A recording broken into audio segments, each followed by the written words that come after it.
Chapter 1. Dear Diary, Elena whispered. How frustrating is this? I left you in the trunk of the Jaguar and it's 2 o'clock in the morning. She stabbed her finger on the leg of her nightgown as if she had a pen and was making a period. She whispered even more softly, leaning her forehead against the window. And I'm afraid to go outside, in the dark, and get you. I'm afraid.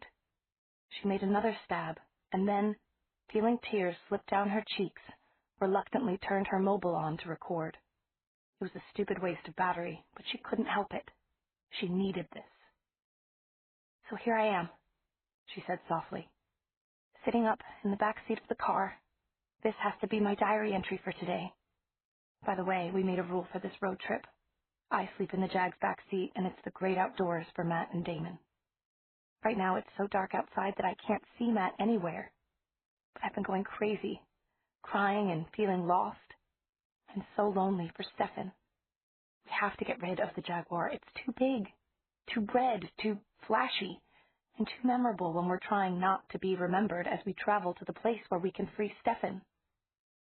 After the car is sold, the lapis lazuli and diamond pendant Stefan gave me the day before he disappeared will be the most precious thing I have left. The day before, Stefan got tricked into going away, thinking he could become an ordinary human being, and now, how can I stop thinking about what they might be doing to him at this very second? Whoever they are, probably the kitsune, the evil fox spirits at the prison called the shinoshi. Elena paused to wipe her nose on her nightgown sleeve. How did I ever get myself into this situation? She shook her head, hit the seat back with her clenched fist. Maybe if I could figure that out, I could come up with plan A. I always have a plan A, and my friends always have a plan B and C to help me. Elena blinked hard, thinking of Bonnie and Meredith. But now I'm frightened that I'll never see them again, and I'm scared for the entire town of Fells Church. For a moment she sat with her clenched fist on her knee. A small voice inside her was saying, So stop whining, Elena, and think. Think. Start from the beginning. The beginning. What was the beginning? Stefan? No, she had lived in Fells Church long before Stefan came. Slowly, almost dreamily, she spoke into her mobile. In the first place, who am I? I'm Elena Gilbert, age 18. Even more slowly, she said, I don't think it's vain to say that I'm beautiful. If I didn't know I was, I'd have to have never looked in a mirror or heard a compliment. It's not something I should be proud of. It's just something that was passed down from Mom and Dad. What do I look like? I have blonde hair that falls in sort of waves past my shoulders, and blue eyes that some people have said are like lapis lazuli, dark blue with splashes of gold. She gave a half-choked laugh. Maybe that's why vampires like me. Then her lips tightened, and staring into the utter blackness around her, she spoke seriously. A lot of boys have called me the most angelic girl in the world. And I played around with them. I just used them for popularity, for amusement, for whatever. I'm being honest, all right? I considered them to be toys or trophies. She paused. But there was something else, something that I knew all my life was coming, but I didn't know what. I felt as if I were searching for something that I could never find with boys. None of my scheming or playing around with them ever touched my deepest heart, until one very special boy came along. She stopped and swallowed and said it again. One very special boy. His name was Stefan, and he turned out not to be what he looked like, a normal but gorgeous high school senior with rumpled dark hair and eyes as green as emeralds. Stefan Salvatore turned out to be a vampire. A real vampire. Elena had to pause to take a few choked breaths before she could get the next words out. And so did his gorgeous older brother, Damon. She bit her lips And it seemed a long time later that she added, "Would I have loved Stefan if I'd known he was a vampire from the beginning? Yes, yes, yes. I'd have fallen in love with him no matter what. But it changed things, and it changed me." Elena's finger traced a pattern on her nightgown by touch alone. "You see, vampires show love by exchanging blood. The problem was that I was sharing blood with Damon, too. Not really by choice, but because he was after me constantly, day and night." She let out a sigh. "What Damon says is that he wants to make me a vampire and his princess of the night. What that translates into is he wants me all to himself. But I wouldn't trust Damon on anything unless he gave his word. That's one quirk he has. He never breaks his word." Elena could feel an odd smile curling her lips, but she was speaking calmly now, fluently, the mobile almost forgotten. "A girl involved with 2 vampires. Well, there's bound to be trouble, isn't there? So maybe I deserved what I got. I died. Not just died like when your heart stops and they resuscitate you and you come back talking about almost going into the light. I went into the light. I died. And when I came back, what a surprise! I was a vampire.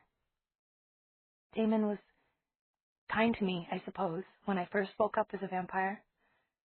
Maybe that's the reason I still have feelings for him. He didn't take advantage of me when he could have easily. But I only had time to do a few things in my vampire life.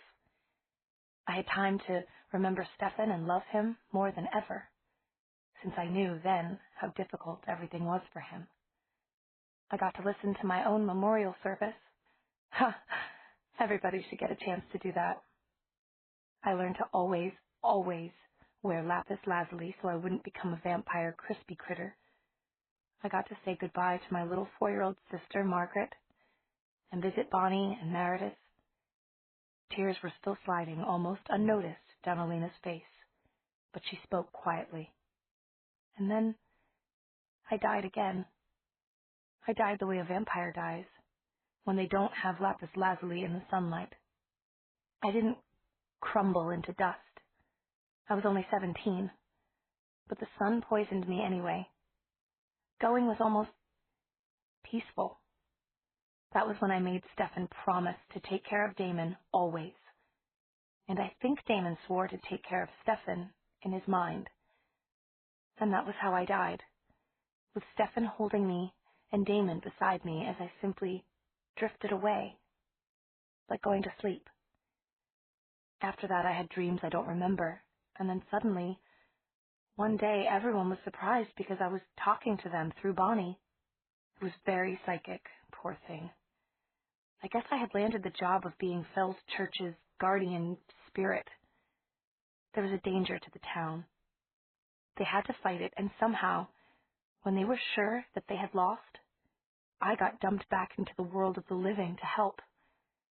And, well, when the war was won, I was left with these weird powers I don't understand. But there was Stefan, too. We were together again. Elena wrapped her arms around herself tightly and held on as if she were holding Stefan to her, imagining his warm arms around her. She shut her eyes until her breathing slowed. About my powers. Let's see. There's telepathy, which I can do if the other person is telepathic, which all vampires are, but to different degrees, unless they're actually sharing blood with you at the time. And then there are my wings. It's true, I have wings. And the wings have powers you wouldn't believe. The only problem being that I don't have the faintest idea how to use them. There's one that I can feel sometimes, like right now, trying to get out of me, trying to shape my lips to name it, trying to move my body into the right stance. It's wings of protection, and that sounds like something we could really use on this trip. But I can't even remember how I made the old wings work, much less figure out how to use this new one. I say the words until I feel like an idiot, but nothing happens at all. So I'm a human again, as human as Bonnie, and, oh God, if I could only see her and Meredith right now. But all the time I tell myself that I'm getting closer to Stefan every minute. That is, if you take into account Damon's running us up and down and everywhere to throw off anybody trying to track us down. Why would anyone want to track us down? Well, you see, when I came back from the afterlife, there was a very big explosion of power that everyone in the world who can see power saw. Now, how do I explain power?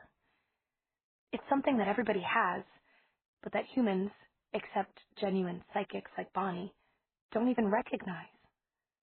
Vampires definitely have power, and they use it to influence humans to like them, or to think that things are different from reality. Oh, like the way Stefan influenced the high school staff to think his records were all in order when he transferred to Robert E. Lee High School. Or they use power to blast other vampires or creatures of darkness, or humans. But I was talking about the burst of power when I dropped down from the heavens. It was so big that it attracted two horrible creatures from the other side of the world. And then they decided to come see what had made the burst, and if there was any way they could use it for themselves. I'm not joking either about them being from the other side of the world. They were kitsune, evil fox spirits from Japan. They're something like our Western werewolves, but much more powerful. So powerful that they use malik, which are really plants but look like insects that can be no bigger than a pinhead or big enough to swallow your arm. And the malik attach themselves to your nerves and feather out along your entire nervous system, and finally, they take you over from inside. Now Elena was shuddering, and her voice was hushed. That's what happened to Damon. A tiny one got into him, and it took him over from inside so that he was only a puppet of Shinichi's. I forgot to say, the kitsune are called Shinichi and Misao. Misao is the girl. They both have black hair with red all around the tips, but Misao's is long, and they're supposed to be brother and sister, but they sure don't act like it. And once Damon was fully possessed, that's when Shinichi made Damon's body do terrible things. He made him torture Matt and me, and even now I know that sometimes Matt still wants to kill Damon for it. But if he'd seen what I saw, a whole thin, wet, white second body that I had to pull out with my fingernails from Damon's spine, with Damon finally passing out from the pain, then Matt would understand better. I can't blame Damon for what Shinichi made him do. I can't. Damon was... You can't imagine how different. He was crushed. He cried. He was... Anyway, I don't expect to ever see him like that again. But if I ever get my wings' powers back, Shinichi is in big trouble. I think that was our mistake last time, you see. We finally were able to fight Shinichi and Misao, and we didn't kill them. We were too moral or too gentle or something. It was a bad mistake, because Damon wasn't the only one who got possessed by Shinichi's Malik. There were girls, young girls, 14 and 15 and younger, and some boys, acting crazy, hurting themselves and their families. We didn't know how badly until after we'd already made a bargain with Shinichi. Maybe we were too immoral, making a bargain with the devil. But they had kidnapped Stefan, and Damon, who was already possessed by then, had helped them. Once Damon was unpossessed, all he wanted was for Shinichi and Misao to tell us where Stefan was, and then for them to leave Fell's Church forever. In exchange for that, Damon let Shinichi into his mind. If vampires are obsessed with power, kitsune are obsessed with memories. And Shinichi wanted Damon's memories for the last few days. The time that Damon was possessed and torturing us. And the time when my wings made Damon realize that he had done it. I don't think Damon himself wanted those memories, either of what he'd done or of how he changed when he had to face that he'd done it. So he let Shinichi take them. in exchange for Shinichi putting Stefan's location into his mind. The problem is that we were trusting Shinichi's word that he would leave then, when Shinichi's word meant nothing at all. Plus, ever since then, he's been using the telepathic channel that he opened between his mind and Damon's to take more and more of Damon's memories without Damon even knowing. It happened just last night, when we were pulled over by a policeman who wanted to know what 3 teenagers in an expensive car were doing that late at night. Damon influenced him to go away, but just a few hours later, Damon had forgotten the policeman completely. It frightens Damon, and anything that frightens Damon, not that he would ever admit it, scares me to death. And you might ask, what were 3 teenagers doing out in the middle of nowhere in Union County, Tennessee, according to the last road sign I saw? We're heading towards some gate to the dark dimension, where Shinichi and Misao left Stefan in the prison called the Shi-no-Shi. Shinichi only put knowledge into Damon's mind, and I can't get Damon to say much about what kind of place it is. But Stefan is there, and I'll get to him somehow, even if it kills me, even if I have to learn how to kill. I'm not the sweet little girl from Virginia I used to be. Elena stopped and blew out her breath, but then, cuddling herself, she went on.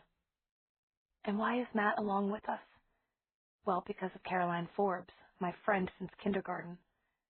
Last year, when Stefan came to Fell's Church, she and I both wanted him, but Stefan didn't want Caroline, and after that, she turned into my worst enemy. Caroline was also the lucky winner of Shinichi's first visit to any girl in Fell's Church.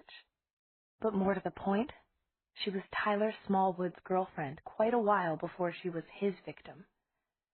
I wonder how long they were together, and where Tyler is now. All I know is that, in the end, Caroline hung on to Shinichi because she needed a husband. That was how she put it herself. So I assume, well, what Damon assumes, that she's going to have puppies. A werewolf litter, since Tyler is a werewolf. Damon says that having a werewolf baby turns you into a werewolf even faster than if you're bitten, and that at some point in the pregnancy, you gain the power to be all wolf or all human. But before that point, you're just a mixed-up mess. The sad thing is that Shinichi scarcely gave Caroline a second glance when she blurted it all out. But before that, Caroline had been desperate enough to accuse Matt of assaulting her on a date that went wrong. She had to have known something about what Shinichi was doing because she claimed her date with Matt was at a time when one of the arm-swallowing Malik was attacking him, making marks on his arm that looked like a girl's fingernail scratches. That sent the police after Matt, all right. So basically, I just made him come with us. Caroline's father is one of the most important people in Fell's Church, and he's friends with the district attorney in Ridgemont, and the leader of one of those men's clubs where they have secret handshakes and other stuff that makes you, prominent in the community. If I hadn't convinced Matt to run instead of facing Caroline's charges, the Forbeses would have lynched him, and I feel the anger like a fire inside me. Not just anger and hurt for Matt, but anger and the feeling that Caroline has let all girls everywhere down. Because most girls aren't pathological liars and wouldn't say something like that about a boy falsely. She's shamed all girls by doing what she did. Elena paused, looking at her hands, and then added, sometimes when I get angry at Caroline, cups shake or pencils roll right off the table. Damon says all this is caused by my aura, my life force, and that ever since I came back from the afterlife, it's been different. First of all, it makes anyone who drinks my blood incredibly strong. Stefan was strong enough that the fox demons could never have forced him into their trap if Damon hadn't tricked him in the beginning. They could only deal with him when he was weakened and surrounded by iron. Iron is bad news for any eldritch creature. Plus, vampires need to feed at least once a day or they get weak. And I'm sure that they used that against him. That's why I can't stand to think about what shape Stefan might be in right this minute. But I can't let myself get too afraid or angry, or I'll lose control of my aura. Damon showed me how to keep my aura mostly inside, like a normal human girl. It's still pale gold and pretty, but not a beacon for creatures like vampires. Because there's one other thing my blood, maybe even just my aura, can do. It can... I can say anything I want to here, right? Nowadays, my aura can make vampires want me, the way human guys do. Not just to bite, get it? But to kiss and all the rest. And so, naturally they come after me if they sense it. It's as if the world is full of honeybees, and I'm the only flower. So I have to practice keeping my aura hidden. If it's just barely showing, then I can get away with seeming like a normal human, not somebody who's died and come back. But it's hard to always remember to hide it, and it hurts a lot pulling it in suddenly if I've forgotten. And then I feel, this is absolutely private, all right? I'm putting a curse on you, Damon, if you replay this. But it's then that I feel like I want Stefan to bite me. It eases up the pressure, and that's good. Being bitten by a vampire only hurts if you fight it, or if the vampire wants it to hurt. Otherwise, it can just feel good. And then you touch the mind of the vampire who's done it, and I just miss Stefan so much. Elena was shaking now. As hard as she tried to quiet her imagination, she kept thinking about the things that Stefan's jailers might be doing to him. Grimly, she gripped her mobile again, letting tears fall on it. I can't let myself think of what they might do to him because then I really start to go crazy. I become this useless, shaking, insane person who just wants to scream and never stop. I have to fight every second not to think about it, because only a cool, calm Elena with a plan A and B and C is going to help him. When I have him safe in my arms, I can let myself shake and cry and scream too. Elena stopped, half laughing, her head bent against the passenger seat back, her voice husky with overuse. I'm tired now, but I have a plan A at least. I need to get more information from Damon about the place we're going, the dark dimension, and anything he knows about the 2 clues Misao gave me about the key that will unlock Stefan's cell. I guess I haven't mentioned that at all. The key, the fox key, that we need to get Stefan out of his cell, is broken into 2 pieces that are hidden in 2 different places. And when Misao was taunting me about how little I knew about those places, she gave me flat-out clues about where they were. She never dreamed I'd actually go into the dark dimension. She was just showing off. But I still remember the clues, and they went like this.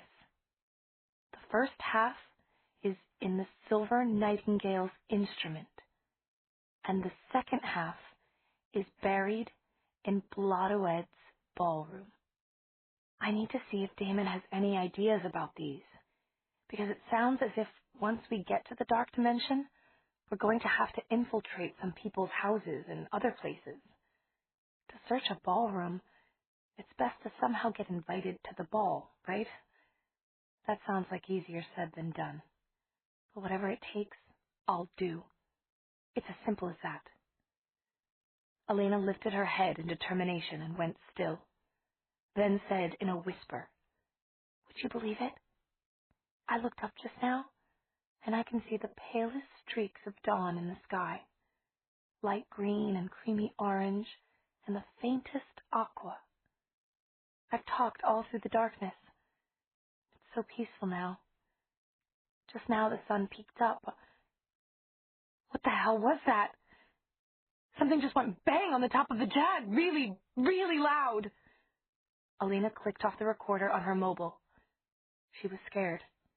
But a noise like that, and now scrabbling sounds on the roof, she had to get out of the car as fast as possible. Chapter 2. Chapter 2. Elena burst out of the back seat of the Jaguar and ran a little way from the car before turning to see what had fallen on top of it. What had fallen was Matt. He was in the process of struggling to get up off his back. Matt! Oh my God, are you all right? Are you hurt? Elena cried at the same time as Matt was shouting in tones of anguish. Elena, oh my God! Is the Jag all right? Is it hurt? Matt, are you crazy? Did you hit your head? Are there any scratches? Does the moonroof still work? No scratches. The moonroof is fine. Elena had no idea if the moonroof worked, but she realized that Matt was raving off his head. He was trying to get down without getting any mud on the Jag, but he was handicapped since his legs and feet were covered with mud. Getting off of the car without using his feet was proving difficult. Meanwhile, Elena was looking around.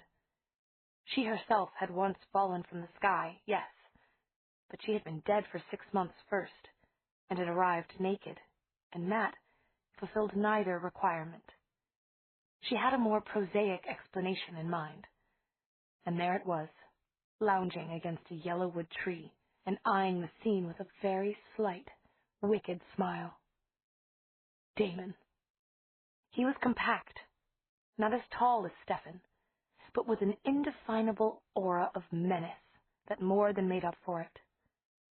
He was as immaculately dressed as always.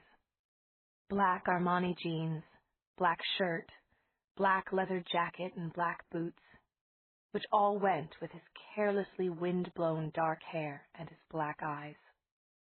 Right now, he made Elena acutely aware that she was wearing a long white nightgown that she had brought with the idea that she could change her clothes underneath it if necessary while they were camping.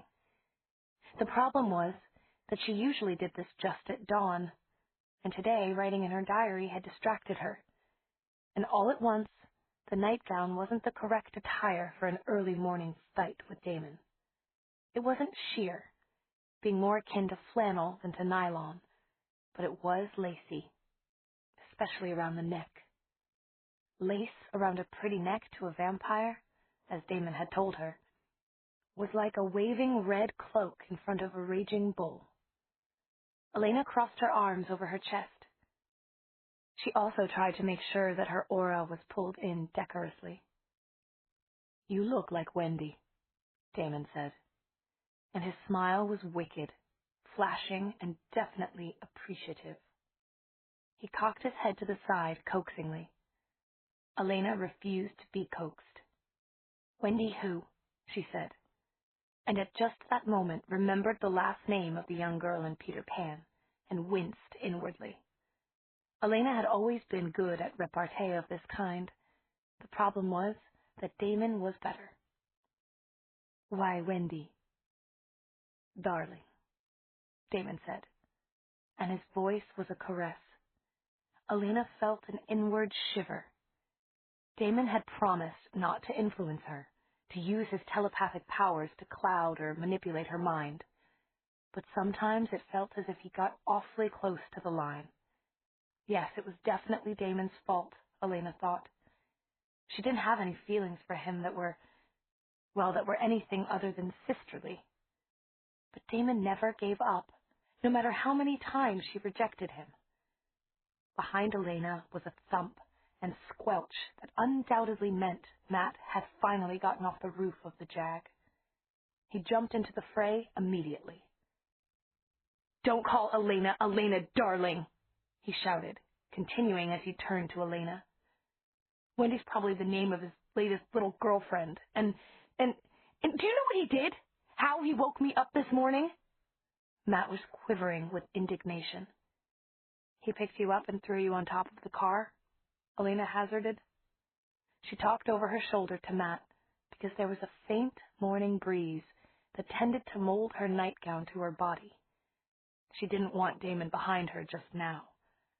No, I mean, yes, no, and yes, but when he didn't even bother to use his hands. He just went like this.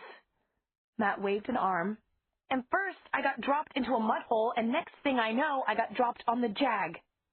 It could have broken the moonroof. Or me. And now I'm all muddy, Matt added, examining himself with disgust, as if it had only just occurred to him. Damon spoke up. And why did I pick you up and put you down again? What were you actually doing at the time when I put some distance between us? Matt flushed to the roots of his fair hair. His normally tranquil blue eyes were blazing. I was holding a stick, he said defiantly. A stick. A stick like the kind you find along the roadside? That kind of stick? I did pick it up along the roadside, yes! Still defiant. But then something strange seemed to have happened to it. From nowhere that Elena could see, Damon suddenly produced a very long and very sturdy-looking stake, with one end that had been whittled to an extremely sharp point. It had definitely been carved from hardwood, oak from the look of it.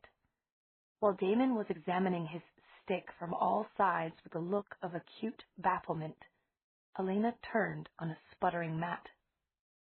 "Matt," she said reproachfully. This was definitely a low point in the Cold War between the two boys.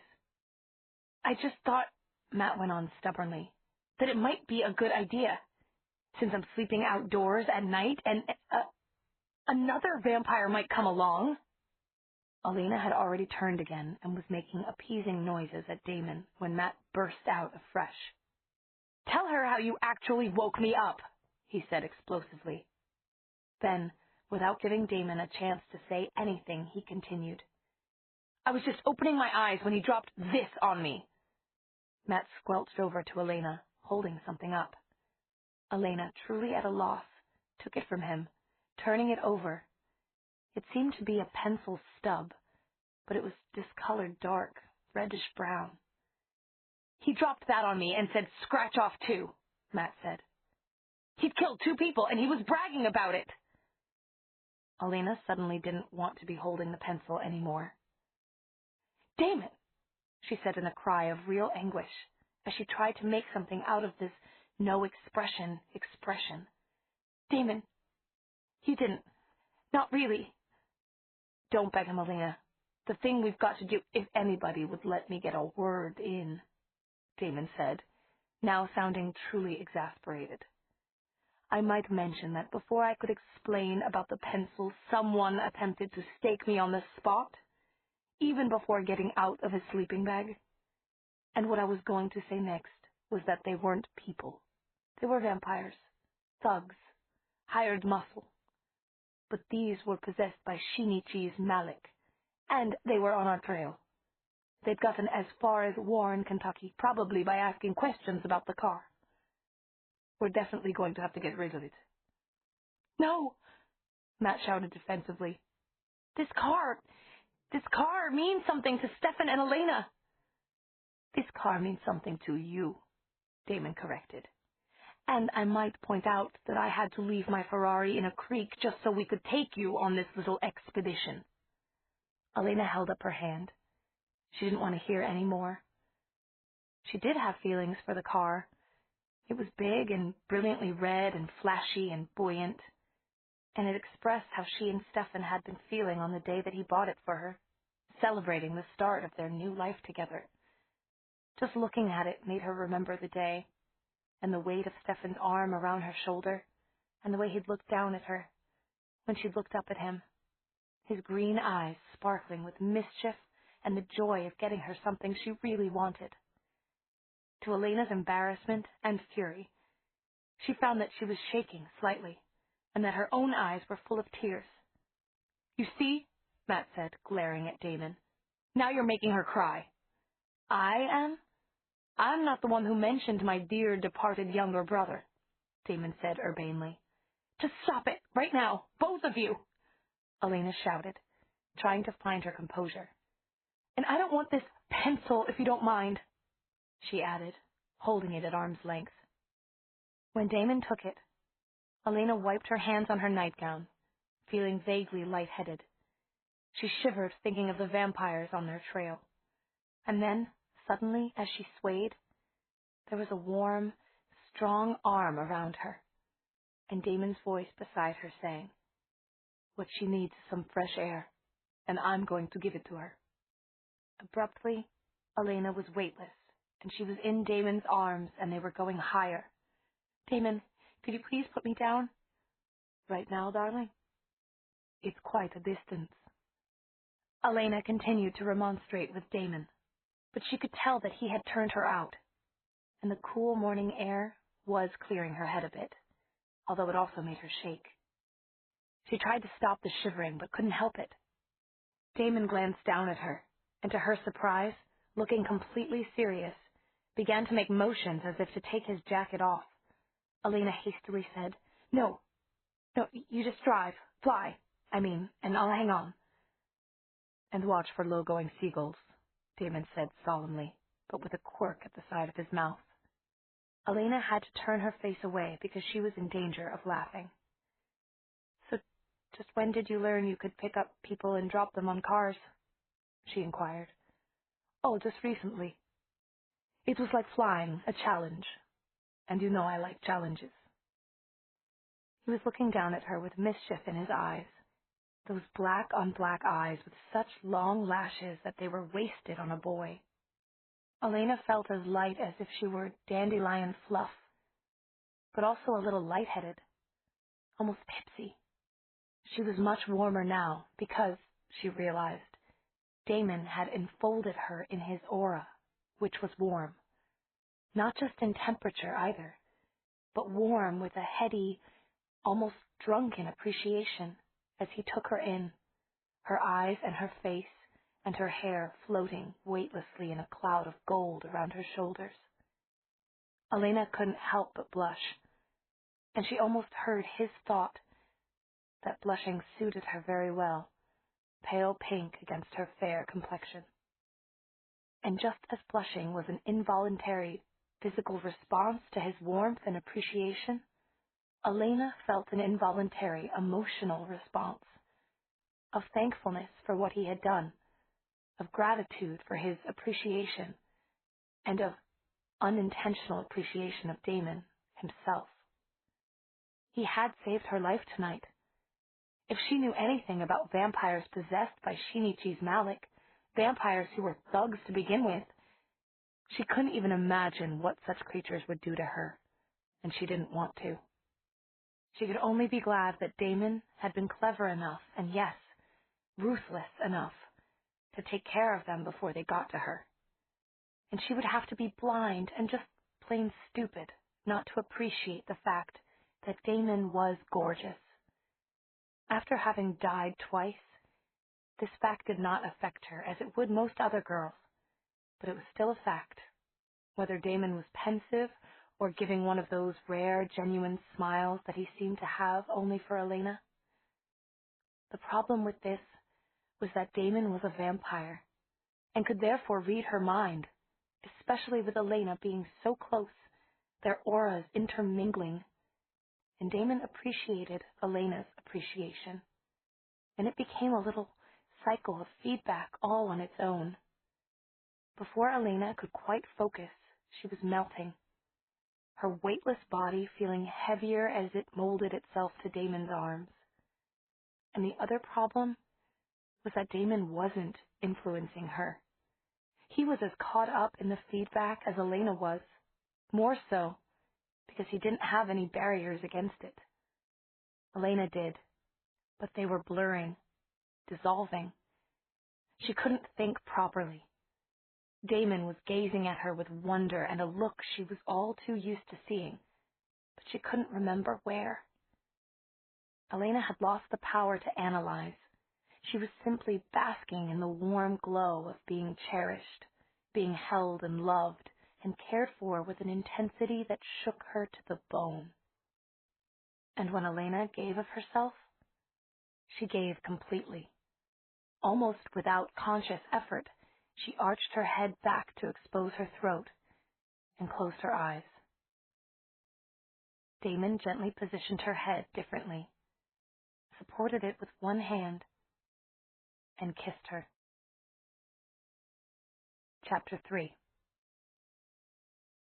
Chapter 3. Time stopped. Elena found that she was instinctively groping for the mind of the one who was kissing her so sweetly. She had never really appreciated a kiss until she had died, become a spirit, and then been returned to Earth with an aura that revealed the hidden meaning of other people's thoughts, words, and even their minds and souls. It was as if she had gained a beautiful new sense.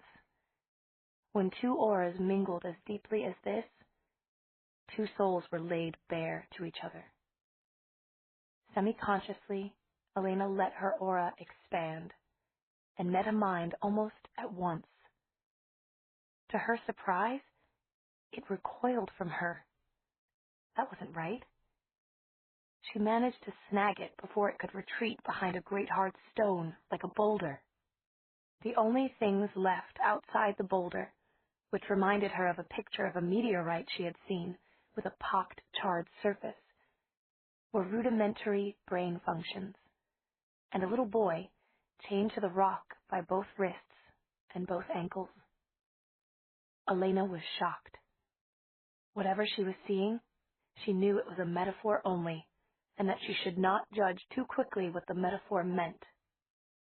The images before her were really the symbols of Damon's naked soul, but in a form that her own mind could understand and interpret, if only she looked at it from the right perspective. Instinctively, though, she knew that she was seeing something important. She had come through the breathless delight and dizzying sweetness of joining her soul to another's. And now, her inherent love and concern drove her to try to communicate. "Are you cold?" she asked the child, whose chains were long enough to allow him to wrap his arms tightly about his drawn-up legs. He was clothed in ragged black. He nodded silently. His huge dark eyes seemed to swallow up his face. "Where do you belong?" Elena said doubtfully, thinking of ways to get the child warm. "Not inside that." She made a gesture toward the giant stone boulder. The child nodded again. "It's warmer in there, but he won't let me inside anymore." He? Elena was always on the lookout for signs of Shinichi, that malicious fox spirit. "Which he, darling?" She had already knelt and taken the child in her arms, and he was cold, ice cold, and the iron was freezing. "Damon," the little ragamuffin boy whispered. For the first time, the boy's eyes left her face to glance fearfully around him. "Damon did this?" Elena's voice started loud and ended up as soft as the boy's whisper, as he turned pleading eyes on her and desperately patted at her lips like a velvet-clawed kitten. "This is all just symbols," Elena reminded herself. "It's Damon's mind, his soul, that you're looking at." "But are you?" an analytical part of her asked suddenly. "Wasn't there a time before when you did this with someone, and you saw a world inside them, entire landscapes full of love and moonlit beauty, all of it symbolizing the normal, healthy workings of an ordinary, extraordinary mind?" Elena couldn't remember the name of the person now, but she remembered the beauty. She knew that her own mind would use such symbols to present itself to another person. No, she realized abruptly and definitively.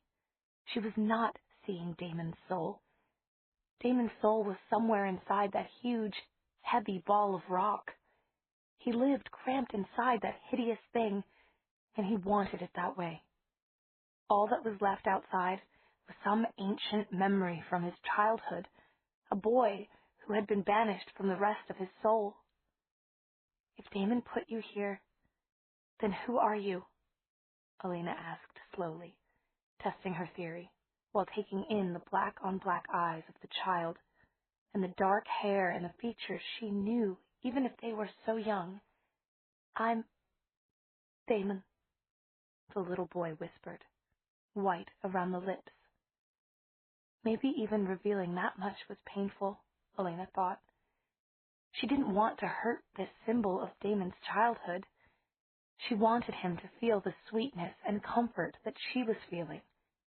If Damon's mind had been like a house, she would have wanted to tidy it up and fill every room with flowers and starlight. If it had been a landscape, she would have put a halo around the full white moon or rainbows amongst the clouds.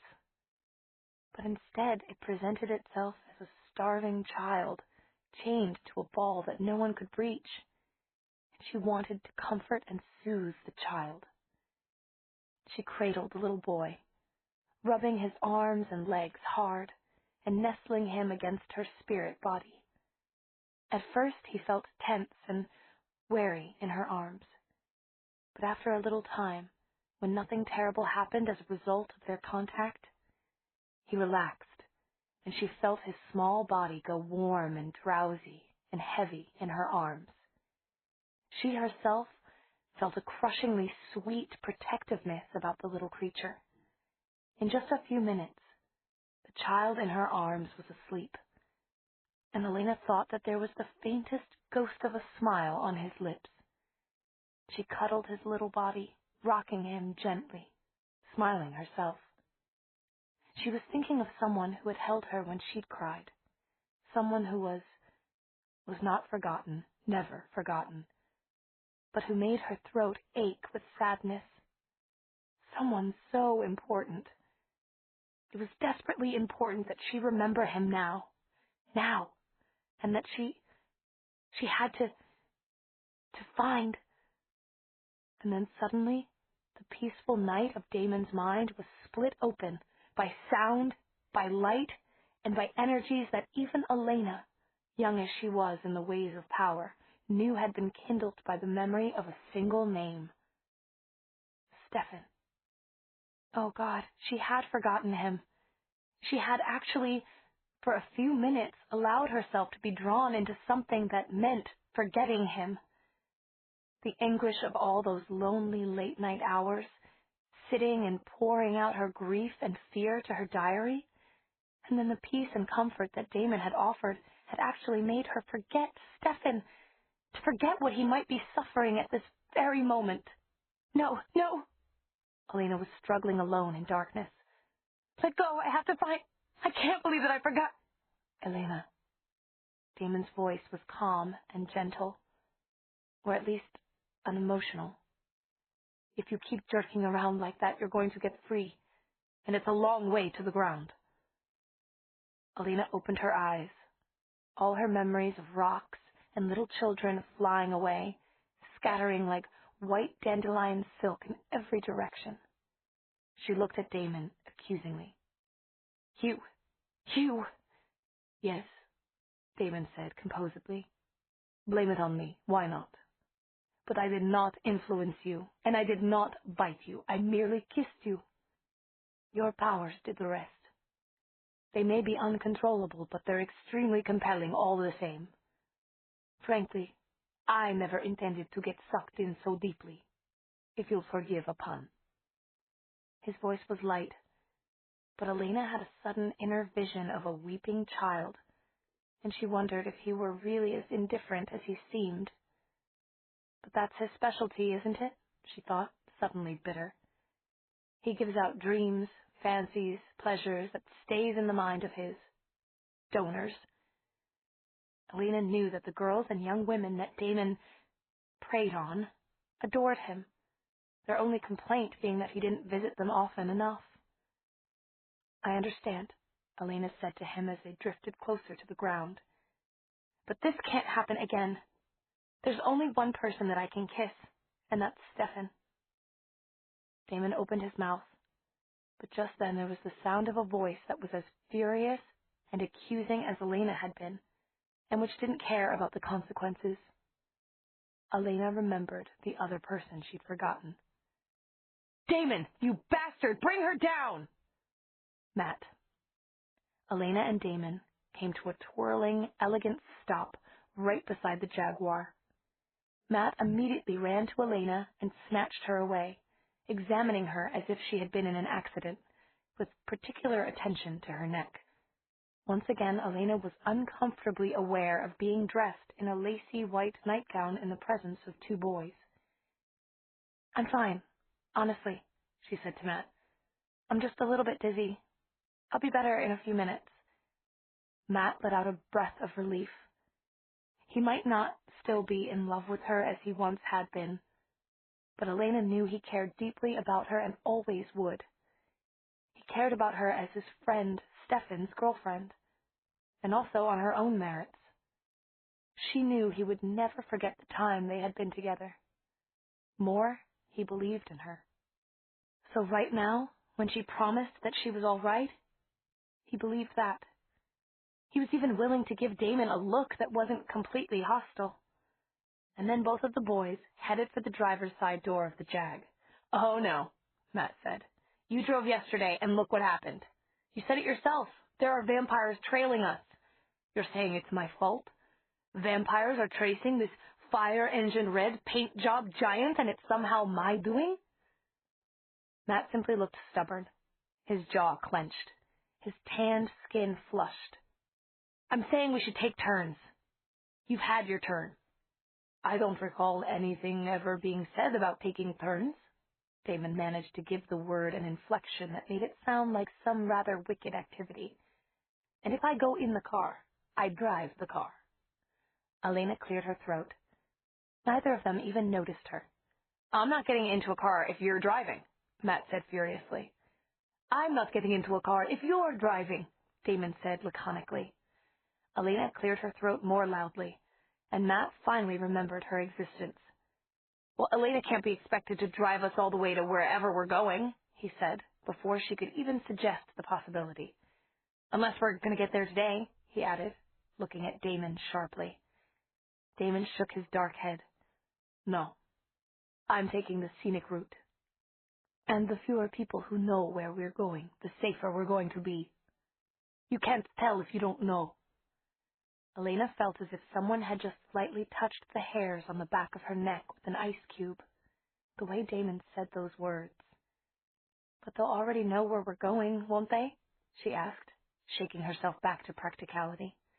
"They know we want to rescue Stefan, and they know where Stefan is." "Oh, yes. They'll know we're trying to get into the dark dimension. But by what gate? And when? If we can lose them, the only thing we need to worry about is Stefan and the prison guards." Matt looked around. "How many gates are there?" "Thousands. Wherever 3 ley lines cross, there's the potential for a gate. But since the Europeans drove the Native Americans out of their homes, most of the gates aren't used or maintained as they were in the old days." Damon shrugged. But Elena was tingling all over with excitement, with anxiety.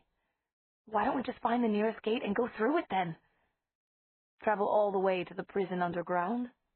Look, you don't understand at all. First of all, you need me with you to get into a gate. And even then, it isn't going to be pleasant." "Not pleasant for who? Us or you?" Matt asked grimly. Damon gave him a long, blank look. "If you tried on your own, it would be briefly and terminally unpleasant for you. With me, it should be uncomfortable, but a matter of routine. And as for what it's like traveling for even a few days down there, well, you'll see for yourselves. Eventually," Damon said with an odd smile. "And it would take much, much longer than going by a main gate." "Why?" Matt demanded, always ready to ask questions that Elena really, really didn't want to know the answers to. "Because it's either jungle, where 5-foot leeches dropping from the trees are going to be the least of your worries, or wasteland, where any enemy can spot you, and everyone is your enemy." There was a pause while Elena thought hard. Damon looked serious. Clearly, he really didn't want to do it. and not many things bothered Damon. He liked fighting. More, if it would only waste time. "All right," Elena said slowly. "We'll go on with your plan." Immediately, both boys reached for the driver's side door handle again. "Listen," Elena said without looking at either of them. "I am going to drive my Jaguar down to the next town. But first, I'm going to get in it and get changed into real clothes and maybe even catch a few minutes of sleep. Matt will want to find a brook or something where he can clean up. And then I'm going to whatever town is closest for some brunch. After that, the bickering can begin anew." Damon finished for her. "You do that, darling. I'll meet you at whatever greasy spoon you've selected." Elena nodded. "You're sure you'll be able to find us?" "I am trying to hold my aura down, really. Listen.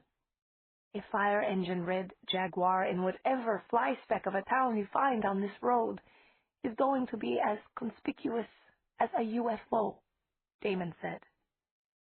"Why doesn't he just come with—" Matt's voice trailed off. Somehow, although it was his deepest grievance against Damon, he often managed to forget that Damon was a vampire. "So, you're going to go down there first and find some young girl walking to summer school?" Matt said, his blue eyes seeming to darken. "And you're going to swoop down on her and take her away where no one can hear her screaming, and then you're going to pull her head back and you're going to sink your teeth into her throat." There was a fairly long pause. Then Damon said in a slightly injured tone, "I'm not." "That's what you people do. You did it to me." Elena saw the need for really drastic intervention. The truth. Matt, it wasn't Damon who did that. It was Shinichi. You know that." She gently took Matt by the forearms and turned him until he was facing her. For a long moment, Matt wouldn't look at her. Time stretched, and Elena began to fear that he was beyond her reach. But then, at last, he lifted his head so that she could look into his eyes. "All right," he said softly. "I'll go along with it. But you know that he's going off to drink human blood." "From a willing donor," Damon, who had very good hearing, shouted. Matt exploded again. "Because you make them willing. You hypnotize them." "No, I don't. Or influence them, or whatever. How would you like it?" Behind Matt's back, Elena was now making furious go-away motions at Damon, as if she were shooing a flock of chickens. At first, Damon just raised an eyebrow at her, but then he shrugged elegantly and obeyed, his form blurring as he took the shape of a crow and rapidly became a dot in the rising sun. "Do you think," Elena said quietly, "that you could get rid of your stake? It's just going to make Damon completely paranoid." Matt looked everywhere but at her, and then finally he nodded. "I'll dump it when I go downhill to wash," he said, looking at his muddy legs grimly. "Anyway," he added, "you get in the car and try to get some sleep. You look like you need it." "Wake me up in a couple hours," Elena said, without the first idea that in a couple hours she was going to regret this more than she could say. Chapter 4. "You're shaking. Let me do it alone," Meredith said, putting a hand on Bonnie's shoulder as they stood together in front of Caroline Forbes's house. Bonnie started to lean into the pressure, but made herself stop. It was humiliating to be shaking so obviously on a Virginia morning in late July. It was humiliating to be treated like a child, too. But Meredith, who was only 6 months older, looked more adult than usual today. Her dark hair was pulled back so that her eyes looked very large, and her olive-skinned face with its high cheekbones was shown to its best advantage. "She could practically be my babysitter," Bonnie thought dejectedly. Meredith had high heels on, too, instead of her usual flats. Bonnie felt smaller and younger than ever in comparison. She ran a hand through her strawberry blonde curls, trying to fluff them up a precious half-inch higher. I'm not scared. I'm cold, Bonnie said with all the dignity she could muster. I know. You feel something coming from there, don't you? Meredith nodded at the house before them. Bonnie looked sideways at it, and then back at Meredith. Suddenly, Meredith's adultness was more comforting than annoying. But before she looked at Caroline's house again, she blurted, "What's with the spike heels?" "Oh," Meredith said, glancing down. "Just practical thinking. If anything tries to grab my ankle this time, it gets this." She stamped, and there was a satisfying clack from the sidewalk. Bonnie almost smiled. "Did you bring your brass knuckles, too?" "I don't need them. I'll knock Caroline out again barehanded if she tries anything. But quit changing the subject. I can do this alone." Bonnie finally let herself put her own small hand on Meredith's slim, long-fingered one. She squeezed. "I know you can, but I'm the one who should. It was me she invited over." "Yes," Meredith said with a slight, elegant curl of her lip. She's always known where to stick in the knife. Well, whatever happens, Caroline's brought it on herself. First, we try to help her, for her sake and ours. Then we try to make her get help. After that, Bonnie said sadly, "There's no telling." She looked at Caroline's house again. It looked skewed, in some way as if she were seeing it through a distorting mirror. Besides that, it had a bad aura. Black slashed across an ugly shade of gray-green. Bonnie had never seen a house with so much energy before. And it was cold, this energy, like the breath out of a meat locker. Bonnie felt as if it would suck out her own life force and turn it into ice if it got the chance. She let Meredith ring the doorbell. It had a slight echo to it, and when Mrs. Forbes answered, her voice seemed to echo slightly as well. The inside of the house still had that funhouse mirror look to it, Bonnie thought, but even stranger was the feel. If she shut her eyes, she would imagine herself in a much larger place where the floor slanted sharply down. "You came to see Caroline?" Mrs. Forbes said. Her appearance shocked Bonnie. Caroline's mother looked like an old woman, with gray hair and a pinched white face. "She's up in her room. I'll show you," Caroline's mother said.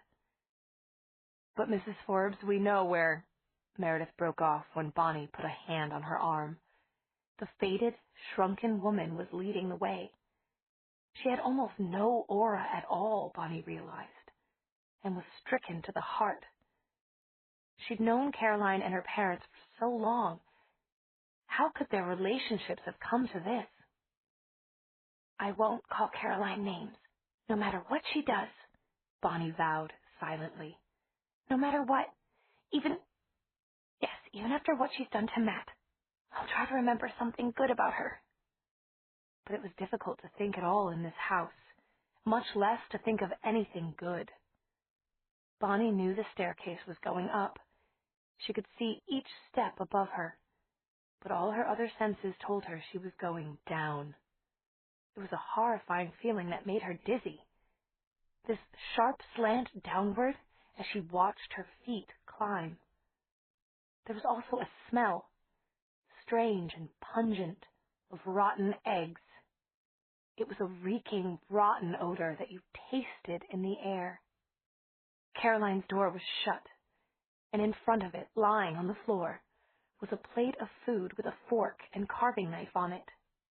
Mrs. Forbes hurried ahead of Bonnie and Meredith, and quickly snatched up the plate, opened the door opposite Caroline's, and placed it in there, shutting the door behind her. But just before it disappeared, Bonnie thought she saw movement in the heap of food on the fine bone china. "She'll barely speak to me," Mrs. Forbes said in the same empty voice she'd used before. "But she did say that she was expecting you."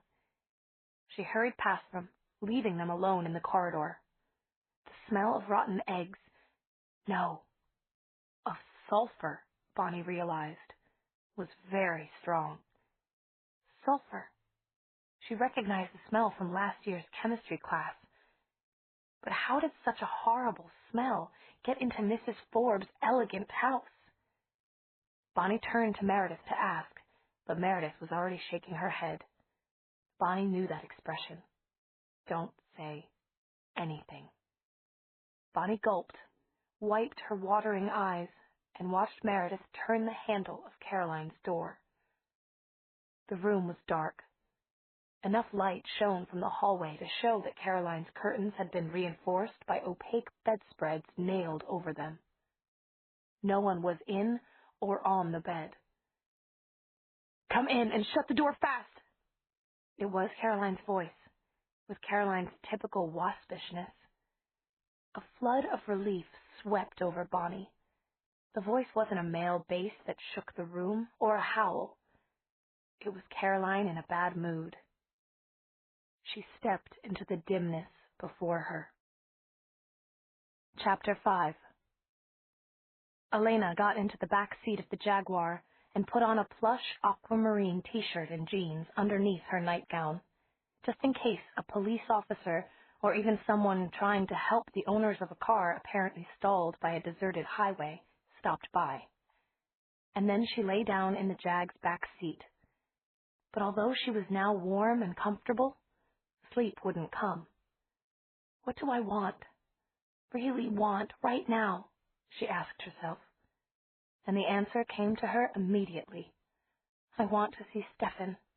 I want to feel his arms around me.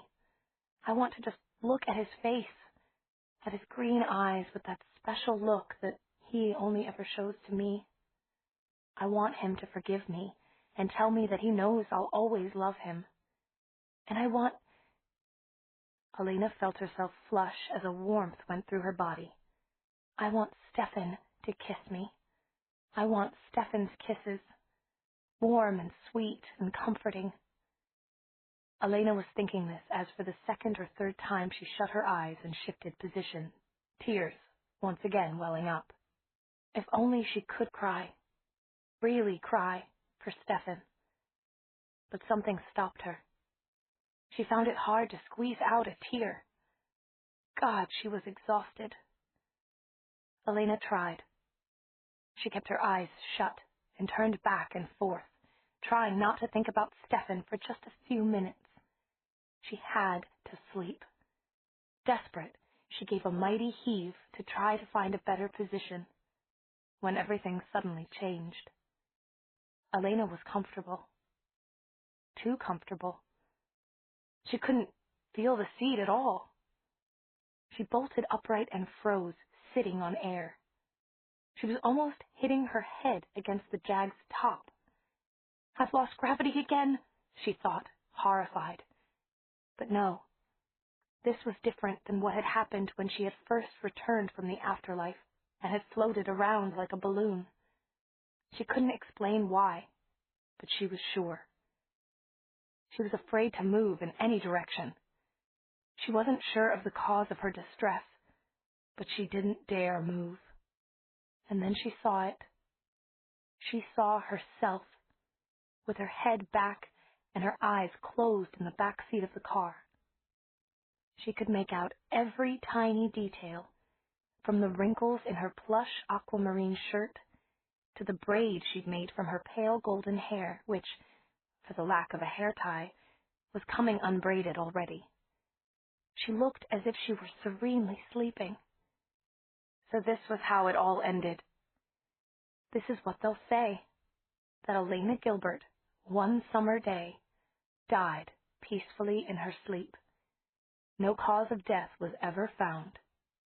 Because they could never see heartbreak as a cause of death, Elena thought, and in a gesture even more melodramatic than her usual melodramatic gestures. She tried to fling herself down on her own body with one arm covering her face. It didn't work. As soon as she reached out to begin to fling herself, she found herself outside the Jaguar. She'd gone right through the ceiling without feeling anything. I suppose that's what happens when you're a ghost, she thought. But this is nothing like the last time. Then I saw the tunnel. I went into the light. Maybe I'm not a ghost. Suddenly, Elena felt a rush of exhilaration. I know what this is, she thought triumphantly. This is an out-of-body experience. She looked down at her sleeping self again, searching carefully. Yes! Yes! There was a cord attaching her sleeping body, her real body, to her spiritual self. She was tethered. Wherever she went, she could find her way home. There were only two possible destinations. One was back to Fell's Church. She knew the general direction from the sun, and she was sure that someone having an OOB, as Bonnie, who had once gone through a spiritualist fad and had read lots of books about the subject, familiarly called them, would be able to recognize the crossing of all those ley lines. The other destination, of course, was to Stefan. Damon might think she didn't know where to go, and it was true that she could only vaguely sense from the rising sun that Stefan was in the other direction, to the west of her. But she'd always heard that the souls of true lovers were connected somehow, by a silver string from heart to heart, or a red cord from pinky to pinky.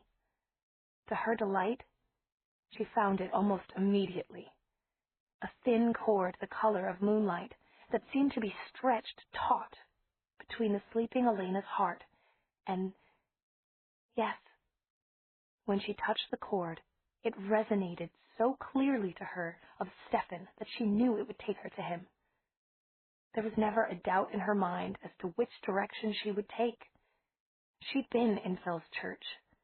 Bonnie was a psychic of some impressive powers, and so was Stefan's old landlady, Mrs. Theophilia Flowers. They were there, along with Meredith and her brilliant intellect, to protect the town. And they would all understand, she told herself somewhat desperately. She might not ever have this chance again. Without another moment's hesitation, Elena turned towards Stefan and let herself go. Immediately, she found herself rushing through the air, far too quickly to take note of her surroundings. Everything she passed was a blur, differing only in color and texture as Elena realized with a catch in her throat that she was going through objects. And so, in just a few instants, she found herself looking at a heart-wrenching scene. Stefan, on a worn and broken pallet, looking gray-faced and thin. Stefan in a hideous, rush-strewn, lice-infested cell, with its damned bars of iron from which no vampire could escape.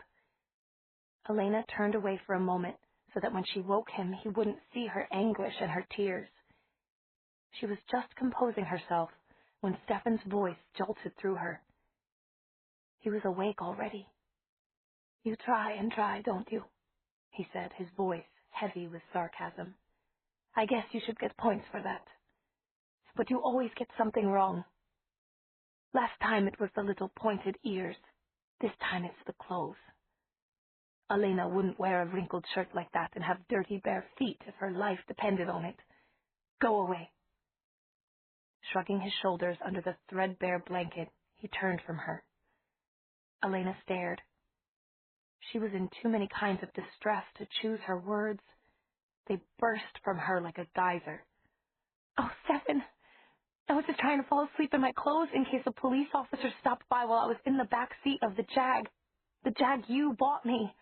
But I didn't think you'd care. My clothes are wrinkled because I'm living out of my duffel bag, and my feet got dirty when Damon... Well, never mind that.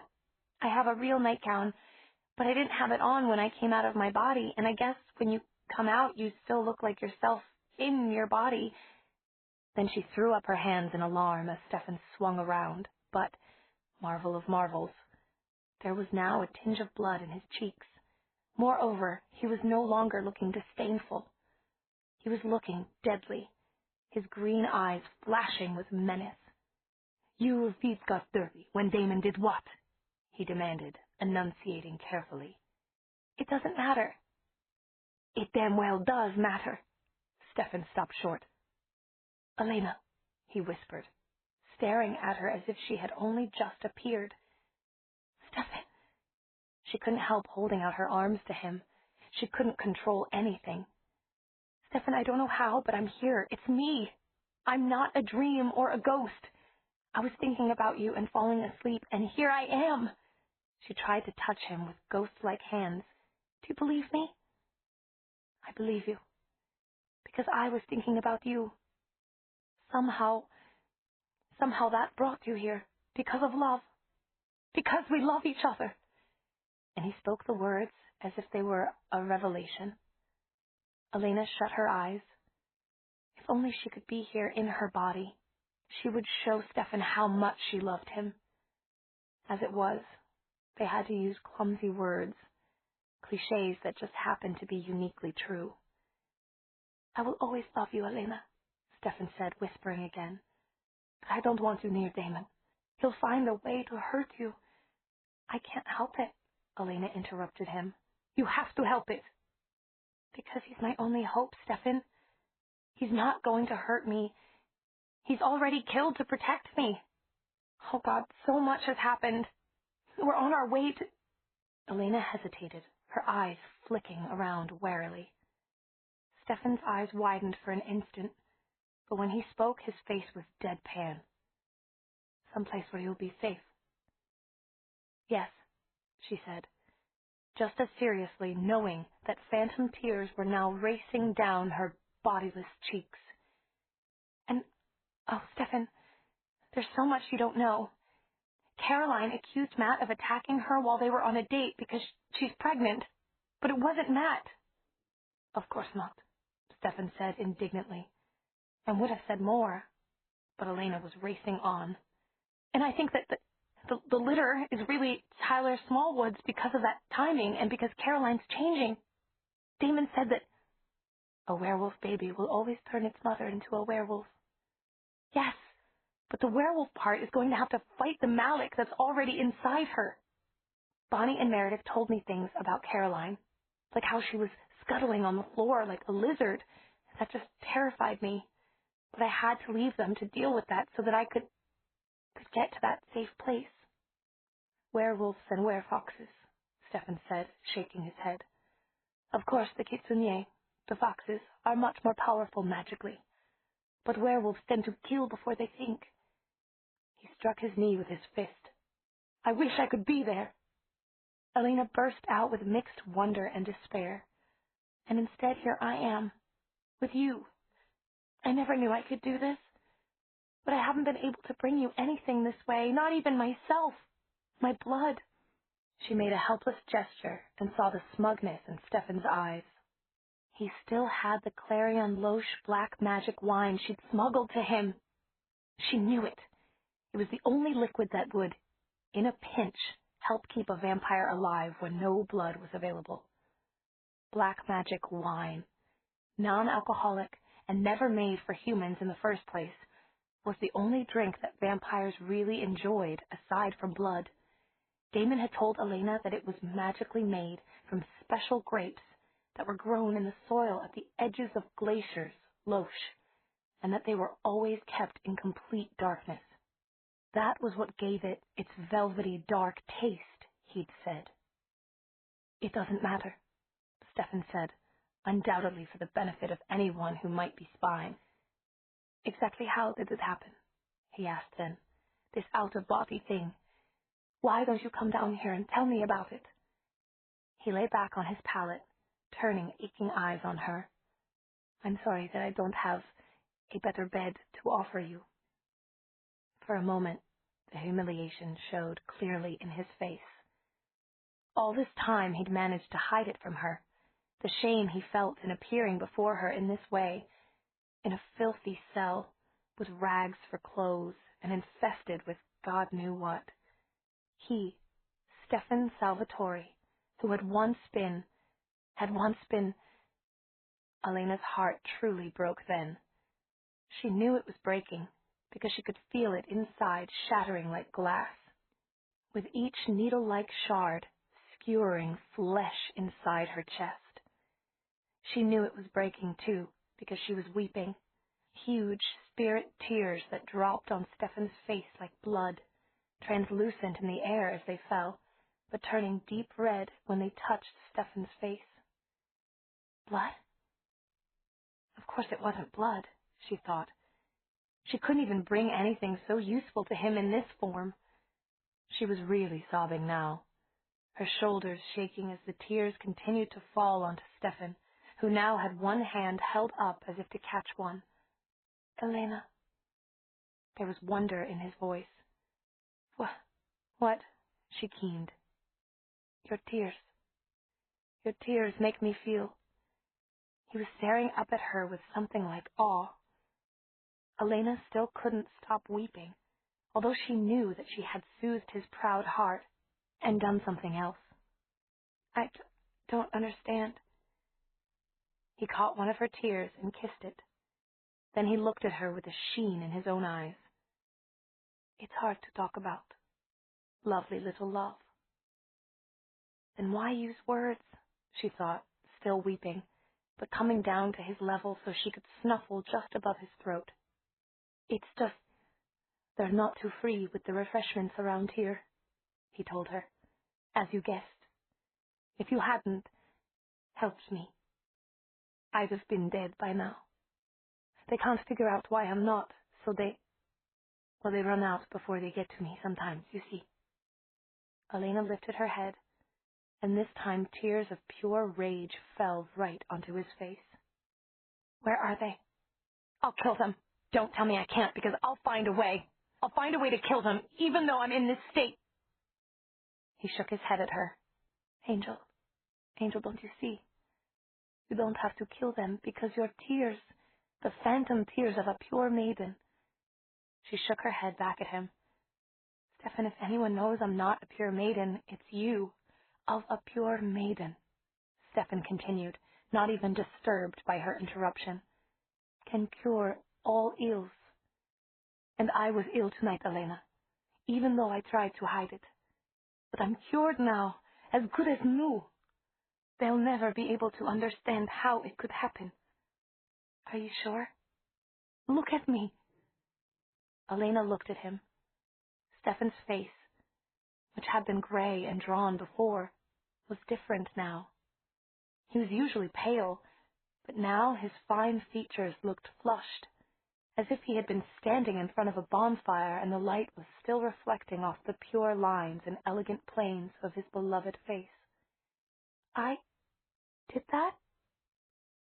She remembered the first tear droplets falling, and how they had looked like blood on his face. Not like blood, she realized, but like natural color, sinking into him, refreshing him. She couldn't help but hide her face again in his throat as she thought, I'm glad. Oh, I'm so glad. But I wish we could touch each other. I want to feel your arms around me. At least I can look at you, Stefan whispered, and Elena knew that even this is like water in the wasteland to him. And if we could touch, I'd put my arm around your waist here, and kiss you here, and here. They spoke to each other this way for a while, just exchanging lovers' nonsense, each sustained by the sight and sound of the other. And then, softly but firmly, Stefan asked her to tell him all about Damon, everything since they'd started. By now, Elena was cool-headed enough to tell him about the incident with Matt without making Damon sound too much like a villain. And Stefan, Damon really is protecting us as best he can. She told him about the 2 possessed vampires who had been tracking them and what Damon had done. Stefan merely shrugged and said wryly, Most people write with pencils. Damon writes people off with them, he added. And your clothes got dirty? Because I heard a great big crash, which ended up being Matt on top of the car, she said. But to be fair, he was trying to stake Damon at the time. I made him get rid of the stake, she added in the barest of whispers. Stefan, please, don't mind that Damon and I have to be together a lot right now. It doesn't change anything between us. I know. And the amazing thing was that he did know. Elena was bathed in the deep glow of his trust for her. After that, they held each other, Elena snuggling weightlessly above the curve of Stefan's arm. And it was bliss. And then abruptly the world, the entire universe, shuddered at the sound of a gigantic slamming sound. It jerked at Elena. It didn't belong in here, with love and trust and the sweetness of sharing every part of herself with Stefan. It began again, a monstrous booming that terrified Elena. She clutched uselessly at Stefan, who was looking at her with concern. He didn't hear the clanging that was deafening her, she realized. And then something even worse happened. She was torn out of Stefan's arms bodily, and she was rushing backwards, back through objects, back faster and faster until with a jar, she landed in her body. For all her reluctance, she landed perfectly on the solid body that until now had been the only one she'd known. She landed on it and melded into it, and then she was sitting up, and the sounds were the sounds of Matt rapping at the window. "It's been over 2 hours since you went to sleep," he said as she opened the door. "But I figured you needed it. Are you all right?" "Oh, Matt," Elena said. For a moment, it seemed impossible that she was going to be able to keep from crying. But then she remembered Stefan's smile. Elena blinked, forcing herself to deal with her new situation. She hadn't seen Stefan for nearly long enough, but her memories of their short, sweet time together were wrapped in jonquils and lavender, and nothing could ever take them away from her. Damon was irritated. As he flew higher on his wide black crow's wings, the landscape beneath him unfolded like a magnificent carpet, the breaking day making the grasslands and rolling hills glow like emerald. Damon ignored it. He'd seen it too many times. What he was looking for was una donna splendida. But his mind kept drifting. Mutt and his steak. Damon still didn't see why Elena wanted to take a fugitive from justice along with them. Elena. Damon tried to conjure up the same irritated feelings for her as he had for Mutt, but just couldn't manage it. He circled down toward the town below, keeping to the residential district, searching for auras. He wanted a strong aura as much as a beautiful one, and he'd been in America long enough to know that this early in the morning, you could find 3 sorts of people up and outdoors. Students were the first. But this was summer, so there were fewer to pick from. Despite Mutt's assumptions, Damon seldom sank to high school girls. Joggers were the second. And the third, thinking beautiful thoughts, just like, "That one down there," were home gardeners. The young woman with the pruning shears looked up as Damon turned the corner and approached her house, deliberately hurrying and then slowing his stride. His very footsteps made it clear that he was delighted to take in the floral extravaganza in front of the charming Victorian house. For a moment, the girl looked startled, almost afraid. That was normal. Damon was wearing black boots, black jeans, a black t-shirt, and a black leather jacket, in addition to his Ray-Bans. But then he smiled, and at the same moment began the first delicate infiltration of La Bella Donna's mind. One thing was clear even before that. She liked roses. "A full flush of dream-weavers," he said, shaking his head in admiration as he looked at the bushes covered with brilliant pink bloom. "And those white icebergs climbing the trellis. Ah, but your moonstones!" He lightly touched an open rose, its petals moonlight-colored, but shading to palest pink at the edges. The young woman, Krista, couldn't help smiling. Damon felt the information flow effortlessly from her mind to his. She was just 22, not married, still living at home. She had precisely the kind of aura he was looking for, and only a sleeping father in the house. "You don't look like the type to know so much about roses," Krista said frankly, and then gave a self-conscious laugh. "I'm sorry. I've met all sorts at the Creekville Rose shows. My mother is an avid gardener. Damon lied fluently and without a trace of misgiving. I guess I got my passion from her. Now I don't stay in one place long enough to grow them, but I can still dream. Would you like to know what my ultimate dream is? By this time, Krista felt as if she were floating on a delicious rose-scented cloud. Damon felt every delicate nuance with her, enjoyed seeing her flush, enjoyed the slight tremor that shook her body. Yes, Krista said simply. I'd love to know your dream. Damon leaned forward, lowered his voice. I want to breed a true black rose. Krista looked startled, and something flashed through her mind too quickly for Damon to catch. But then she said in an equally hushed voice, Then there's something I'd like to show you, if you have time to come with me. The backyard was even more splendid than the front, and there was a hammock, gently swinging, Damon noted with approval. After all, he would soon need a place to put Krista, while she slept it off. But at the rear of the bower was something that caused his pace to quicken involuntarily. Black magic roses, he exclaimed, eyeing the wine-dark, almost burgundy-colored blooms. Yes, Krista said softly. Black magics. The closest anyone has ever gotten to a black rose. I get 3 flushes a year, she whispered, tremulously, no longer questioning who this young man might be, overwhelmed by her feelings which almost took Damon with her. They're magnificent, he said. The deepest red I've ever seen. The closest to black ever bred. Krista was still trembling with joy. You're welcome to one, if you like. I'm taking them to the Creekville show next week, but I can give you one in full bloom now. Maybe you'll be able to smell it. I like that, Damon said. You can give it to your girlfriend.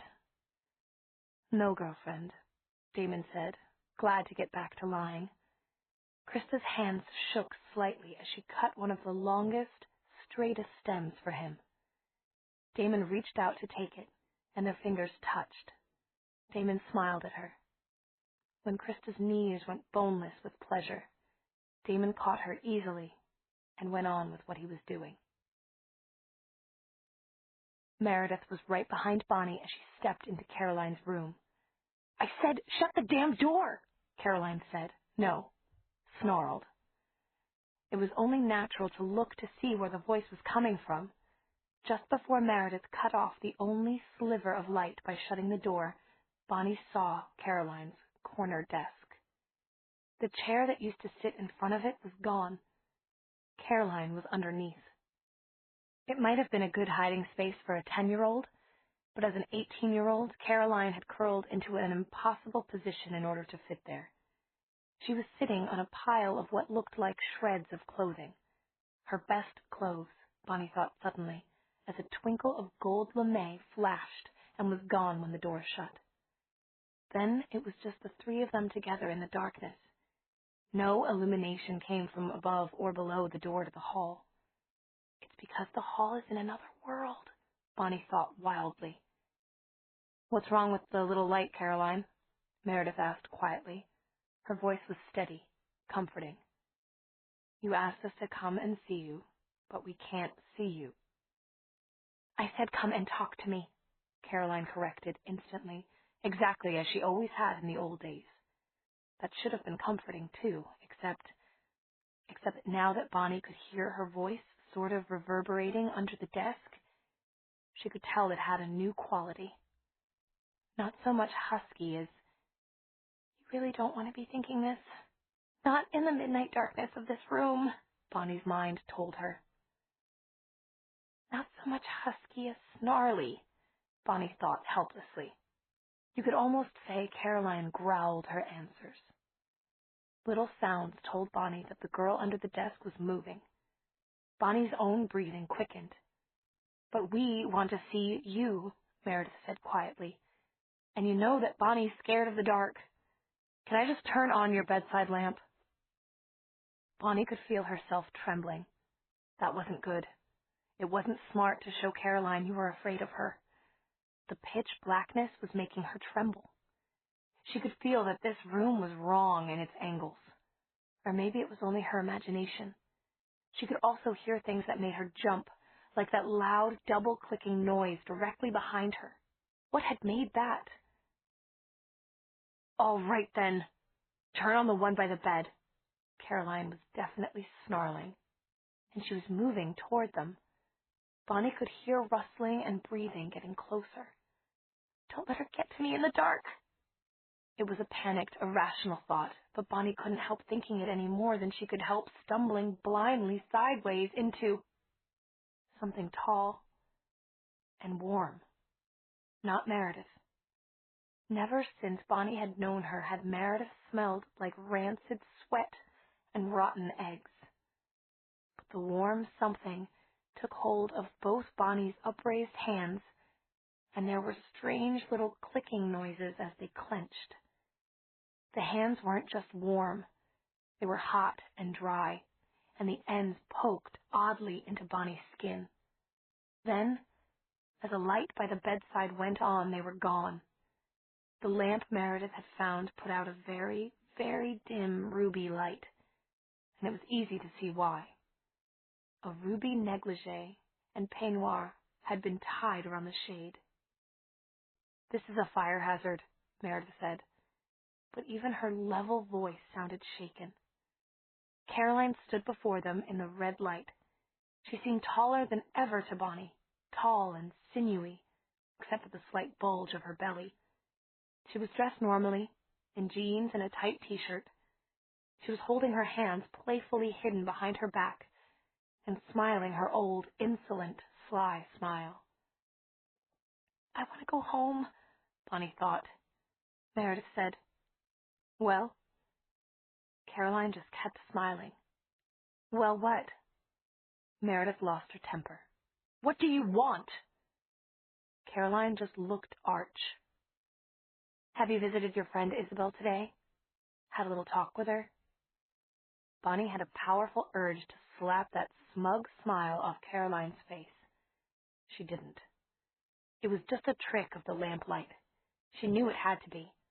But it looked almost as if there was a red dot shining in the center of each of Caroline's eyes. "We visited Isabel at the hospital, yes," Meredith said expressionlessly. Then, with unmistakable anger in her voice, she added, "And you know very well that she can't talk yet. But," with a triumphant little pounce, "the doctors say she will be able to. Her tongue will heal, Caroline. She may have scars from all the places she pierced herself, but she's going to be able to talk again just fine." Caroline's smile had faded, leaving her face looking haggard and full of dull fury. At what? Bonnie wondered. "It would do you some good to get out of this house," Meredith told the copper-haired girl. "You can't live in the dark. I won't forever," Caroline said sharply. "Just until the twins are born." She stood, hands still behind her, and arched her back so that her stomach protruded more than ever. "The twins?" Bonnie was startled into speaking. "Matt Jr. and Maddie. That's what I'm going to call them." Caroline's gloating smile and impudent eyes were almost too much for Bonnie to stand. "You can't do that," she heard herself shouting. "Or maybe I'll call the girl Honey. Matthew and Honey for their daddy, Matthew Honeycutt." "You can't do it," Bonnie shouted, more shrilly. "Especially with Matt not even here to defend himself?" "Yes, he did run away very suddenly, didn't he? The police were wondering why he had to run. Of course," Caroline lowered her voice to a meaningful whisper, "he wasn't alone. Elena was with him. I wonder what the two of them do in their spare time." She giggled a high, fatuous giggle. "Elena isn't the only person with Matt," Meredith said, and now her voice was low and dangerous. "Someone else is, too. Do you remember an agreement you signed about not telling anyone about Elena or bringing publicity around her?" Caroline blinked slowly like a lizard.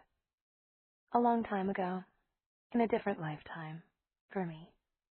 Caroline, you're not going to have a lifetime if you break that oath. Damon would kill you. Or have you already? Meredith stopped. Caroline was still giggling in that childish way, as if she were a little girl and someone had just told her a naughty joke. Bonnie felt cold sweat break out all over her body at once. Fine hairs lifted on her arms. What are you hearing, Caroline? Meredith wet her lips. Bonnie could see that she was trying to hold Caroline's eyes, but the copper-haired girl turned away. Is it Shinichi? Meredith moved forward suddenly and grasped Caroline's arms. You used to see and hear him when you looked in the mirror. Do you hear him all the time now, Caroline? Bonnie wanted to help Meredith. She did. But she couldn't have moved or spoken for anything. There were gray threads in Caroline's hair. Gray hairs, Bonnie thought. They shone dully, much lighter than the flaming auburn Caroline was so proud of. And there were other hairs that didn't shine at all. Bonnie had seen this brindled coloration on dogs. She knew vaguely that some wolves must look the same, but it was really something else to see them in your girlfriend's hair, especially when they seemed to bristle and quiver, lifting like the hackles of a dog. She's mad. Not angry mad. Insane mad, Bonnie realized. Caroline looked up, not at Meredith, but straight into Bonnie's eyes. Bonnie flinched. Caroline was gazing at her as if considering whether or not Bonnie were dinner or just garbage. Meredith stepped to stand beside Bonnie. Her fists were clenched. Don't stare, Caroline said abruptly and turned away. Yes, that was definitely a snarl. You really wanted us to see you, didn't you? Meredith said softly. You're flaunting yourself in front of us. But I think that maybe this is your way of asking for help. Hardly. Caroline, Bonnie said suddenly, amazed by a wave of pity that swamped her. Please try to think. Remember back when you said you needed a husband? She broke off and swallowed. Who's going to marry this monster? Who a few weeks ago had looked like a normal teenage girl. I understood you back then, Bonnie finished lamely. But honestly, it won't do any good to keep on saying Matt attacked you. No one... She couldn't bring herself to say the obvious. No one will believe something like you. Oh, I clean up real pretty. Caroline growled and then giggled. You'd be surprised. In her mind's eye, Bonnie saw the old insolent flash of Caroline's emerald gaze, the sly and secretive expression on her face, and the shimmering of her auburn hair. Why pick on Matt? Meredith demanded. How did you know he was attacked by a Malik that night? Did Shinichi send it after him just for you? Or did Misao? Bonnie said, remembering that it was the female of the twin Kitsunye, the fox spirits, who had spoken the most to Caroline. I went out on a date with Matt that night. Suddenly, Caroline's voice was a sing-song, as if she were reciting poetry. Badly. I didn't mind kissing him. He's so cute. I guess that's when he got the hickey on his neck. I guess I might have bitten his lip a little. Bonnie opened her mouth, felt Meredith's restraining hand on her shoulder, and shut it again. But then he just went crazy. Caroline lilted on. He attacked me. I scratched him with my fingernails all up and down one arm. But Matt was too strong, much too strong. And now you're going to have puppies, Bonnie wanted to say. But Meredith squeezed her shoulder, and she stopped herself again. Besides, Bonnie thought with a sudden twinge of alarm, the babies might look human, and there might only be twins, as Caroline herself had said. Then what would they do? Bonnie knew the way adult minds worked. Even if Caroline couldn't dye her hair back to auburn, they would say, look what stress she's been under. She's actually going prematurely gray. And even if the adults saw Caroline's bizarre appearance and strange behavior, as Bonnie and Meredith just had, They would dismiss it as being due to shock. Oh, poor Caroline. Her whole personality has changed since that day. She's so frightened of Matt that she hides under her desk. She won't wash herself. Maybe that's a common symptom after what she's been through. Besides, who knows how long it would take these werewolf babies to be born? Maybe the Malik inside Caroline could control that, make it seem to be like a normal pregnancy. And then suddenly, Bonnie was snatched away from her own thoughts to tune into Caroline's words. Caroline was through growling for the moment. She sounded almost like the old Caroline, offended and nasty as she said, "I just don't understand why you should take his word over mine." "Because," Meredith said flatly, "we know both of you. We would have known if Matt had been dating you, and he wasn't. And he's hardly the kind of guy to just show up at your front door, especially when you consider how he felt about you." "But you've already said that this monster that attacked him—" "Malik, Caroline, learn the word. You've got one inside you." Caroline smirked and waved a hand dismissing this. "You said these things can possess you and make you do things out of character, right?" There was a silence. Bonnie thought, if we have said it, we've never said it in front of you. "Well, what if I admitted that Matt and I weren't dating? What if I said that I found him driving around our neighborhood at about 5 miles an hour, just looking lost? His sleeve was torn to pieces and his arm was all chewed up. So I took him inside my house and tried to bandage his arm. But suddenly he went crazy. And I did try to scratch him, but the bandages were in the way. I scratched them off him. I even still have them, all covered in blood. If I told you that, what would you say?" "I'd say that you were using us as a dry run before telling Sheriff Mossberg," Bonnie thought, chilled. "And I'd say that you were right. You probably can clean up pretty normal looking when you make an effort. If you just stop that childish giggling and get rid of the crafty look, you'd be even more convincing."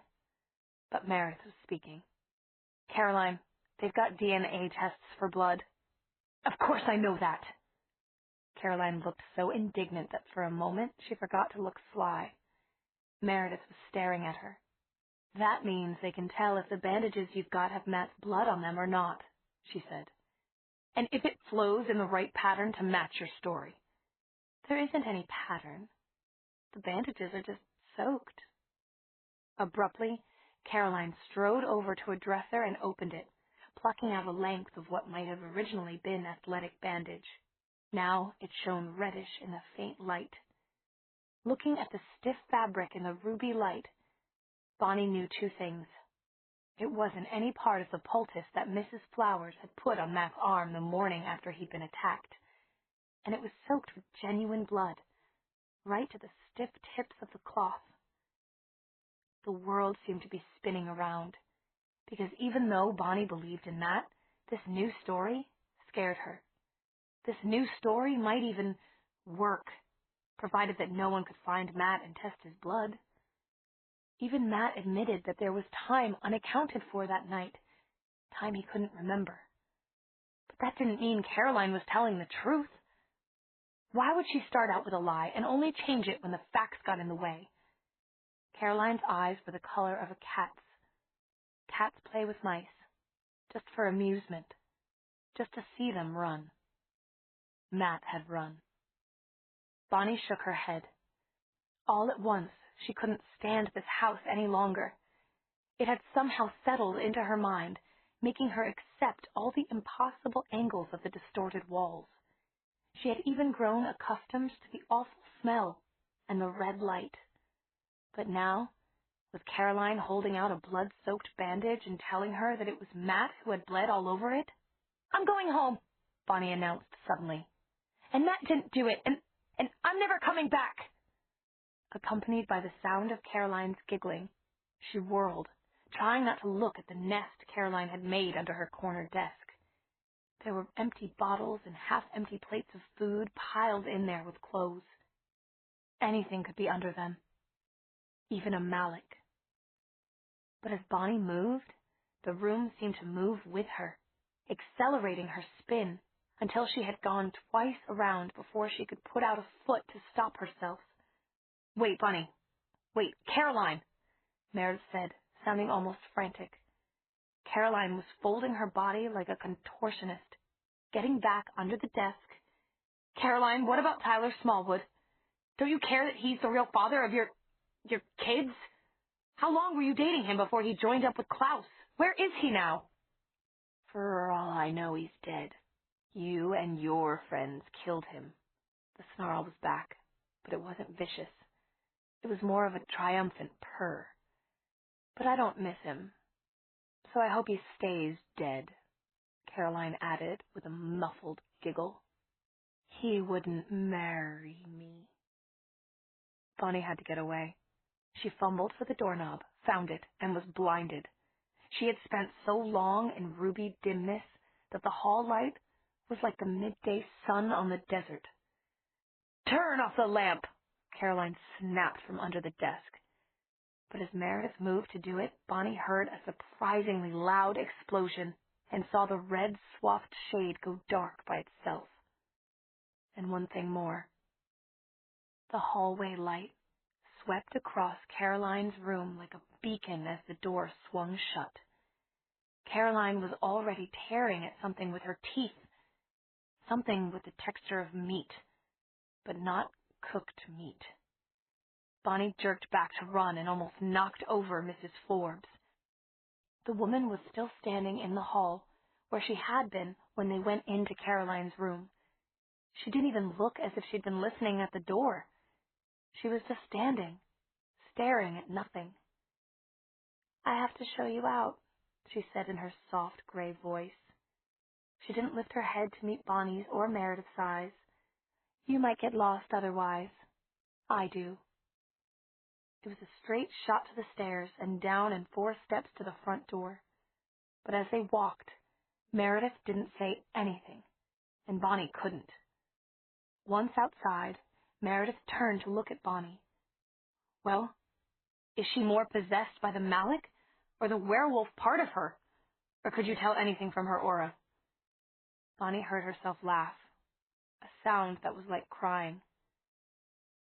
Meredith, her aura isn't human, and I don't know what to make of it. And her mother doesn't seem to have an aura at all. They're just... That house is just... Never mind, Bonnie. You don't have to go there ever again. It's like... But Bonnie didn't know how to explain the funhouse look of the walls or the way the stairs went down instead of up. I think, she said finally, you better do some more research on things like possession of the American kind. You mean like possession by demons? Meredith shot her a sharp look. Yes, I guess so. Only I don't know where to start listing what's wrong with her. I have a few ideas of my own, Meredith said quietly. Like, did you notice that she never showed us her hands? That was very strange, I thought. I know why, Bonnie whispered, trying not to let the sobbing laughter out. It's because she doesn't have fingernails anymore. What did you say? She put her hands around my wrists. I could feel them. Bonnie, you're not making any sense. Bonnie made herself speak. Caroline has claws now, Meredith. Real claws. Like a wolf. Or maybe, Meredith said in a whisper, like a fox. Chapter 6. Chapter 6. Elena was using all her considerable talents at negotiation to calm Matt down, encouraging him to order a second and third Belgian waffle, smiling at him across the table. But it wasn't much good. Matt was moving as if he were driven to rush, while at the same time he couldn't take his eyes off her. He's still imagining Damon swooping down and terrorizing some young girl, Elena thought helplessly. Damon wasn't there when they stepped out of the coffee shop. Elena saw the frown between Matt's eyebrows begin and had a brainstorm. Why don't we take the Jag to a used car dealership? If we're going to give up the Jaguar, I want your advice on what we get in return. Yeah, my advice on beat-up, falling-apart heaps has got to be the best, Matt said with a wry smile that said he knew Elena was managing him, but he didn't mind. The single car dealership in the town didn't look very promising, but even it was not as depressed looking as the owner of the lot. Elena and Matt found him asleep inside a small office building with dirty windows. Matt tapped gently on the smudged window, and eventually the man started, jerked up in his chair, and angrily waved them away. But Matt tapped again on the window when the man began to put his head down once more. And this time, the man sat up very slowly, gave them a look of bitter despair, and came to the door. "What do you want?" he demanded. "A trade-in," Matt said loudly before Elena could say it softly. "You teenagers have a car to trade," the little man said darkly. "In all my 20 years owning this place. Look." Matt stepped back to reveal the brilliant red Jag shining in the morning sun like a giant rose on wheels. A brand new Jaguar XZR, 0 to 60 in 3.7 seconds. A 550 horsepower supercharged AJ V8 Gen 3R engine with 6-speed ZF automatic transmission, adaptive dynamics, and active differential for exceptional traction and handling. There is no car like the XZR. Matt finished nose to nose with the little man, whose mouth had slowly come open as his eyes flickered between the car and the boy. "You want to trade that in for something on this lot?" he said, shocked into frank disbelief. "As if I'd have the cash to—" "Wait a minute," he interrupted himself. His eyes stopped flickering and became the eyes of a poker player. His shoulders came up, but his head didn't, giving him the appearance of a vulture. "Don't want it," he said flatly, and made as if to go back into his office.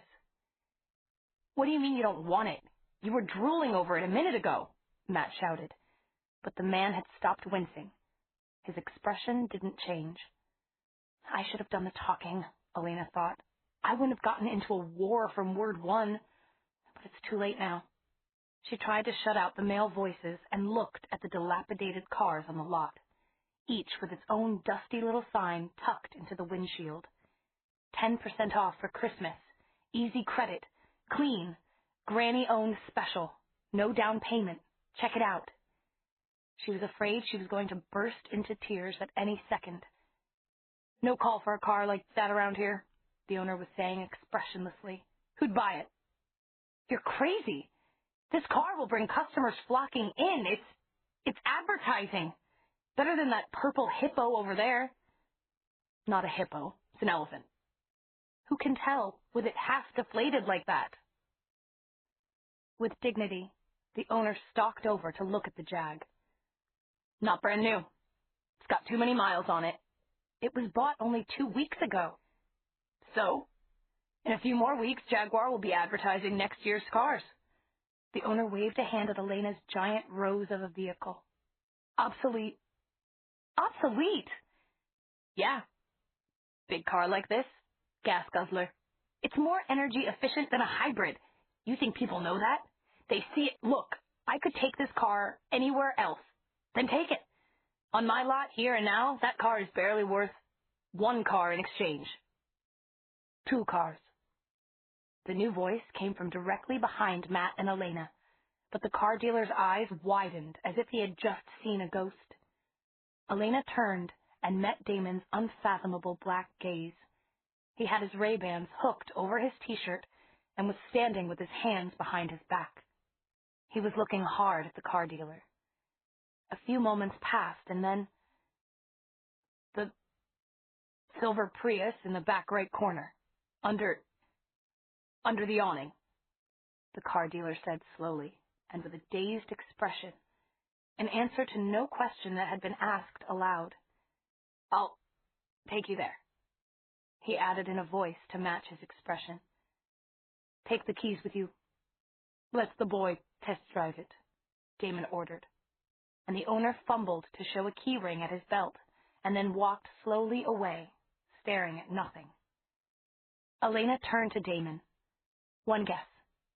You asked him which was the best car on his lot?" "Substitute least disgusting and you'd be closer," Damon said. He flashed a brilliant smile at her for 1/10 of a second and then turned it off. "But Damon, why 2 cars? I know it's more fair and all, but What are we going to do with the second car? Caravan, Damon said. Oh, no. But even Elena could see the benefits of this. At least after they held a summit to decide on a rotation schedule between the cars for Elena, she sighed. Well, if Matt agrees, Mutt will agree, Damon said, looking very briefly, as innocent as an angel. What have you got behind your back? Elena said, deciding not to pursue the question of what Damon intended to do to Matt. Damon smiled again, but this time it was an odd smile, just a quirk of one side of his mouth. His eye said it was nothing much, but his right hand came out, and it was holding the most beautiful rose Elena had ever seen in her life. It was the deepest red rose she had ever seen, yet there wasn't a hint of purple to it. It was just velvety burgundy, and open at exactly the moment of full bloom. It looked as if it would be plush to the touch, and its vivid green stem, with just a few delicate leaves here and there, was at least 18 inches long and straight as a ruler. Elena resolutely put her own hands behind her back. Damon wasn't the sentimental type, even when he got on his Princess of the Night soapbox. The rose probably had something to do with their journey. Don't you like it? Damon said. Elena might be imagining it, but it almost sounded as if he were disappointed. Of course I like it. What's it for? Damon settled back. It's for you, Princess, he said, looking hurt. Don't worry, I didn't steal it. No, he wouldn't have stolen it. Elena knew exactly how he would have gotten the rose. But it was so pretty. As she still made no move to take the rose, Damon lifted it and allowed the cool, silky-feeling petals to caress her cheek. It made her shiver. Stop it, Damon, she murmured. But she didn't seem to be able to step backward. He didn't stop. He used the cool, softly rustling petals to outline the other side of her face. Elena took a deep breath automatically, but what she smelled was not flower-like at all. It was the smell of some dark, dark wine, something ancient and fragrant that had once made her drunk immediately. Drunk on black magic and on her own heady excitement, just to be with Damon. But that wasn't the real me, a small voice in her head protested. I love Stefan. Damon, I want to... Do you want to know why I got this particular rose? Damon was saying softly, his voice blending in with her memories. I got it because of its name. It's a black magic rose. Yes, Elena said simply. She'd known that before he said it. It was the only name that fit. Now Damon was giving her a rose kiss by swirling the blossom in a circle on her cheek, and then applying pressure. The firmer petals in the middle pressed into her skin, while the outer petals just brushed it. Elena was feeling distinctly lightheaded. The day was warm and humid already. How could the rose feel so cool? Now the outermost petals had moved to trace her lips, and she wanted to say no, but somehow the word wouldn't come. It was as if she had been transported back in time, back to the days when Damon had first appeared to her, had first claimed her for his own, when she had almost let him kiss her before she knew his name. He hadn't changed his ideas since then. Vaguely, Elena remembered thinking something like that before. Damon changed other people while remaining unchanged himself. But I've changed, Elena thought, and suddenly there was quicksand under her feet. I've changed so much since then, enough to see things in Damon I'd never imagined could be there. Not just the wild and angry dark parts, but the gentle parts, the honor and decency that were trapped like veins of gold inside that stone boulder in his mind. I have to help him, Elena thought. Somehow I have to help him. and the little boy chained outside the boulder. These thoughts had trickled slowly through her mind while it seemed separated from her body. She was so involved with them, in fact, that she somehow lost track of her body, and only now did she realize how much closer Damon had gotten. Her back was against one of the sad, sagging cars, and Damon was speaking lightly, but with an undertone of seriousness. "A rose for a kiss, then?" he asked. "It is called black magic, and I did come by it, honestly. Her name was—" It was... Damon stopped, and for a moment a look of intense bewilderment flashed across his face. Then he smiled. But it was the warrior's smile, the brilliant one he turned on and off almost before you were sure you had seen it. Elena sensed trouble. Sure, Damon still didn't remember Matt's name correctly, but she had never known him to forget a girl's name when he was really trying to remember, especially within minutes of when he must have fed from that girl. Shinichi again? Elena wondered. Was he still taking Damon's memories? Only the highlights, of course, the thrills, good or bad. Elena knew that Damon himself was thinking the same thing. His black eyes were smoldering. Damon was furious, but there was a certain vulnerability about his fury. Without thinking, Elena put her hands on Damon's forearms. She ignored the rose, even as he traced the curve of her cheekbone with it. She tried to speak steadily. "Damon, what are we going to do?" That was the scene that Matt ran in on, actually. He came weaving through a maze of cars and dashed around a white SUV with one flat tire, shouting, "Hey, you guys, that Prius is—" And then he stopped dead. Elena knew what he was seeing. Damon caressing her with the rose, while she was practically embracing him. She let go of Damon's arms, but she couldn't back away from him because of the car behind her. "Matt," Elena began, and then her voice trailed off. She had been about to say, "This isn't what it looks like. We're not in the middle of a cuddle. I'm not really touching him." But this was what it looked like. She cared about Damon. She had been trying to get through to him. With a small shock, that thought repeated itself with the force of a shaft of sunlight shooting through an unprotected vampire's body. She cared about Damon. She really did. It was usually difficult being with him because they were alike in so many ways. Headstrong, each wanting their own way, passionate, impatient. She and Damon were alike. Small shocks were going through Elena, and her entire body felt weak. She found herself glad to lean against the car behind her, even though it must be getting dust all over her clothes. "I love Stefan," she thought almost hysterically. "He's the only one I love. But I need Damon to get to him, and Damon may be falling to pieces in front of me." She was looking at Matt all the while, her eyes full of tears that would not fall. She blinked, but they stubbornly stayed on her lashes. "Matt," she whispered. He said nothing. He didn't need to. It was all in his expression, astonishment turning to something Elena had never seen before, not when he was looking at her. It was a sort of alienation that shut her out completely, that severed any bonds between them. "Matt, no." But it came out in a whisper. And then, to her astonishment, Damon spoke. "You do know it's all me, don't you? You can hardly blame a girl for trying to defend herself." Elena looked at her hands, which were shaking now. Damon was going on. "You know it's all my fault. Elena would never—" That was when Elena realized Damon was influencing Matt. "No!"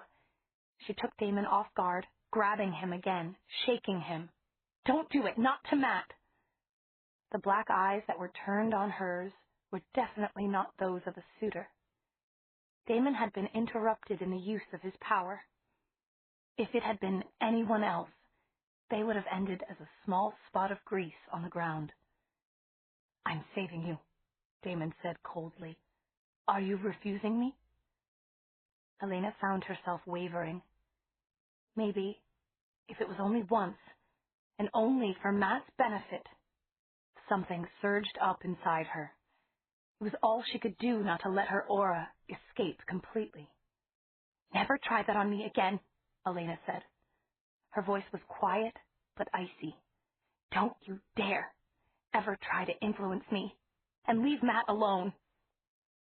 Something like approval flickered in the endless darkness of Damon's gaze.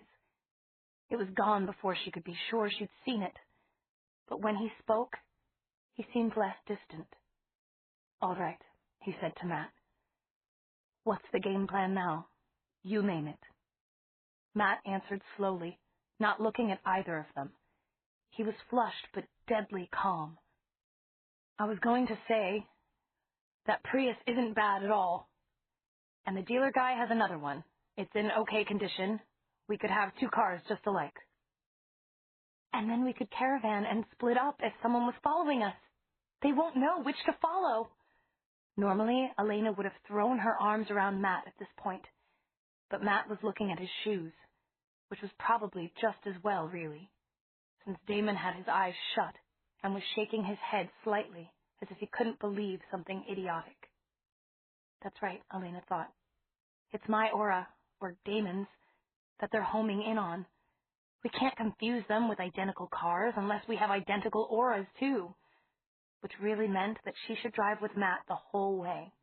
But Damon would never accept that, and she needed Damon to get to her beloved, her one and only, her true mate, Stefan.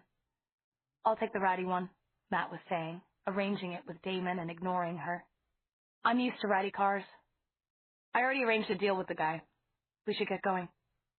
Still speaking only to Damon, he said, You'll have to tell me where we're going. We might get separated. Damon was silent for a long moment. Then, brusquely, he said, Sedona, Arizona, for a start.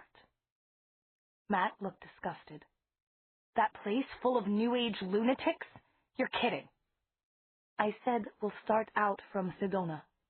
It's complete wilderness. Nothing but rock all around it. You could get lost. Very easily. Damon flashed the brilliant smile and instantly turned it off. We'll be at the Juniper Resort, off North Highway 89A, he added smoothly. I've got it, Matt said.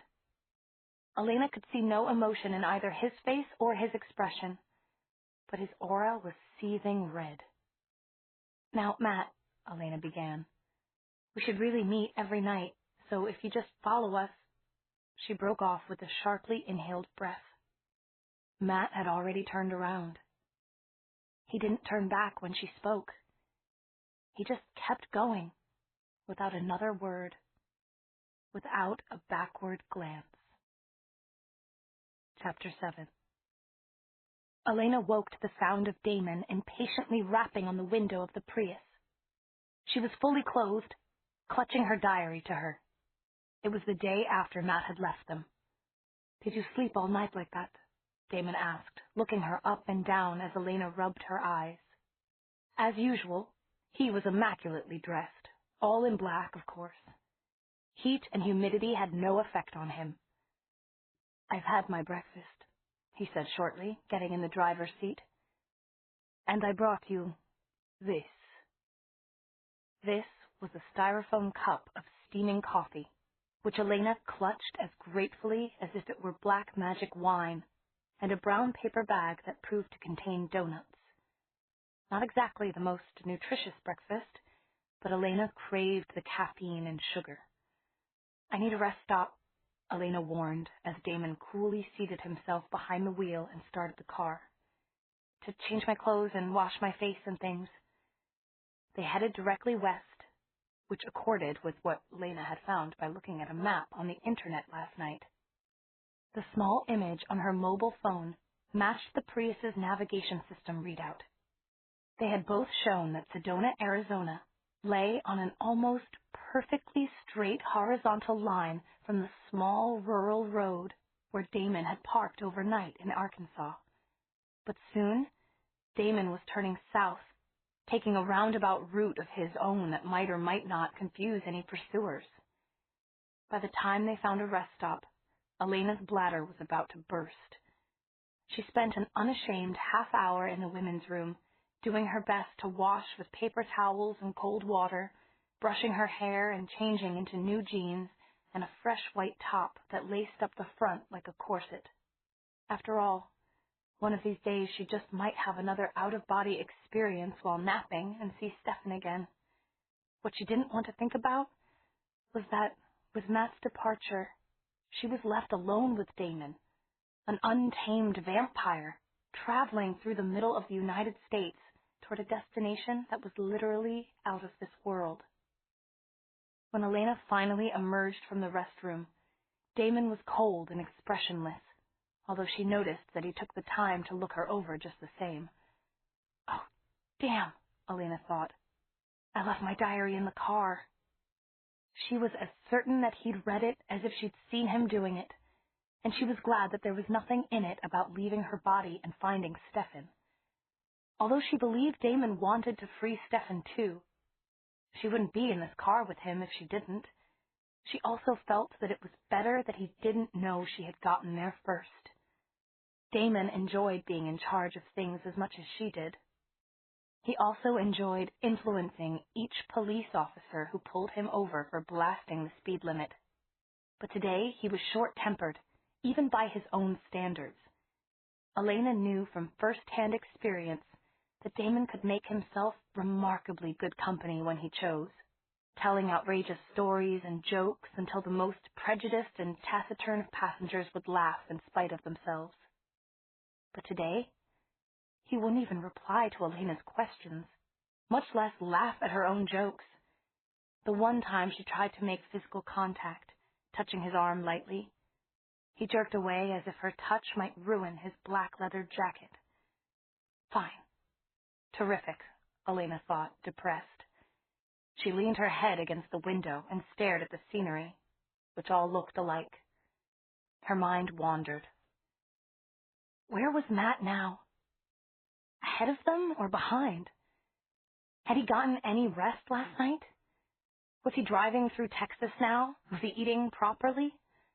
Elena blinked away tears, which welled up whenever she remembered the way he had walked away from her without a backward look. Elena was a manager. She could make almost any situation turn out okay, as long as the people around her were normal, sane beings. And managing boys was her specialty. She'd been handling them, steering them, since junior high. But now, approximately 2.5 weeks since she had come back from death, from some spirit world that she didn't remember, she didn't want to steer anyone. That was what she loved about Stefan. Once she'd gotten past his reflexive instinct to keep away from anything he cherished, she didn't need to manage him at all. He was maintenance-free, except for the gentlest of hints that she'd turned herself into an expert on vampires, not at hunting them or slaying them, but at loving them safely.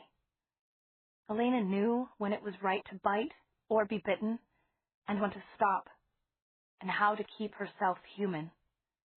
But apart from those gentle hints, she didn't even want to manage Stefan. She wanted simply to be with him. After that, everything took care of itself. Elena could live without Stefan, she thought. But just as being away from Meredith and Bonnie was like living without her two hands, living without Stefan would be like trying to live without her heart. He was her partner in the great dance, her equal and her opposite, her beloved and her lover in the purest sense imaginable. He was the other half of the sacred mysteries of life to her. And after seeing him last night, even if it had been a dream, which she wasn't willing to accept, Elena missed him so much that it was a throbbing pain inside her, a pain so great that she couldn't bear to just sit and dwell on it. If she did, she might just go insane and start raving at Damon to drive faster, and Elena might hurt inside, but she wasn't suicidal. They stopped at some nameless town for lunch. Elena had no appetite, but Damon spent the entire break as a bird, which for some reason infuriated her.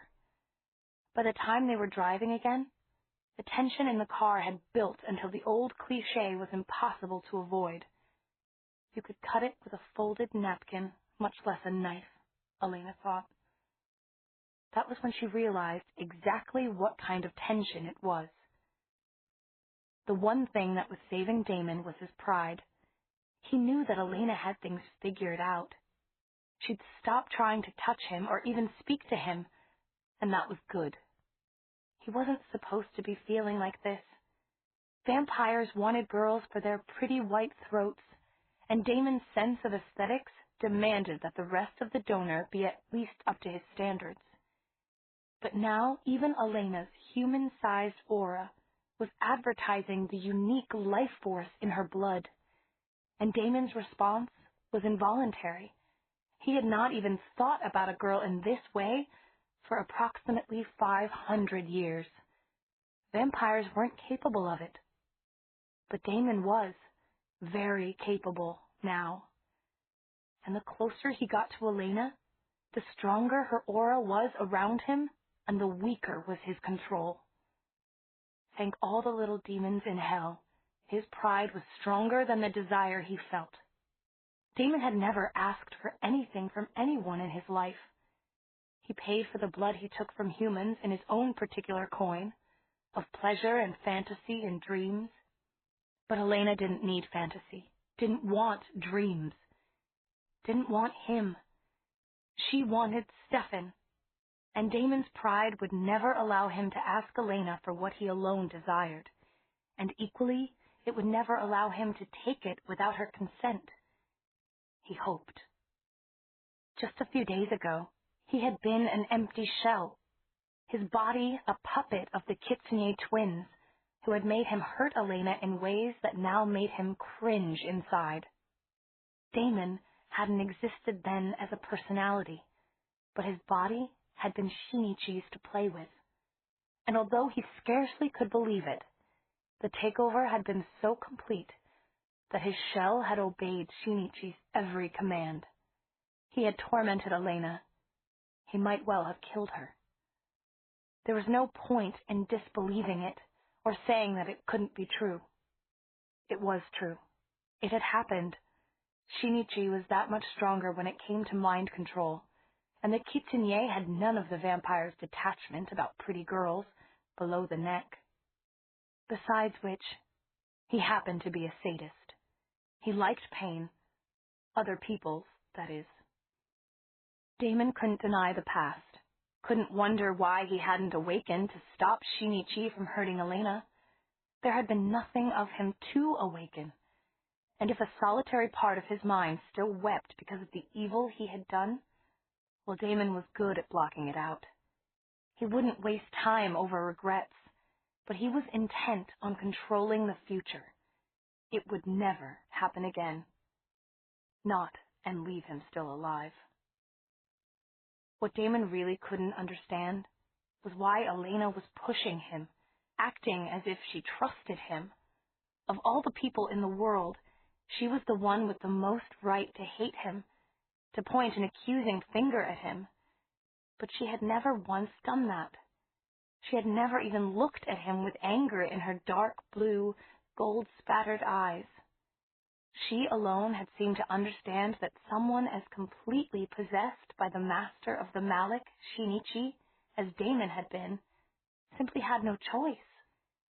Wasn't there to make a choice in what he or she did.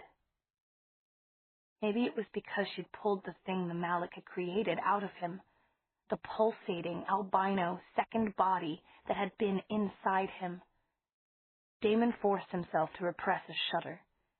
He only knew this because Shinichi had jovially mentioned it while taking away all Damon's memories of the time since the two of them, Kitsune and vampire, had met in the old wood.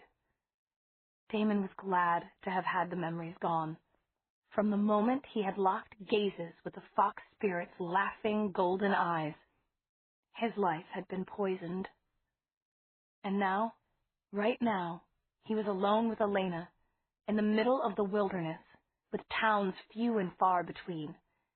They were utterly, uniquely alone, with Damon helplessly wanting from Elena what every human boy she'd ever encountered had wanted.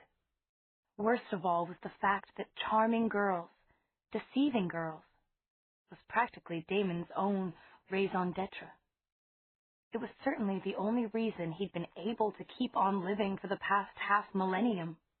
And yet he knew that he must not even start the process with this one girl who, to him, was the jewel lying on the dung heap of humanity. To all appearances, he was perfectly in control, icy and precise, distant and disinterested. The truth was that he was going out of his mind. That night, after making sure that Elena had food and water and was safely locked into the Prius, Damon called down a damp fog and began to weave his darkest wards. These were announcements to any sisters or brothers of the night who might come upon the car that the girl inside was under Damon's protection, and that Damon would hunt down and flay alive anyone who even disturbed the girl's rest, and then he'd get around to really punishing the culprit. Damon then flew a few miles south as a crow, found a dive with a pack of werewolves drinking in it, and a few charming barmaids serving them, and brawled and bled the night away. But it wasn't enough to distract him, not nearly enough. In the morning, returning early, he saw the wards around the car in tatters. Before he could panic, he realized that Elena had broken them from the inside. There had been no warning to him because of her peaceful intent and innocent heart. And then Elena herself appeared, coming up the bank of a stream, looking clean and refreshed. Damon was stricken speechless by the very sight of her, by her grace, by her beauty, by the unbearable closeness of her. He could smell her freshly washed skin and couldn't help deliberately breathing in more and more of her unique fragrance. He didn't see how he could put up with another day of this. And then Damon suddenly had an idea. "Would you like to learn something that would help you to control that aura of yours?" he asked as she passed him, heading for the car. Elena threw him a sidelong glance. "So you've decided to talk to me again? Am I supposed to faint with joy?" "Well, that would always be appreciated." "Would it?" she said sharply. And Damon realized that he had underestimated the storm he had brewed inside this formidable girl. "No. Now I'm being serious," he said, fixing his dark gaze on her. "I know. You're going to tell me to become a vampire to help control my power." No. This has nothing to do with being a vampire." Damon refused to be drawn into an argument, and that must have impressed Elena, because finally she said, "What is it then?" "It's learning how to circulate your power. Blood circulates, yes? And power can be circulated too. Even humans have known that for centuries, whether they call it life force or chi or ki. As it is, you're simply dissipating your power into the air. That's an aura. But if you learn to circulate it, you can build it up for some really big release, and you can be more inconspicuous as well." Elena was clearly fascinated. "Why didn't you tell me before?" "Because I'm stupid," Damon thought. "Because to vampires it's as instinctive as breathing is to you." He lied unblushingly. "It takes a certain level of competence to accomplish." "And I can do it now?" "I think so." Damon put slight uncertainty in his voice. Naturally, this made Elena even more determined. "Show me," she said. "You mean right now?" He glanced around. "Someone might drive by." "We're off the road. Oh, please, Damon, please." Elena looked at Damon with the huge blue eyes that altogether too many males had found irresistible. She touched his arm, trying once more to make some kind of contact, but when he automatically drew away, she continued. I really do want to learn. You can teach me. Just show me once and I'll practice. Damon glanced down at his arm, felt his good sense and his will wavering. How does she do that? All right, he sighed. There were at least 3 or 4 billion people on this dust mote of a planet that would give anything to be with this warm and eager, yearning Elena Gilbert. The problem was that he happened to be one of them, and that she clearly didn't give a damn for him. Of course not. She had dear Stefan. Well, he would see if his princess was still the same when, if, she managed to free Stefan and get out of their destination alive. Meanwhile, Damon concentrated on keeping his voice, face, and aura all dispassionate. He'd had some practice at that. Only 5 centuries worth, but it added up. First, I have to find the place, he told her. Hearing the lack of warmth in his voice, the tone that was not merely dispassionate, but actually cold. Elena's expression didn't flicker. She could be dispassionate too. Even her deep blue eyes seemed to have taken on a frosty glint. All right, where is it? Near where the heart is, but more to the left. He touched Elena's sternum, and then moved his fingers to the left. Elena fought back both tension and a shiver. He could see it. Damon was probing for the place where the flesh became soft over bone, the place most humans assumed their heart was, because it was where they could feel their heart beating. It should be around here. Now, I'll run your power through 1 or 2 circulations, and when you can do it by yourself, that's when you'll be ready to really conceal your aura. But how will I know? You'll know. Believe me. He didn't want her to ask questions, so he simply held up one hand in front of her, not touching her flesh or even her clothing, and brought her life force in synchronization with his. There. Now, to set the process off. He knew what it would feel like to Elena. An electric shock, starting at the point where he had first touched her and quickly spreading warmth through her body. Then, a rapid montage of sensations as he went through a practiced rotation or 2 with her. Up toward him, to her eyes and ears, where she would suddenly find she could see and hear much better, then down her spine and out to her fingertips, while her heartbeat quickened, and she felt something like electricity in her palms. Back up her arm and down the side of her body, at which point a tremor would set in. Finally, the energy would sweep down her magnificent leg all the way to her feet, where she would feel it in her soles, curling her toes before coming back around to where it had started near her heart. Damon heard Elena gasp faintly when the shock first hit her, and then felt her heartbeat race and her eyelashes flicker as the world suddenly became much lighter to her, her pupils dilating as if she were in love, her body going rigid at the tiny sound of some rodent in the grass, a sound she would never have heard without power directed to her ears. And so, all around her body, once, and then again, so she could get a feel for the process. Then he let her go. Elena was panting and exhausted, and he'd been the one expending energy. I'll never be able to do that alone, she gasped. Yes, you will. In time and with practice. And when you can do it, you'll be able to control all your power. If you say so. Elena's eyes were shut now, her lashes dark crescents on her cheeks. It was clear that she'd been pushed to her limit. Damon felt the temptation to draw her to him, but suppressed it. Elena had made it clear that she didn't want him embracing her. I wonder just how many boys she didn't push away, Damon thought abruptly, bitterly. That surprised him a little, the bitterness. Why should he care how many boys had handled Elena? When he made her his princess of darkness, they would both go hunting for human prey, sometimes together, sometimes alone. He wouldn't be jealous of her then. Why should he care how many romantic encounters she'd had now? But he found that he was bitter and angry enough that he answered without warmth. "I do say you will. Just practice doing it alone."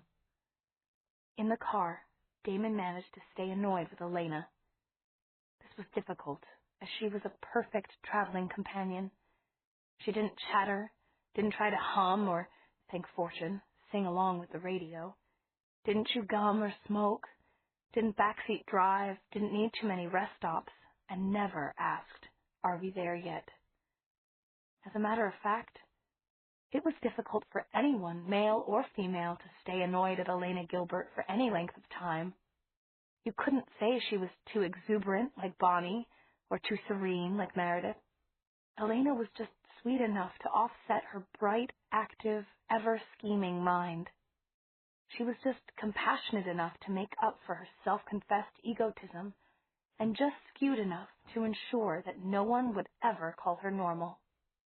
She was intensely loyal to her friends, and just forgiving enough that she herself considered almost no one an enemy, kitsune and old ones of the vampire kind excepted.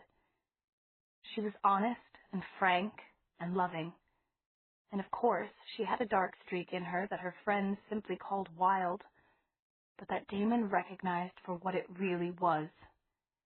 It compensated for the naive, soft, ingenuous side of her nature.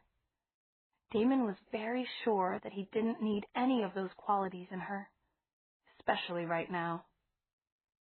Oh, yes. And Elena Gilbert was just gorgeous enough to make any of her negative characteristics completely irrelevant.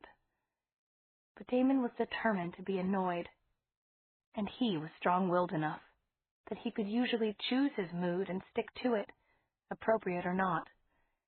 He ignored all of Elena's attempts at conversation, and eventually she gave up trying to make them. He kept his mind pinned to the dozens of boys and men whom the exquisite girl beside him must have bedded. He knew that Elena, Caroline, and Meredith had been the senior members of the quartet when they had all been friends, while little Bonnie had been the youngest and had been considered a bit too naive to be fully initiated. So why was he with Elena now? He found himself asking sourly, wondering for just the slightest second if Shinichi was manipulating him as well as taking his memories. Did Stefan ever worry about her past? Especially with an old boyfriend, Mutt, still hanging around, willing to give his very life for her? Stefan must not, or he'd have put a stop. No, how could Stefan put a stop to anything Elena wanted to do? Damon had seen the clash of their wills, even when Elena had been a child mentally just after returning from the afterlife.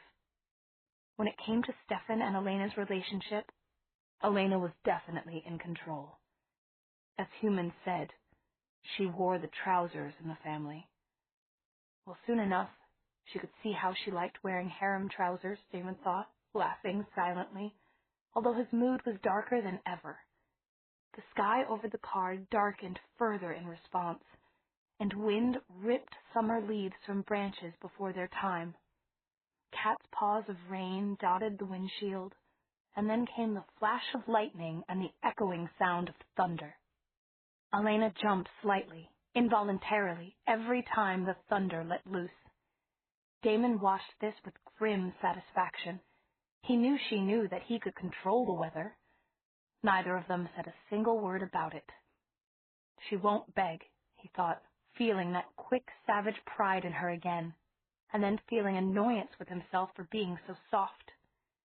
They passed a motel, and Elena followed the blurry electric signs with her eyes, looking over her shoulder until it was lost in darkness. Damon didn't want to stop driving, didn't dare stop, really. They were headed into a really nasty storm now, and occasionally the Prius hydroplaned, but Damon managed to keep it under control. Barely.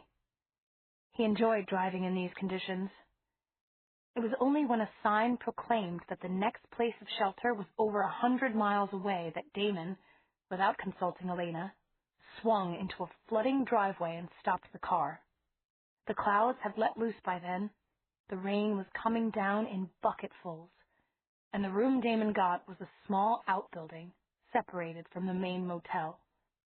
The solitude suited Damon just fine. Chapter 8. As they hastened from the car to the secluded motel room, Elena had to put pressure on her legs to keep them steady under her. As soon as the door to the room slammed shut, with the storm more or less outside, and her own stiff and aching body inside, she headed for the bathroom without even turning on a light. Her clothes and hair and feet were all damp. The fluorescent lights of the bathroom seemed too bright after the darkness of the night and the storm. Or maybe it was the beginning of her learning to circulate her power. That had certainly been a surprise. Damon hadn't even been touching her, but the shock she had felt still reverberated inside her. And as for the feeling of having her power manipulated from outside her body, well, there just weren't words. It had been a breathtaking experience, all right. Even now, just thinking about it made her knees tremble. But it was more clear than ever that Damon wanted nothing to do with her. Elena confronted her own image in the mirror and winced. Yes, she looked like a drowned rat that had been dragged backward a mile through the gutter. Her hair was damp, turning its silky waves into tiny wisps of curls all around her head and face. She was as white as an invalid, and her blue eyes were staring out of the pinched and exhausted face of a child. For just a moment, she remembered being in even worse shape a few days, yes, it was only days ago, and having Damon treat her with the utmost gentleness, as if her bedraggled appearance had meant nothing to him. But those memories had been taken from Damon by Shinichi, and it was too much to hope that that might have been his real state of mind. It had been whim, like all his other whims. Furious at Damon and at herself for the prickling behind her eyes she felt, Elena turned away from the mirror. The past was the past. She had no idea why Damon had suddenly decided to start jerking away from her touch, or to look at her with the hard, cold eyes of a predator.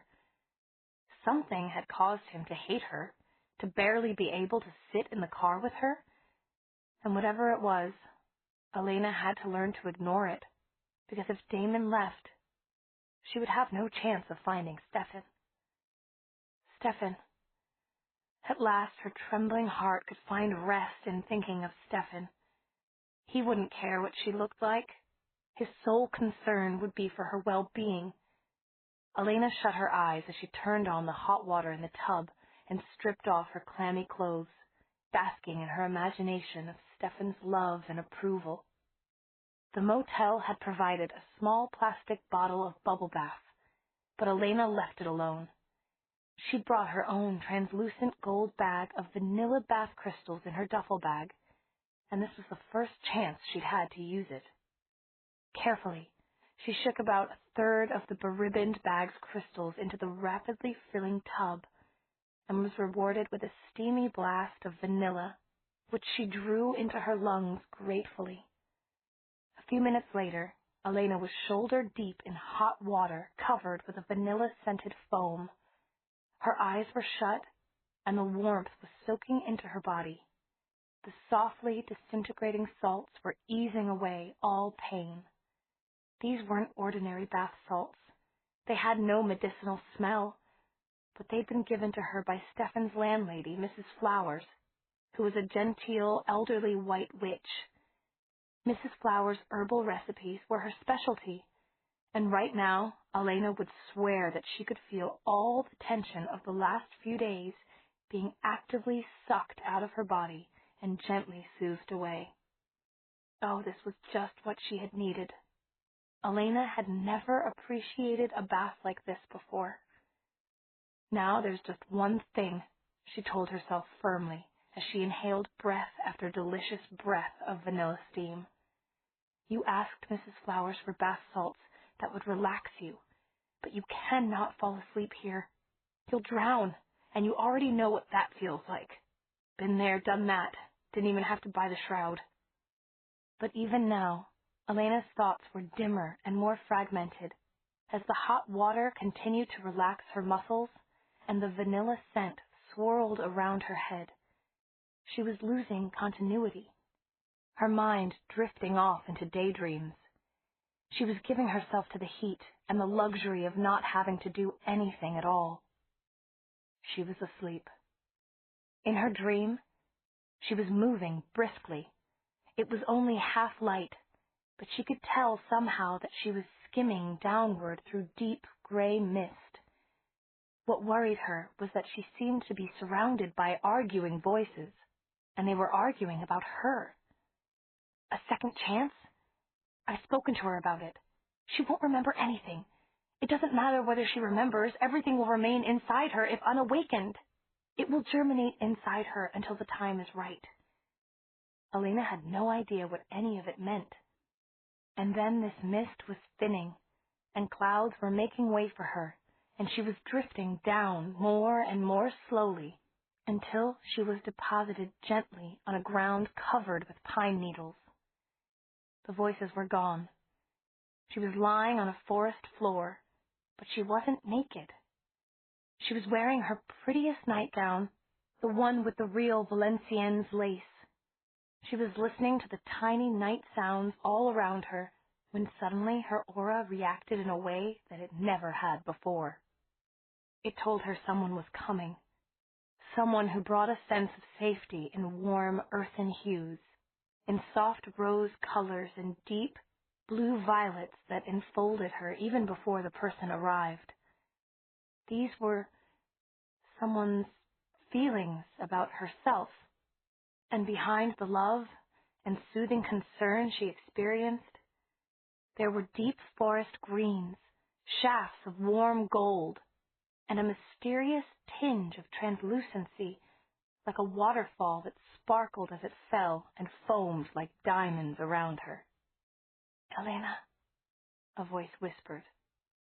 "Elena." This was so familiar. "Elena, Elena."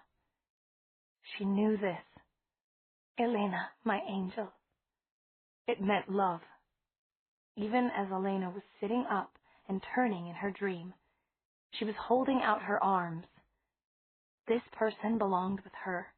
He was her magic, her solace, her best beloved. It didn't matter how he'd gotten there or what had happened before. He was her soul's eternal mate. And then, strong arms holding her tenderly, a warm body close to hers, sweet kisses, many, many times. This familiar feeling as she melted into his embrace. He was so gentle, but almost fierce in his love for her. He had vowed not to kill, but he would kill to save her. She was his most precious thing in all the world. Any sacrifice would be worth it if she were safe and free. His life meant nothing without her, so he would gladly give it, laughing and kissing his hand to her with his last breath. Elena breathed in the wonderful autumn leaves scent of his sweater and was comforted. Like a baby, she allowed herself to be soothed by simple familiar odors, by the feeling of her cheek against his shoulder and the wonder of the two of them breathing together in synchronicity. When she tried to put a name to this miracle, it was at the front of her mind. Stefan. Elena didn't even need to look up at his face to know that Stefan's leaf-green eyes would be dancing like the waters of a small pond ruffled by wind and sparkling with 1,000 different points of light. She buried her head in his neck, afraid somehow to let go of him, although she couldn't remember why. "I don't know how I got here," she told him non-verbally. In fact, She didn't remember anything before this, before awakening to his call, only jumbled images. It doesn't matter. I'm with you. Fear seized her. This isn't just a dream, is it? No dream is just a dream, and I'm with you always. But how did we get here? Shh, you're tired. I'll hold you up. On my life, I swear it. Just rest. Let me hold you just once. Just once? But now Elena felt worried and dazed, and she had to let her head fall backward, had to see Stefan's face. She tilted her chin back and found herself meeting laughing eyes of an infinite darkness in a chiseled, pale, and proudly handsome face. She almost cried out in horror. Hush, hush, Angel. Damon? The dark eyes that met hers were full of love and joy. Who else? How dare you? How did you get here? Elena was more and more confused. I don't belong anywhere, Damon pointed out, suddenly sounding sad. You know I'll always be with you. I do not. Give Stefan back to me. But it was too late. Elena was aware of the sound of water trickling and of tepid liquid sloshing around her. She woke up just in time to keep her head from going underwater in the bathtub. A dream. She felt much more flexible and easy in her body, but she couldn't help feeling saddened by the dream. It hadn't been an out-of-body experience either. It had been a simple, crazy, mixed-up dream of her own. I don't belong anywhere. I'll always be with you. Now what was gibberish like that supposed to mean? But something inside Elena trembled, even as she remembered it. She hastily changed, not into a Valenciennes lace nightgown, but into a gray and black sweatsuit. When she emerged, she was feeling overtired and prickly and ready to start a fight if Damon gave any sign of having picked up on her sleeping thoughts. But Damon didn't. Elena saw a bed, managed to focus on it, stumbled toward it, and collapsed, flopping down on pillows that sank unsatisfactorily beneath her head. Elena liked her pillows firm. For a few moments she lay, savoring her after-bath sensations as her skin gradually cooled and her head cooled as well. As far as she could tell, Damon was standing in exactly the same position as he had taken up when they'd entered the room, and he was still as silent as he had been since the morning. Finally, to get it over with, she spoke to him, and being Elena, she went straight to the heart of the problem. What's wrong, Damon? Nothing. Damon stared out the window, pretending to be engrossed in something beyond the glass. What nothing? Damon shook his head, but somehow his turned back eloquently conveyed his opinion of this motel room. Elena examined the room with the too bright vision of someone who has forced their body beyond its limits. She contemplated beige walls, beige carpet, a beige armchair, a beige desk, and, of course, a beige bedspread. Even Damon couldn't reject a room on the grounds that it doesn't match his basic black, she thought. And then, I'm tired and bewildered and scared and incredibly stupid. There's only one bed in here. I'm lying on it. Damon? With an effort, she sat up. What do you want? There's a chair. I can sleep on the chair. He half turned, and she saw in the movement that he wasn't annoyed or playing games. He was furious. It was all there in the faster-than-the-human eye could follow assassin's spin, and the complete muscular control that stilled it almost before it had begun. Damon, with his sudden movements and his frightening stillness, he was looking out the window again, body poised as always for something. Right now, it looked poised to jump through glass to get outside. "Vampires don't need sleep," he said in a voice icier and more controlled than she'd heard since Matt had left them. That gave her the energy to get off the bed. "You know I know that's a lie." "Take the bed, Elena. Go to sleep." But his voice was the same.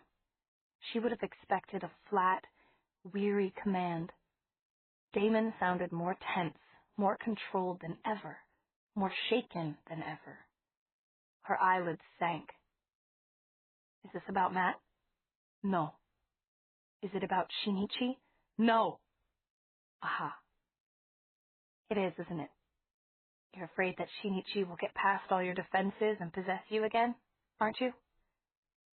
"Go to bed, Elena," Damon said tonelessly. He was still shutting her out as completely as if she weren't there. Elena got mad. "What does it take to show you that I trust you? I'm traveling all alone with you, without any idea where we're really going. I'm trusting you with Stefan's life." Elena was behind Damon now, on the beige carpet which smelled like nothing, like boiled water, not even like dust. Her words were the dust. There was something about them that sounded hollow, wrong. They were the truth, but they weren't getting through to Damon. Elena sighed. Touching Damon unexpectedly was always a tricky business, with all the risks of setting off murderous instinct by accident, even when he wasn't possessed. She reached out, now, very carefully, to put her fingertips on the elbow of his leather jacket. She spoke as precisely and unemotionally as she could. "You also know that I have other senses now than the usual 5. How many times do I have to say it, Damon? I know it wasn't you torturing me and Matt last week." Despite herself, Elena heard a certain pleading in her own voice. "I know that you've protected me on this trip when I was in danger, even killing for me. That means a lot to me. You may say you don't believe in the human sentiment of forgiveness, but I don't think you've forgotten it. And when you know that there is nothing to forgive in the first place, this has absolutely nothing to do with last week." The change in his voice, the force in it, hit Elena like a whiplash. It hurt, and it frightened her. Damon was serious. He was also under some dreadful strain, not completely unlike that of fighting off Shinichi's possession, but different. "Damon, leave me alone." Now, where have I heard something like that before? Befuddled, her heart pounding, Elena groped through memories. Oh yes, Stefan. Stefan, when they had first been in his room together, when he was afraid to love her, when he was sure he would cause her to be damned if he showed he cared.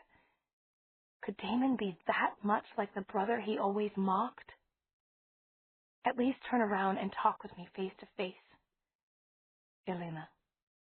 It was a whisper, but it sounded as if Damon couldn't summon up his usual silky menace. "Go to bed. Go to hell. Go anywhere. But stay away from me." "You're so good at that, aren't you?" Elena's own voice was cold now. Recklessly, angrily, she moved in even closer, at pushing people away. "But I know that you haven't fed this evening. There's nothing else you want from me, and you can't do the starving martyr bit half as well as Stefan." Elena had spoken, knowing that her words were guaranteed to incite a response of some kind. But Damon's usual response to this sort of thing was to lounge against something and pretend not to have heard. What happened instead was completely outside the range of her experience. Damon whirled, caught her precisely, held her locked in an unbreakable grip. Then, with a swoop of his head like a falcon on a mouse, he kissed her. He was more than strong enough to hold her still without hurting her. The kiss was hard and long, and for quite a while Elena resisted out of sheer instinct. Damon's body was cool against hers, which was still warm and damp from the bath. The way he was holding her, if she put enough pressure on those particular points, it would hurt her possibly seriously. And then she knew he would release her. But did she really know what she knew? Was she prepared to break a bone to test it? He was stroking her hair, which was so unfair, curling the ends and crushing them in his fingers, just hours after he taught her to feel things to the tips of her hair. He knew her weak spots, not just every woman's weak spots. He knew hers. He knew how to make her want to cry out in pleasure and how to soothe her. There was nothing to do but test her theory and maybe break a bone. She would not submit when she had not invited him. She would not. But then she remembered her curiosity about the little boy and the great stone boulder, and she deliberately opened her mind to Damon's. He fell into the trap of his own making. As soon as their minds connected, there was something like fireworks, explosions, rockets, stars going nova. Elena set her mind to ignoring her body and began looking for the boulder. It was deep, deep inside the most locked-off part of his brain, deep in the eternal darkness that slept there.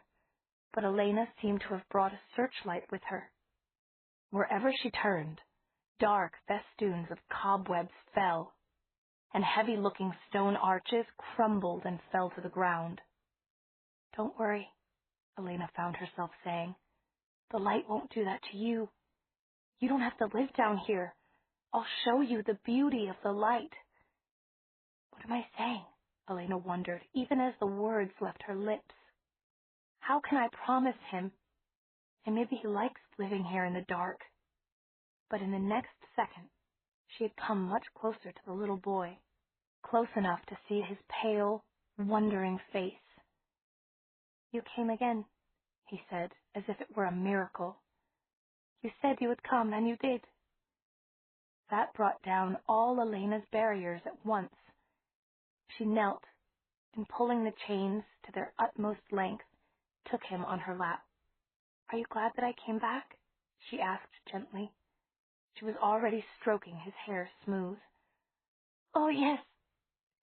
It was a cry, and it frightened Elena almost as much as it pleased her.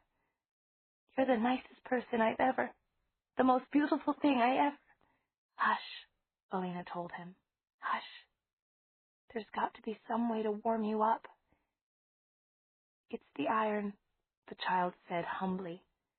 "Iron keeps me weak and cold. But it has to be iron, otherwise he wouldn't be able to control me." "I see," Elena said grimly. She was beginning to get a grasp on what kind of relationship Damon had with this little boy. For a moment, on a hunch, she took 2 lengths of iron in her hands and tried to tear them apart. Elena had super light here. Why not superpowers? But all that happened was that she twisted and turned the length for nothing, and finally cut the web of her finger against an iron burr. "Oh!"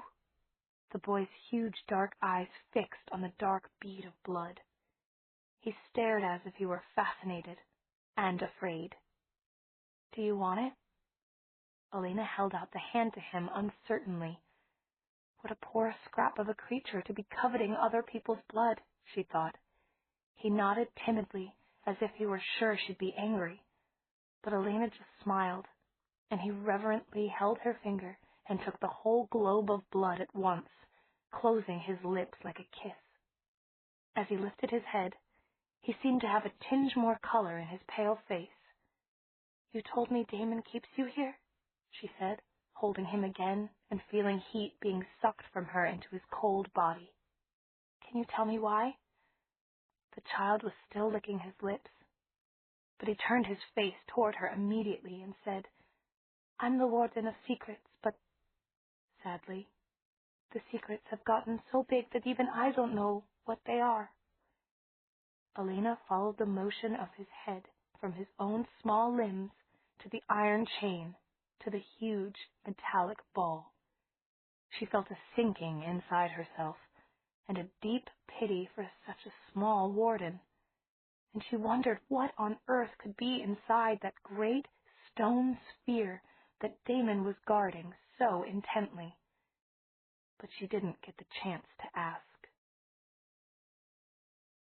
Chapter 9. Even as Elena opened her mouth to speak, she could feel herself lifted as if in a hurricane.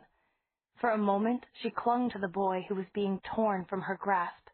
Then she just had time to shout, "I'll be back," and to hear his reply before she was pulled into the ordinary world of baths and manipulation and motel rooms. "I'll keep our secret." That was what the little boy had cried to her at the last moment.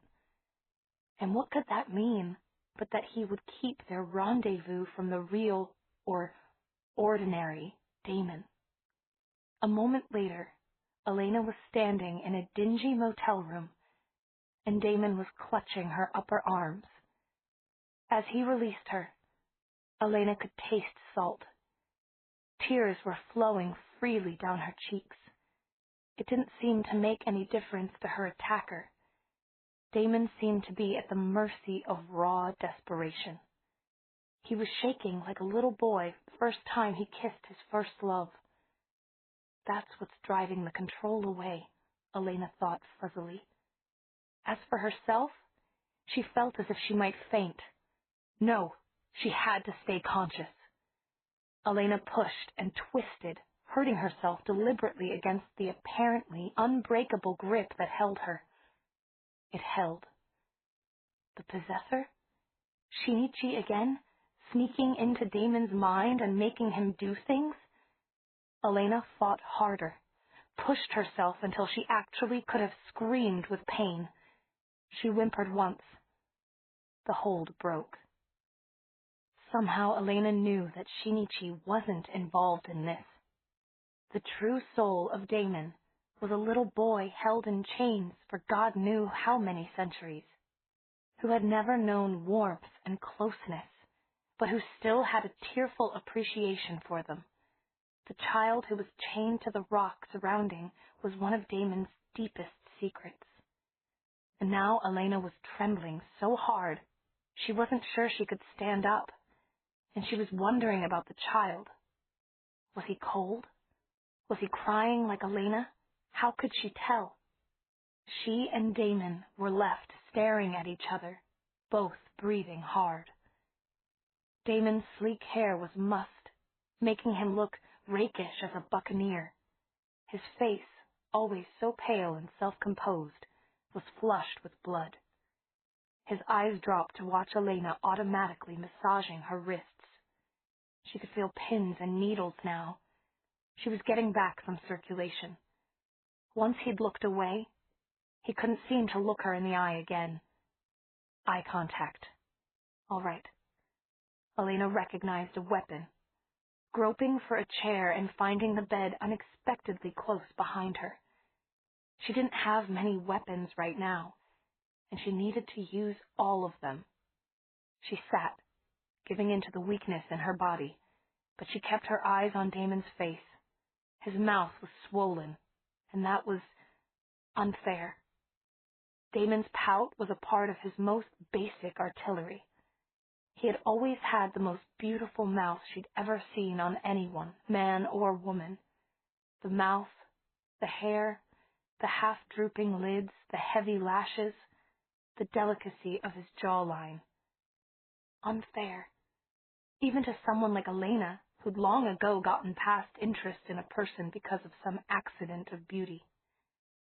But she'd never seen that mouth swollen. The perfect hair disordered, the eyelashes trembling because he was looking everywhere except at her and trying not to show it. Was that what you've been thinking about while you've been refusing to talk to me? She asked, and her voice was almost steady. Damon's sudden stillness was perfection like all his other perfections. No breathing, of course. He stared at a spot in the beige carpet that by rights ought to have broken into flames. Then, finally, he lifted those huge dark eyes to hers. It was so hard to tell anything about Damon's eyes because the iris was almost the same color as the pupil. But Elena had a feeling that at this moment they were dilated so far as to be all pupil. How could eyes as dark as midnight trap and hold light? She seemed to see in them a universe of stars. Damon said softly, "Run." Elena felt her legs tense. "Shinichi?" "No. You should run now." Elena felt her thigh muscles relax slightly and was grateful not to have to try to prove that she could run or even crawl at this exact instant. But her fists clenched. "You mean this is just you being a bastard?" she said. "Have you decided to hate me again? Did you enjoy—" Damon whirled again, stillness into motion faster than her eyes could track it. He hit the frame of the window once, pulling the punch almost completely at the last instant. There was a crash, and then 1,000 little echoes as the glass showered like diamonds against the darkness outside. "That might bring some people to help you." Damon wasn't trying to make the words seem more than an afterthought. Now that he was turned away from her, he didn't seem to care about keeping up appearances. Fine tremors ran through his body. "This late in the storm? This far away from the office? I doubt it." Elena's body was catching up with the adrenaline spurt that had allowed her to fight her way out of Damon's grip. She was tingling all over, and she had to work to keep it from turning into outright shaking. And they were back to square one, with Damon staring into the night and her staring at his back, or at least that was where he wanted them to be.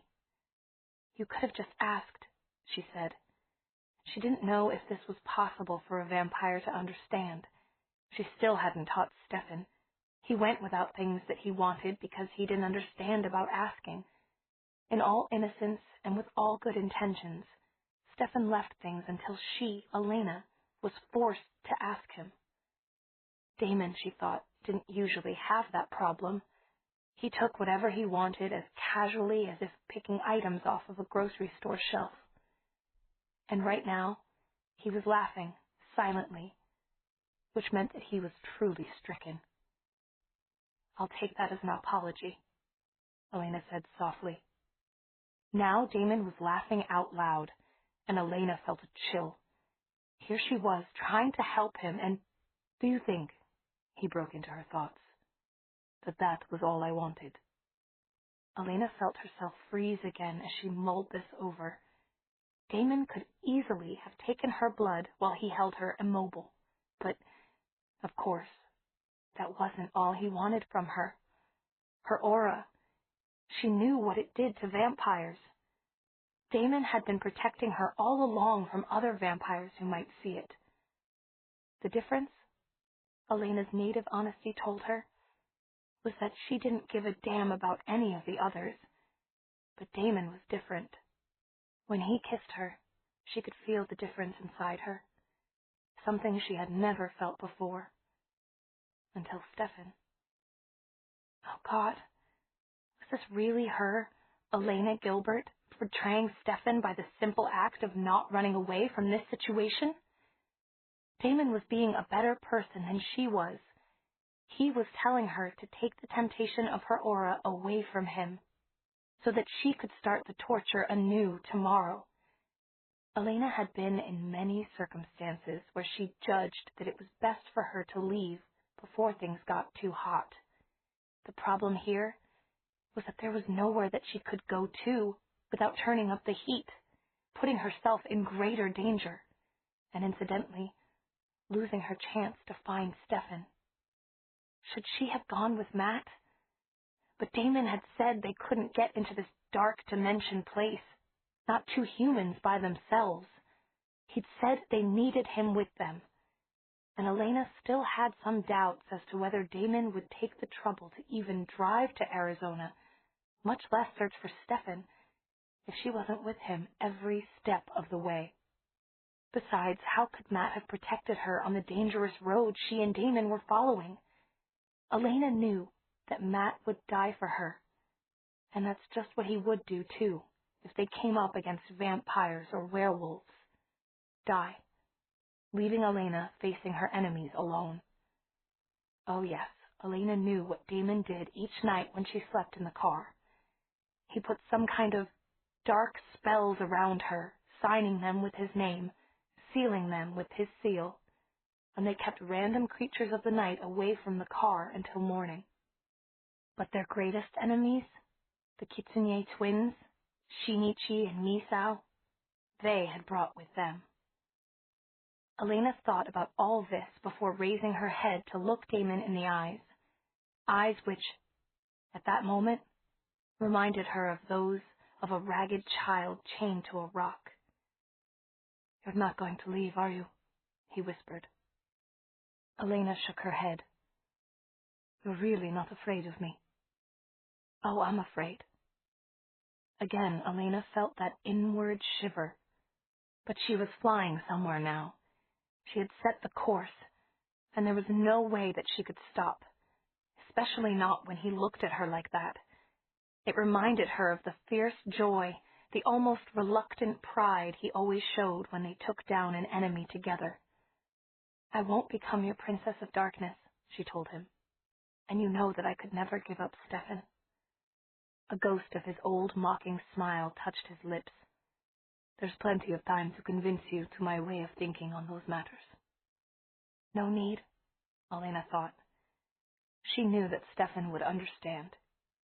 But even now, when it seemed the whole world was whirling around her, something rose up in Elena to challenge Damon. "You say it's not Shinichi. I believe you. But is all this because of what Caroline said?" She could hear the sudden hardness in her own voice. "Caroline?" Damon blinked as if thrown off his stride. "She said that before I met Stefan, I was just a..." Elena found it impossible to get the last word out. "That I was promiscuous." Damon's jaw hardened, and his cheeks flushed quickly, as if he'd been struck from an unexpected direction. "That girl," he muttered. "She's already fixed her destiny.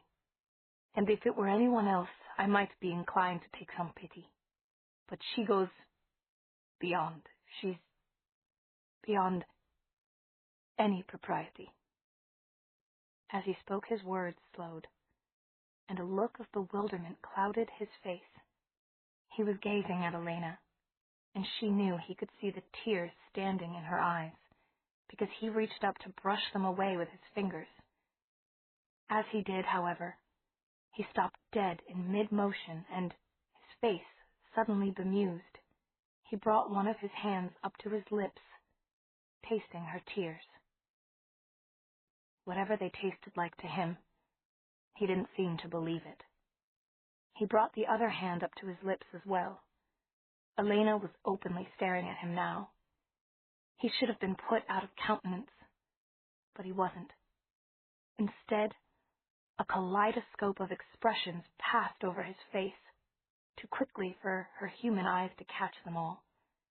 But she did see astonishment, disbelief, bitterness, more astonishment, and then finally a kind of joyful shock, and a look almost as if there were tears in his own eyes. And then Damon laughed. It was a quick, self-mocking laugh, but it was genuine, euphoric even. "Damon," Elena said, still blinking back tears. It had all happened that fast. "What is wrong with you?" "Nothing's wrong. Everything's right," he said, while raising a scholarly finger. "You should never try to fool a vampire, Elena. Vampires have many senses humans don't, and some we don't even know we have until we need them. It's taken me long enough to realize what I know about you, because, of course, everyone was telling me one thing, and my own mind was telling me something else. But I figured it out at last. I know what you really are, Elena." For half a minute, Elena sat in shocked silence. If you do, then I might as well tell you right now that no one will believe you. Maybe not, Damon said, especially if they're human. But vampires are programmed to recognize the aura of a maiden. And you are unicorn bait, Elena. I don't know or care how you got your reputation. I was fooled by it myself for a long time. But I finally found the truth. Suddenly, he was bending over her so that she could see nothing but him, his fine hair brushing her forehead, his lips close to hers, his dark eyes, fathomless, capturing her gaze. Elena, he whispered. This is your secret. I don't know how you've managed it, but you're a virgin. He leaned in toward her, his lips just brushing hers, sharing his deliberate breaths with hers. They stayed like that for a long, long time, Damon seeming enthralled to be able to give Elena something from his own body, the oxygen that both she and he needed, but acquired in different ways. For many humans, the stillness of their bodies, the silence, and the sustained eye contact, for neither of them had shut their eyes, might have been too much. It might have felt as if they had plunged themselves into their partner's personalities too far, that they were losing definition and becoming an ethereal part of each other before one kiss had even been completed. But Elena was floating on air, on the breath that Damon gave her, and in the literal sense. If Damon's strong, long, slender hands had not held her shoulders, she would have escaped his grip entirely. Elena knew that there was another way that he could keep her down. He could influence her to let gravity have its way with her, but so far, she had felt not the slightest touch of attempted influence. It was as if he still wanted to give her the honor of choice. He would not seduce her by any of his many accustomed methods, the tricks of domination learned over half a millennium of nights. Only the breathing, which was coming more and more quickly as Elena felt her senses begin to swim and her heart begin to pound. Was she truly sure that Stefan wouldn't mind this? But Stefan had given her the greatest honor possible by trusting in her love and her judgment. And she was beginning to feel Damon's true self, his overwhelming need for her, his vulnerability because that need was becoming like an obsession to him. Without attempting to influence her, he was still spreading great, soft, dark wings all around her so that there was nowhere to run, nowhere to escape. Elena felt herself begin to swoon with the intensity of the passion they had wrought between them. As a final gesture, not of repudiation, but of invitation, she arched her head back, exposing to him her bare throat, and let him feel her longing. And as if great crystal bells were ringing in the distance, she felt his jubilation at her voluntary surrender to the velvet darkness that was overtaking her. She never felt the teeth that broke her skin and claimed her blood. Before that happened, she was seeing stars. And then the universe was swallowed up in Damon's dark eyes. Chapter 10. Chapter 10. The next morning, Elena got up and dressed quietly in the motel room, grateful for the extra space. Damon was gone, but she had expected that. He usually got his breakfast early while they were on the road, preying on waitresses at all-night truck stops or early morning diners. She was going to discuss that with him someday, she thought, as she put the packet of ground coffee in the little 2-cup percolator the motel provided. It smelled good. But more urgently, she needed to talk to someone about what had happened last night. Stefan was her first choice, of course, but she'd found that out-of-body experiences weren't just to be had for the asking. What she needed to do was call Bonnie and Meredith. She had to talk to them. It was her right. But now, of all times, she couldn't. Intuitively, she felt that any contact between her and Fell's church might be bad. And Matt had never checked in. Not once. She had no idea where he was on the road, but he had better be in Sedona on time, that was all. He had deliberately cut off all communication between them. Fine, as long as he showed up when he had promised. But Elena still needed to talk, to express herself. Of course. She was an idiot. She still had her faithful companion that never said a word and never kept her waiting.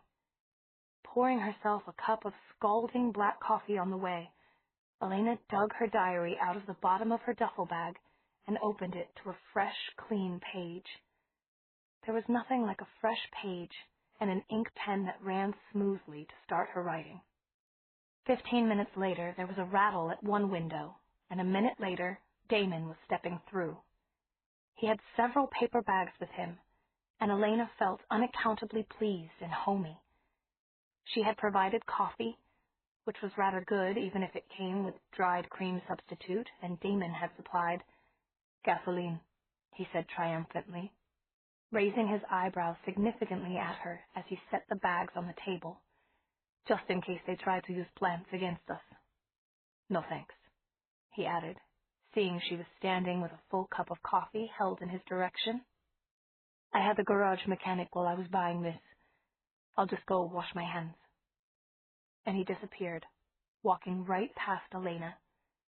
Walking right past her without a glance, even though she was wearing her only clean pair of clothes left, jeans and a subtly colored top that looked white at first glance, and only in the brightest light revealed that it was ethereally rainbow-shaded.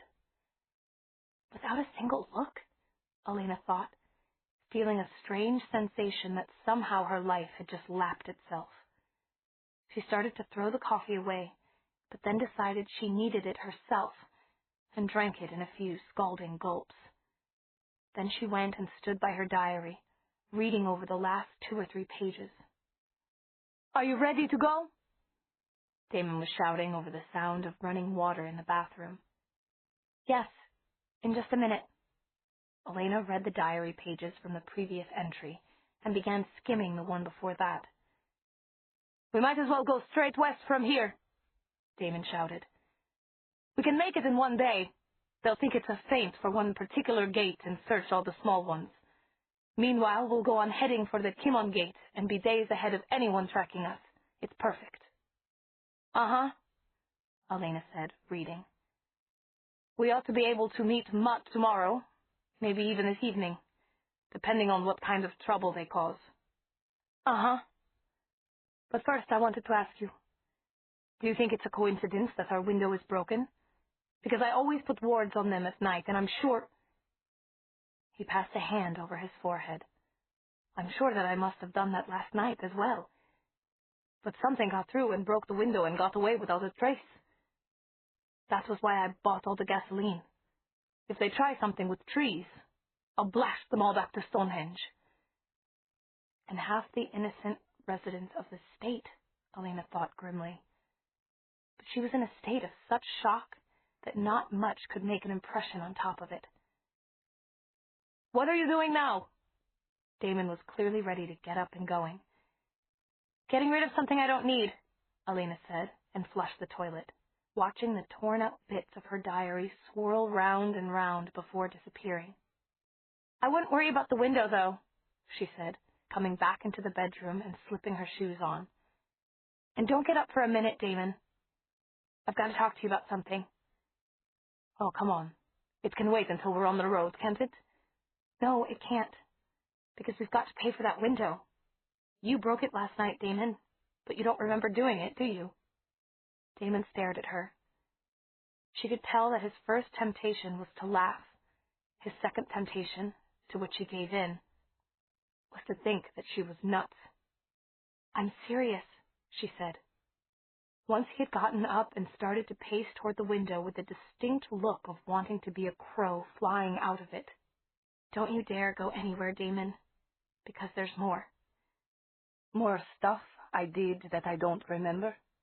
Damon lounged against the wall in one of his old, arrogant poses. Maybe I smashed a few guitars, kept the radio on until 4 a.m.? No, not necessarily things from last night, Elena said, looking away. She couldn't look at him. Other things from other days. Like maybe I've been trying to sabotage this trip all along? He said, his voice laconic. He eyed the ceiling and sighed heavily. Maybe I've done it just to be alone with you. Shut up, Damon! Where had that come from? Well, she knew that, of course. From her feelings about last night. The problem was that she also had to get some other things settled, seriously, if he would take them. Come to think of it, that might be a better way to go about this. Do you think that your feelings about Stefan, have changed at all recently? Elena asked. What? Do you think... Oh, this was so difficult, looking into black eyes the color of endless space, especially when last night they had been full of myriads of stars. Do you think that you've come to think of him differently? To honor his wishes more than you used to do? Now Damon was openly examining her, just as she was examining him. Are you serious? He said. Completely, she said, and with a supreme effort, she sent her tears back where they were supposed to go. Something did happen last night, he said. He was looking intently at her face. Didn't it? Something happened, yes, Elena said. It was more of a... She had to let out her breath, and with that, almost everything went. Shinichi! Shinichi, che bastardo!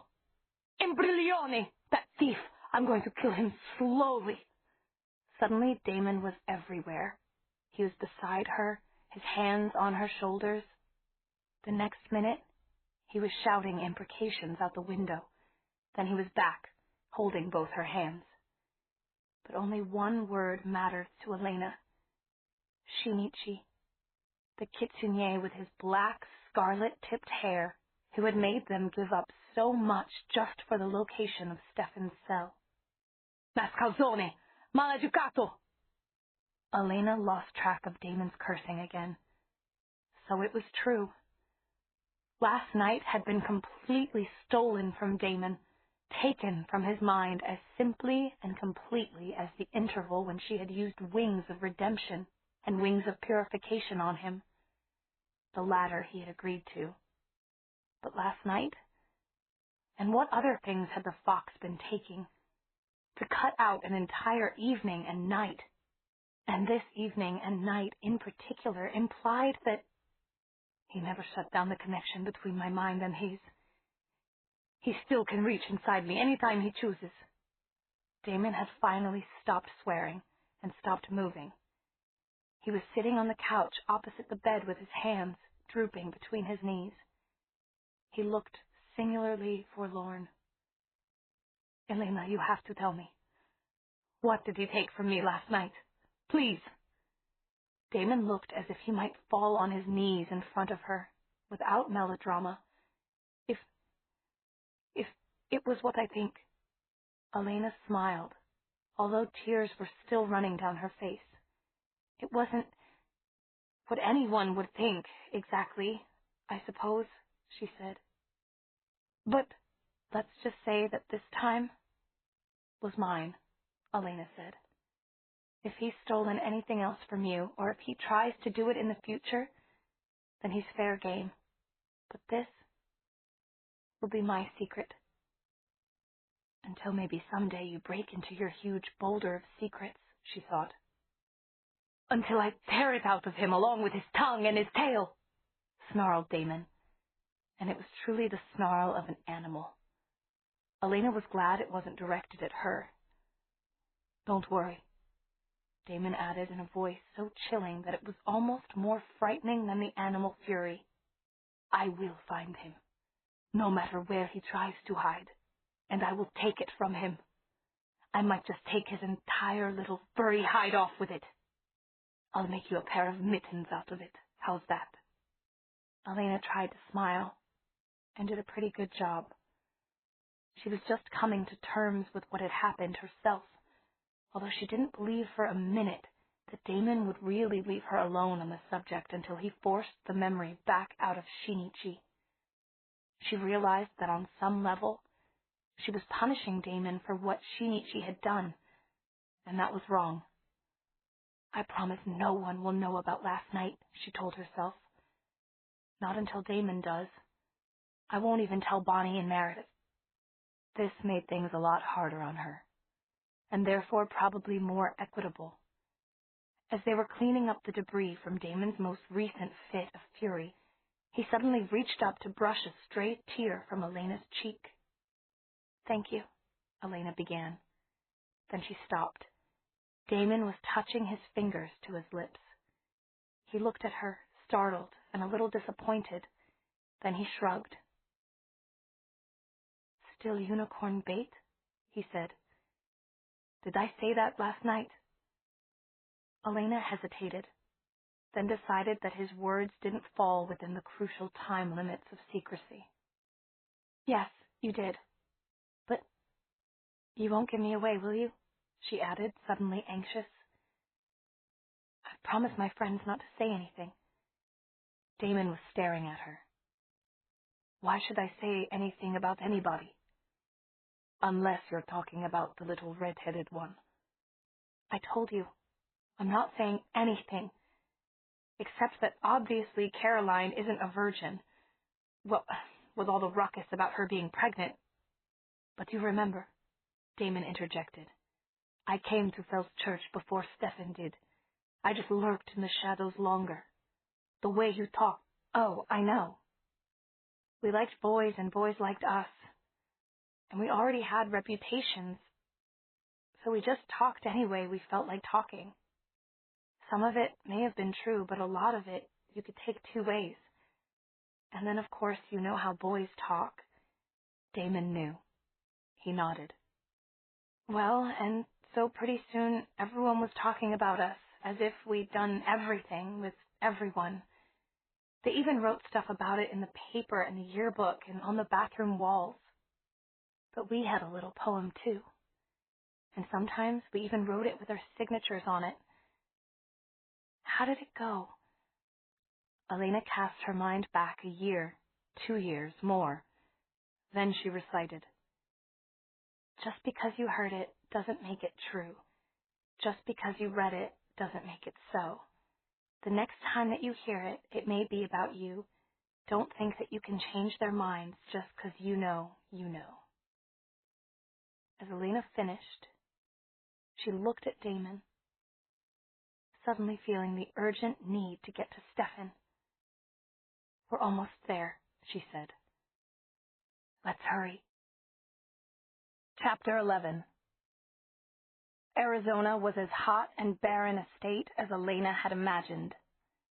She and Damon drove directly to the Juniper Resort, and Elena was depressed, if not surprised, to see that Matt was not checked in. It can't have taken him longer than us to get here, she said, as soon as they'd been shown up to their rooms. Unless, oh God, Damon, unless Shinichi caught him somehow. Damon sat down on a bed and regarded Elena grimly. I guess I hoped I wouldn't have to tell you this, that the jerk would at least have the courtesy to tell you himself. But I've been tracking his aura ever since he left us. It's been getting steadily farther away, in the direction of Fell's church. Sometimes, really bad news takes a while to sink in. You mean, Elena said, that he's not going to show up here at all? I mean that, as the crow flies, it wasn't all that far from where we got the cars to Fell's church. He went in that direction, and he didn't come back. But why? Elena demanded, as if logic could somehow conquer fact. Why would he go off and leave me? Especially, why would he go to Fell's church, where they're looking for him? As for why he'd leave, I think he got the wrong idea about you and me. Or maybe the right idea a little early. Damon raised his eyebrows at Elena, and she threw a pillow at him, and decided to let us have some privacy. As for why Fell's Church, Damon shrugged. Look, you've known the guy longer than I have, but even I can tell he's the Galahad type. The parfait genteel knight, sans peur, sans reproche. If I had to say, I'd say he went to meet Caroline's charges. Oh no, Elena said, going to the door as a knock sounded. Not after I told him. Oh yes, Damon said, assuming a slight crouching position. Even with your sage advice ringing in his ears. The door opened. It was Bonnie. Bonnie, with her petite frame, her curly strawberry hair, her wide, soulful brown eyes. Elena, in a state to disbelieve the evidence of her own eyes, and still not through with the argument with Damon, shut the door on her. Matt's going to get lynched! Elena almost screamed, vaguely annoyed that some knocking was going on somewhere. Damon uncrouched. He passed Elena on the way to the door, said, I think you'd better sit down, and then sat her down by putting her in a chair and holding her there until she stopped trying to get up again. Then he opened the door. This time it was Meredith knocking, tall and willowy, with her hair falling in dark clouds around her shoulders. Meredith radiated the intention to go on knocking until the door stayed open. Something happened inside Elena, and she found that she could get her mind around more than one subject at once. It was Meredith. And Bonnie. In Sedona, Arizona. Elena leaped up from the chair where Damon had put her and flung her arms around Meredith, saying incoherently, You came, you knew I couldn't call you, so you came.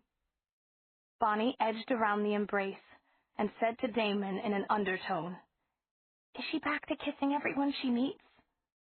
Unfortunately, Damon said, no. But be prepared to be squeezed to death. Elena turned on him. I heard that. Oh, Bonnie, I just can't believe you two are really here. I wanted to talk to you so much. Meanwhile, she was hugging Bonnie, and Bonnie was hugging her, and Meredith was hugging both of them. Subtle velociraptor sisterhood signals were being passed from one to another at the same time. An arched eyebrow here, a slight nod there, a frown and shrug ending with a sigh. Damon didn't know it, but he had just been accused, tried, acquitted, and restored to duty, with the conclusion that extra surveillance was necessary in the future. Elena snapped out of it first. You must have met with Matt. He had to tell you about this place. He did. And then he sold the Prius, and we sort of packed on the run and got plane tickets here, and we've been waiting. We didn't want to miss you, Bonnie said breathlessly. I don't suppose that would have been just about 2 days ago that you bought your tickets here? Damon asked the ceiling warily as he lounged with an elbow on Elena's chair. Let me see, Bonnie began, but Meredith said flatly, Yes, it was. What, it made something happen to you? We were trying to keep things slightly ambiguous for the enemy, Damon said. But as it turns out, it probably didn't matter. No, Elena thought, because Shinichi can reach inside your brain whenever he wants and try to take away your memories, and all you can do is try to fight him off. But it doesn't mean that Elena and I should start off right away, Damon continued. I have to do an errand first. Elena should pack. Take as little as you can, just the absolute essentials, but include food for 2 or 3 days. You said, starting now? Bonnie breathed, and then she sat down abruptly on the floor. It makes sense. If we've already lost the element of surprise, Damon replied. I can't believe you two came to say goodbye to me while Matt watches over the town, Elena said. That is so sweet. She smiled radiantly before adding, in her own mind, and so dumb. Well, I still have an errand, Damon said, waving without turning around. Let's say we'll leave here in half an hour. Stingy, Bonnie complained, when the door was safely shut behind him. That might have only given us a few minutes to talk before we start. I can pack in less than 5 minutes, Elena said sadly, and then got tangled up in Bonnie's previous sentence. Before we start? I can't pack just essentials at all. Meredith was fretting quietly. I couldn't store everything on my mobile, and I have no idea when I'll be able to recharge the batteries. I've got a suitcase of stuff on paper. Elena was looking back and forth at them nervously. I'm pretty sure I'm the one who's supposed to be packing, she said. Because I'm the only one going, right? Another look back and forth. As if we would let you set off into some other universe without us? Bonnie said. You need us. Not another universe, only another dimension, Meredith said. But the same principle applies. But I can't let you come with me. Of course you can't. I'm older than you, Meredith said. You don't let me do anything. But the truth is that we have a mission. We want to find Shinichi's or Misao's star ball if we can. If we could do that, we think we could stop most of the stuff going on in Fell's Church immediately. Star ball? Elena said blankly, while somewhere in the depths of her mind, an uneasy image stirred. I'll explain later. Elena was shaking her head. But you left Matt to deal with whatever supernatural stuff is going on? When he's a fugitive and has to hide from the police? Elena, even the police are scared of Fell's Church now. And frankly, if they put him in custody in Ridgemont, it might be the safest place for him. But they're not going to do that. He's working with Mrs. Flowers, and they're good together. They're a solid team. Meredith stopped to take a breath and seemed to be considering how to say something. Bonnie said it for her in a very small voice. And I was no good, Elena. I started to get hysterical and see and hear things that weren't there. Or at least to imagine them and maybe even make them come true. I was scaring myself out of my mind, and I think I actually was putting people in danger. Matt's too practical to do that. She dabbed at her eyes. I know the dark dimension is pretty bad, but at least I won't be able to put houses full of innocent people in danger. Meredith nodded. It was all going bad with Bonnie there. Even if we hadn't wanted to come with you, I would have had to get her out. I don't want to be overly dramatic, but I believe that the demons there were after her, and that since Stefan's gone, Damon may be the only one who can keep them away. Or maybe you can help her, Elena. Meredith?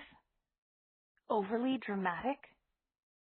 But Elena could see the fine tremors running under Meredith's skin, and the light sheen of perspiration on Bonnie's forehead that was dampening her curls.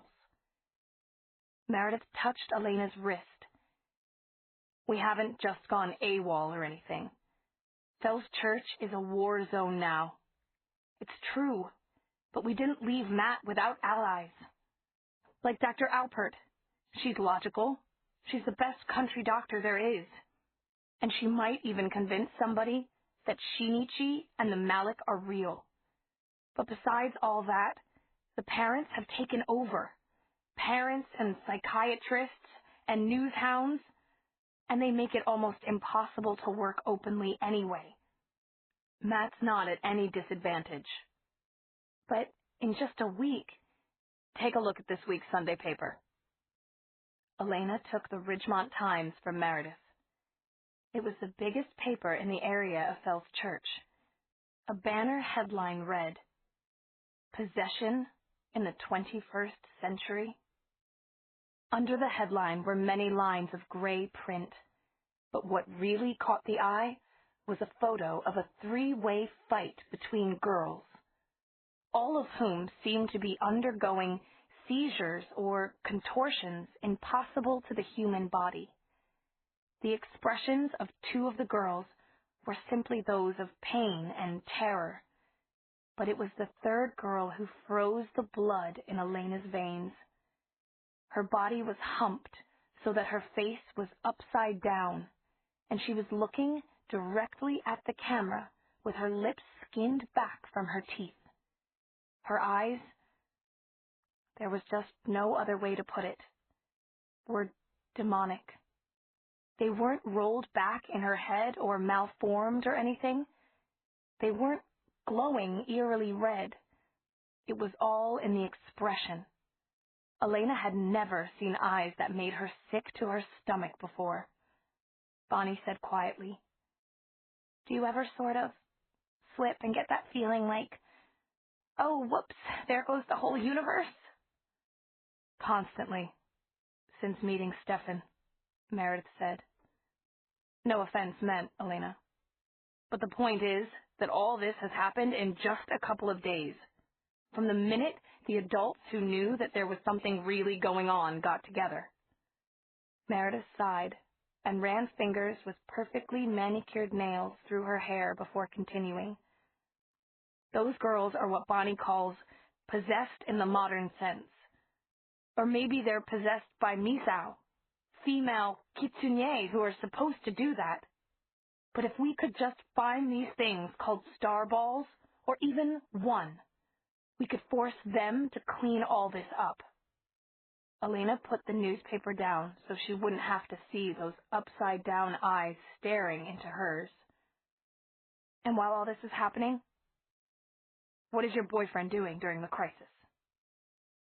For the first time, Meredith looked genuinely relieved. "He may be on his way as we speak. I've written to him about everything that's happening, and he was actually the one who said to get Bonnie out." She flashed a glance of apology at Bonnie, who simply lifted her hands and face to the heavens. "And as soon as he's finished with his work on some island called Shimei no Uma, he's coming to Fells Church. This kind of thing is Alaric's specialty, and he doesn't get spooked easily. So even if we're gone for weeks, Matt will have backup." Elena threw her hands up in a gesture similar to Bonnie's. "There's just one thing you'd better know before we start. I can't help Bonnie. If you're counting on me to do any of the things I did when we fought Shinichi and Misao last time, well, I can't. I've tried over and over as hard as I could to do all my wings attacks, but nothing has ever come of it." Meredith said slowly, "Well, then, maybe Damon knows something." "Maybe he does, but Meredith, don't push him right now. Not right this minute. What he knows for certain is that Shinichi can reach in and take his memories. And who knows, maybe even possess him again. That lying kitsune!" Bonnie spat out, sounding almost proprietary, as if Elena thought Damon was her boyfriend. "Shinichi swore he wouldn't, and he swore he'd leave Fells Church alone, too.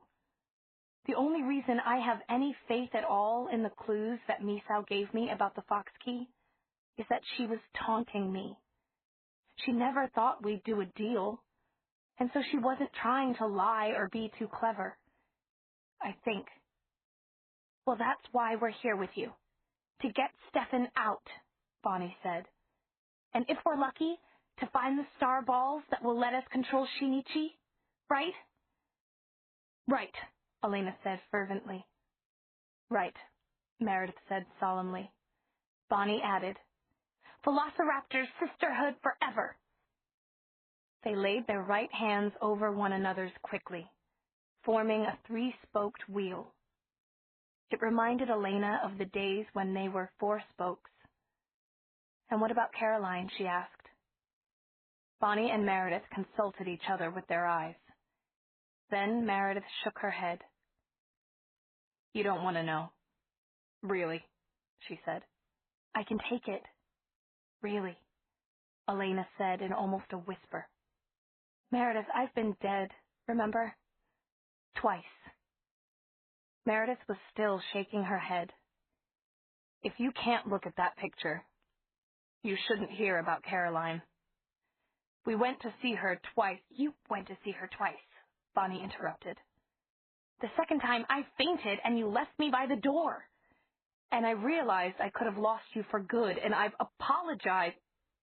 Meredith broke off when Bonnie put a hand on her arm and gave her a little push. Anyway, it wasn't exactly a visit, Meredith said. I went running into Caroline's room ahead of her mom and found her inside her nest. Never mind what that is. Eating something. When she saw me, she just giggled and went on eating. And, Elena said, when the tension got to be too much for her. What was it? I think, Meredith said bleakly, that it was worms and slugs. She would stretch them up, and they'd squirm before she bit them. But that wasn't the worst. Look, you had to have been there to appreciate it. But she just smirked at me and said in this thick voice, have a bite? And suddenly my mouth was filled with this wriggling mass, and it was going down my throat. So I was sick, right there on her carpet. Caroline just started laughing. And I ran down again and picked Bonnie up and ran out, and we never went back. But halfway down the path to the house, I realized Bonnie was suffocating. She had the worms and things in her mouth and her nose. I know CPR. I managed to get most of them out before she woke up vomiting, but it was an experience I would really rather not have again. The very lack of expression in Bonnie's voice said more than any tone of horror could. Meredith said, I've heard that Caroline's parents have moved out of that house. I can't say I blame them. Caroline's over 18. All I can add is that everybody's sort of praying that somehow the werewolf blood will win out in her, because that seems at least to be less horrible than the malic or the demonic. But if it doesn't win out, Elena rested her chin on her knees. And Mrs. Flowers can deal with this? Better than Bonnie can. Mrs. Flowers is glad to have Matt around. Like I said, they're a solid team. And now that she has finally spoken to the human race of the 21st century, I think she likes it. And she's been practicing the craft constantly. The craft? Oh, yeah, that's what she calls witchcraft.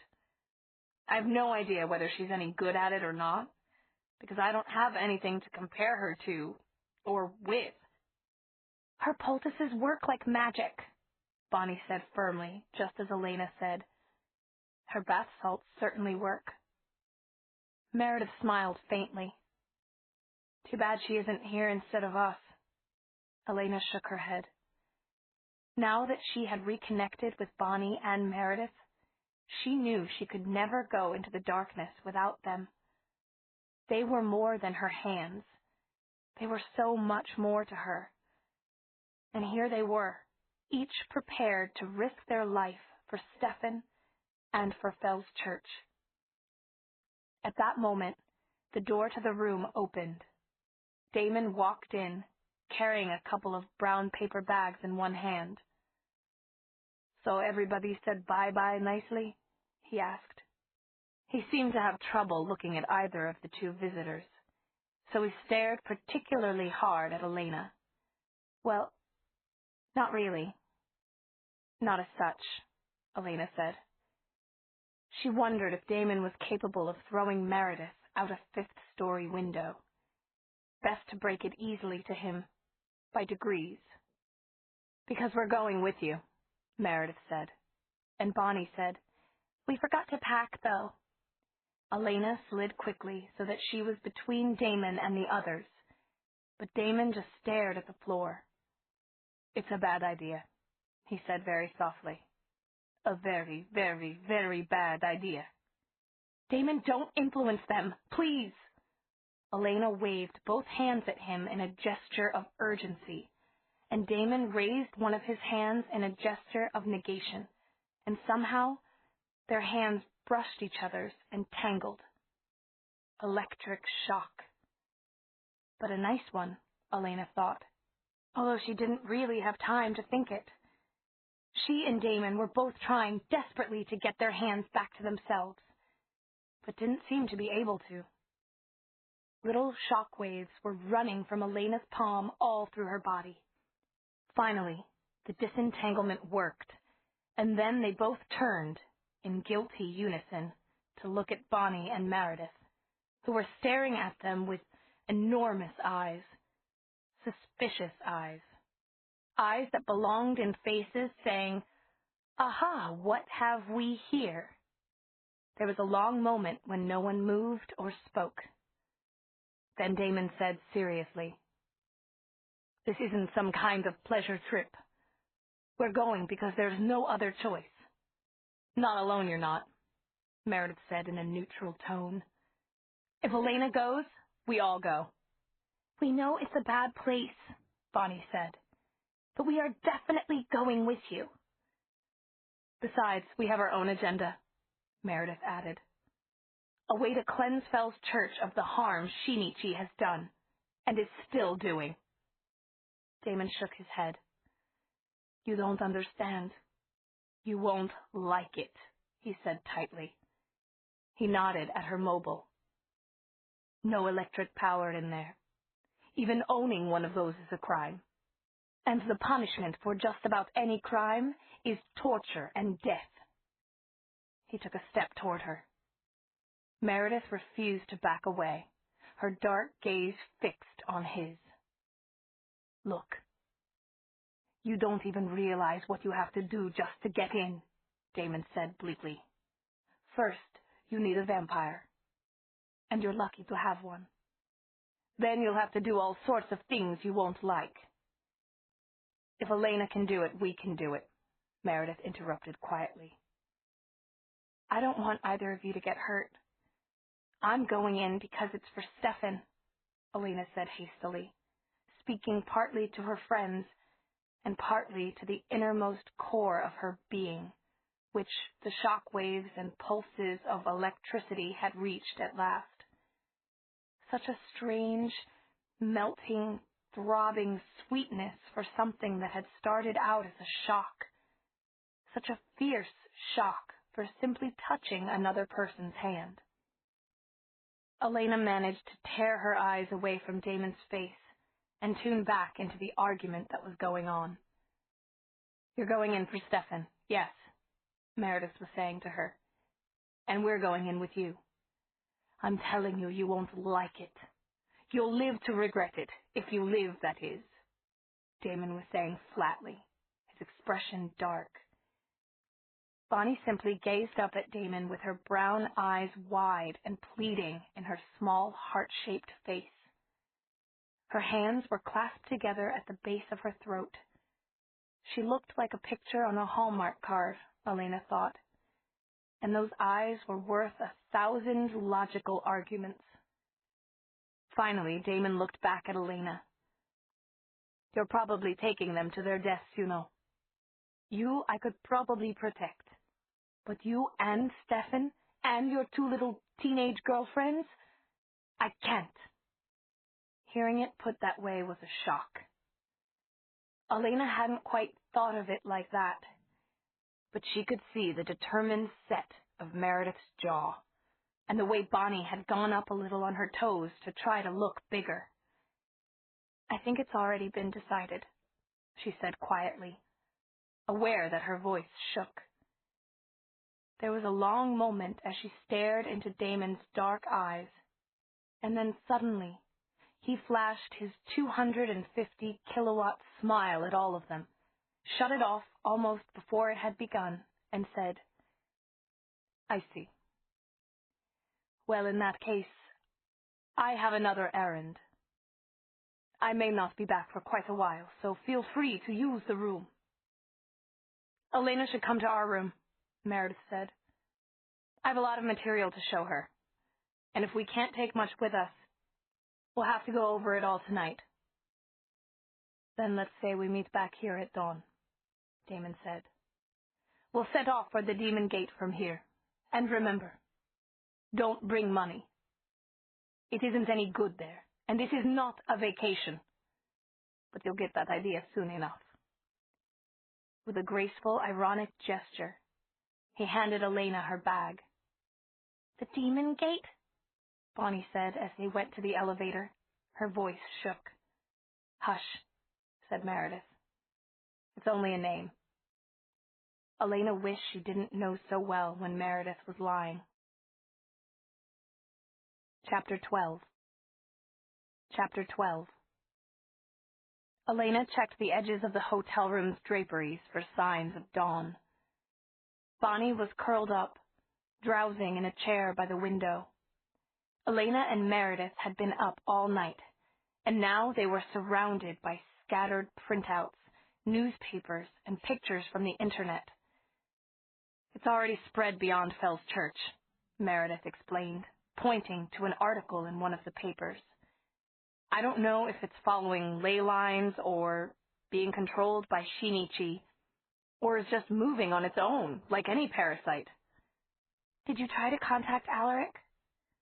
Meredith glanced at Bonnie's sleeping figure. She spoke softly. "That's the good news.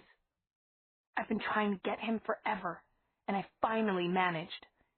He'll be arriving in Fell's Church soon. He just has one more stop first." Elena drew her breath in. "One more stop that's more important than what's going on in that town?" "That's why I didn't tell Bonnie about him coming, or Matt either. I knew they wouldn't understand, but I'll give you one guess as to what kind of legends he's following up in the Far East." Meredith fixed dark eyes on Elena's. It is, isn't it? Kitsunye?" "Yes. And he's going to a very ancient place where they were supposed to have destroyed the town, just as Fell's Church is being destroyed. Nobody lives there now.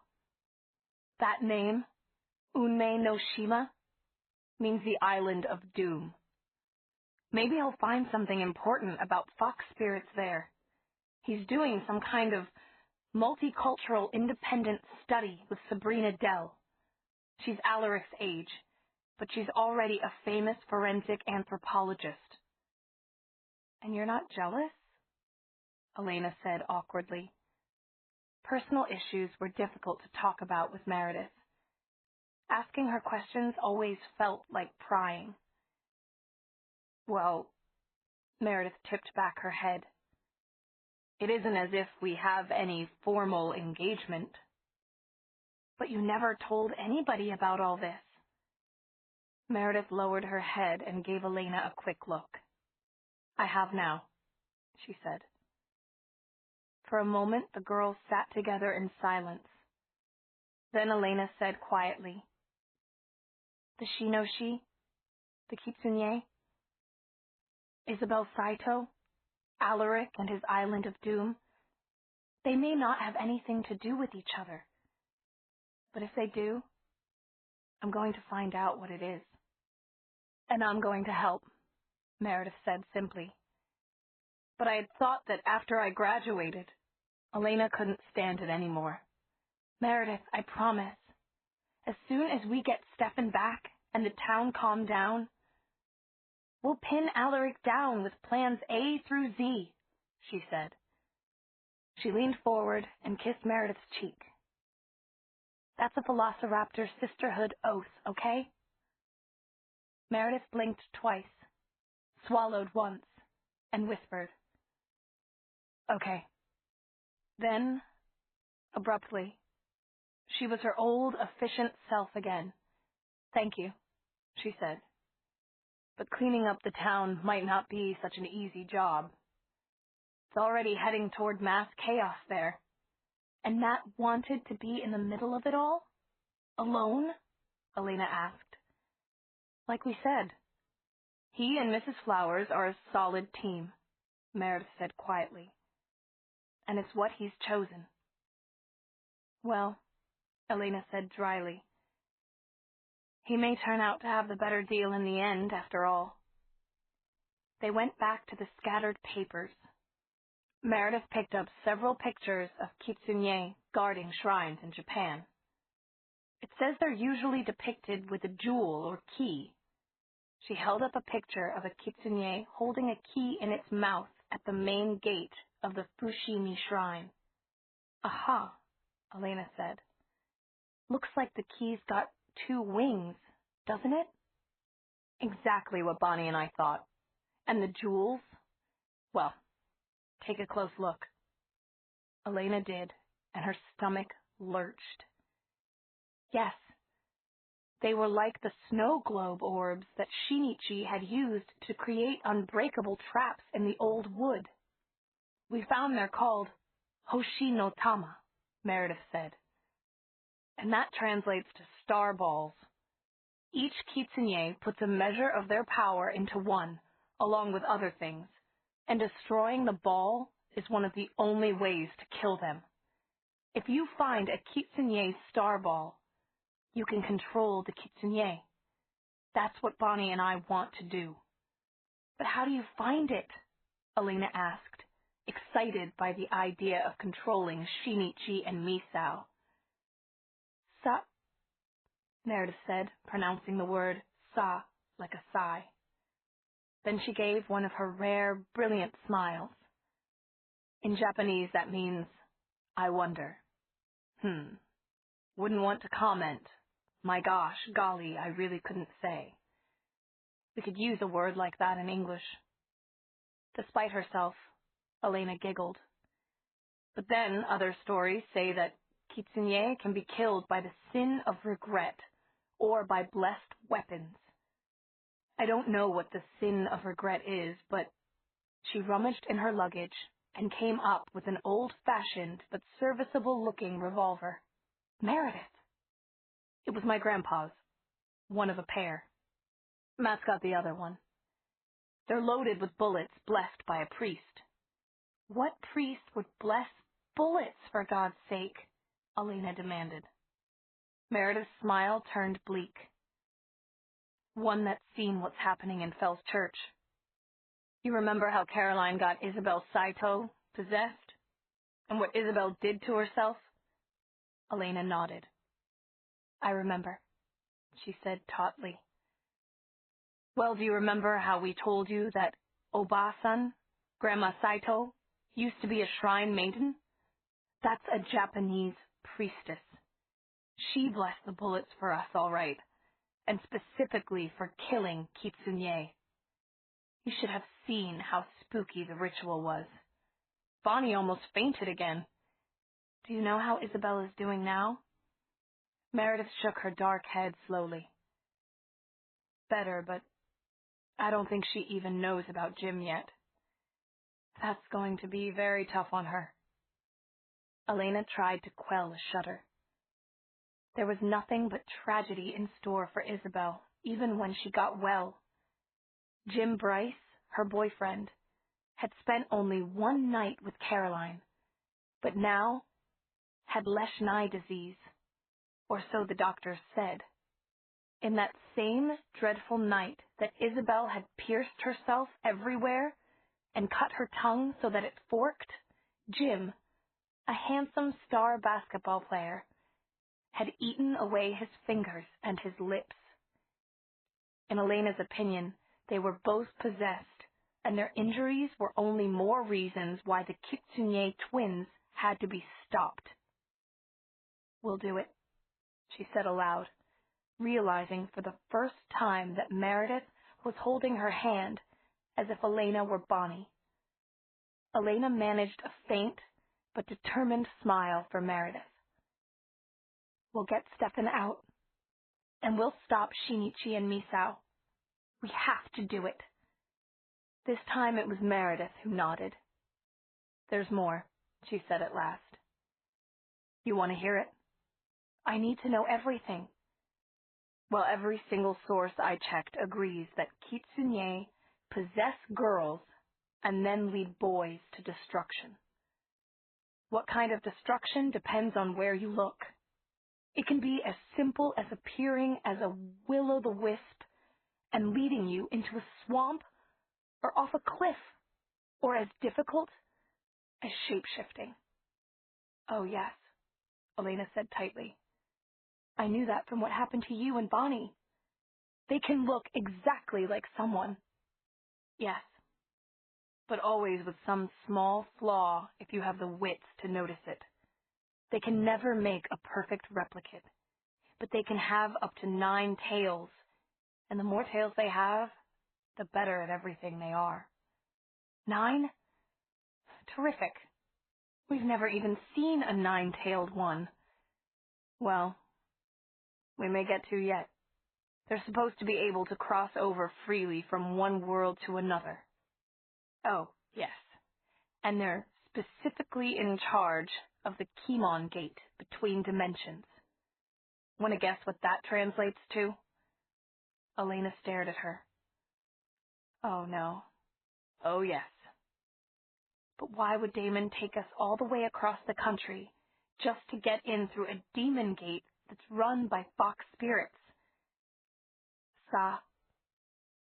But when Matt told us you were headed to some place near Sedona, that was really what decided Bonnie and me. Great. Elena ran her hands through her hair and sighed. Anything else?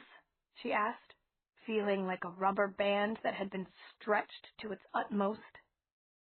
Only this, which ought to really bake your cookies after all we've been through. Some of them are good. Kitsune, I mean. Some of them are good? Good what? Good fighters? Good assassins? Good liars? No, really, Elena.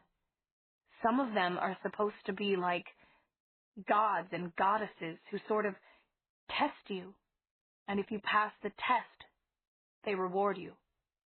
Do you think we should count on finding one like that? Not really. Elena dropped her head to the coffee table where Meredith's printouts were scattered. Meredith, seriously, how are we going to deal with them when we go through that demon gate? My power is about as reliable as a low battery. And it's not just the kitsune.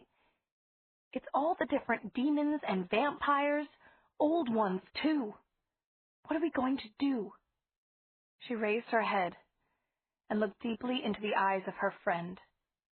Those dark eyes that she had never been able to classify as this color or that. To her surprise, Meredith, instead of looking sober, tossed back the dregs of a Diet Coke and smiled. No plan A yet? Well, maybe just an idea. Nothing definite yet. What about you? A few that might qualify for plans B and C. So what we're going to do is what we always do. Try our best and fall all over ourselves and make mistakes until you do something brilliant and save us all. Meredith blinked. Elena knew why. She hadn't used that diminutive for Meredith for more years than she could remember. None of the 3 girls liked pet names or used them. Elena went on very seriously, holding Meredith's eyes. There's nothing I want more than to save everybody, from these kitsune bastards. I'd give my life for Stefan and all of you, but this time it may be somebody else who takes the bullet. Or the stake. I know. Bonnie knows. We talked about it while we were flying here. But we're still with you, Elena. You have to know that. We're all with you. There was only one way to reply to that. Elena gripped Meredith's hand in both of hers.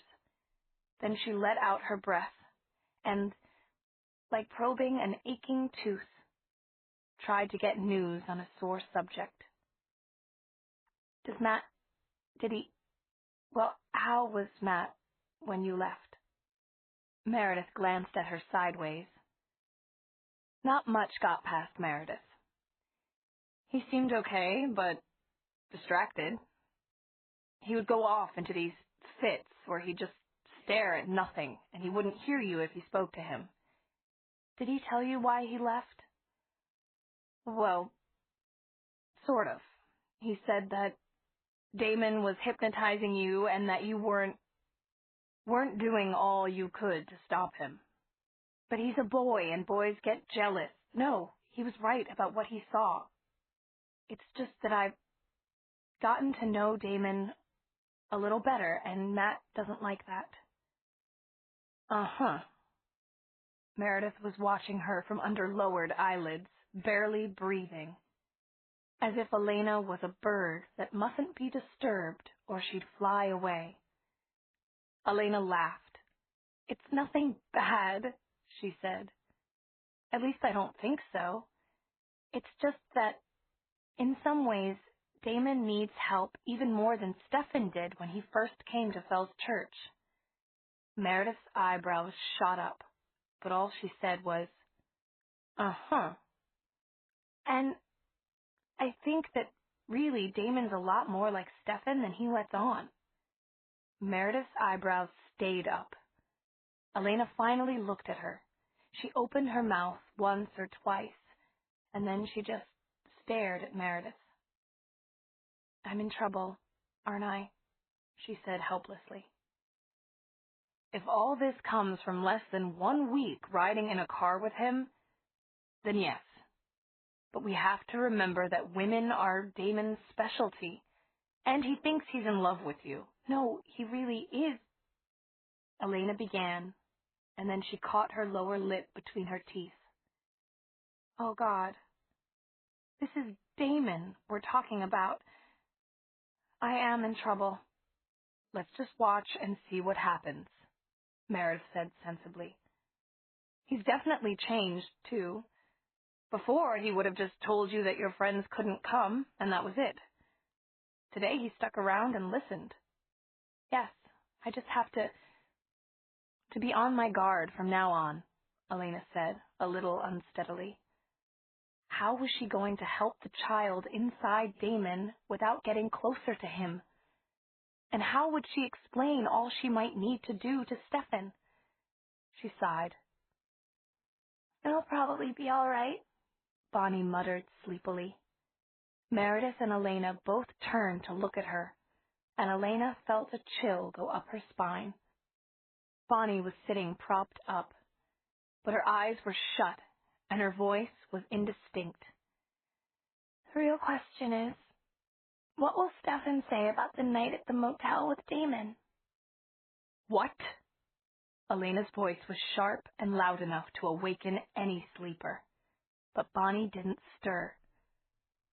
What happened, what night, at what motel? Meredith demanded. When Elena didn't answer immediately, she caught Elena's arm and swung her so that they were face to face. At last, Elena looked at her friend, but her eyes, she knew, gave away nothing. Elena, what's she talking about? What happened with Damon? Elena still kept her face perfectly expressionless, and used a word she learned just that night. Saw. Elena, you're impossible. You're not going to dump Stefan after you rescue him, are you? No, of course not. Elena was hurt. Stefan and I belong together. Forever. But still you spent a night with Damon where something happened between you? Something, I guess. And that something was? Elena smiled apologetically. Saw. I'll get it out of him. I'll put him on the defensive. You can make a plan A and plan B and all, Elena said. But it won't help. Shinichi took his memories away. Meredith, I'm sorry. You don't know how sorry. But I swore that nobody would ever know. She looked up at the taller girl, feeling tears pool in her eyes. Can't you just, once, let me leave it that way? Meredith sank back.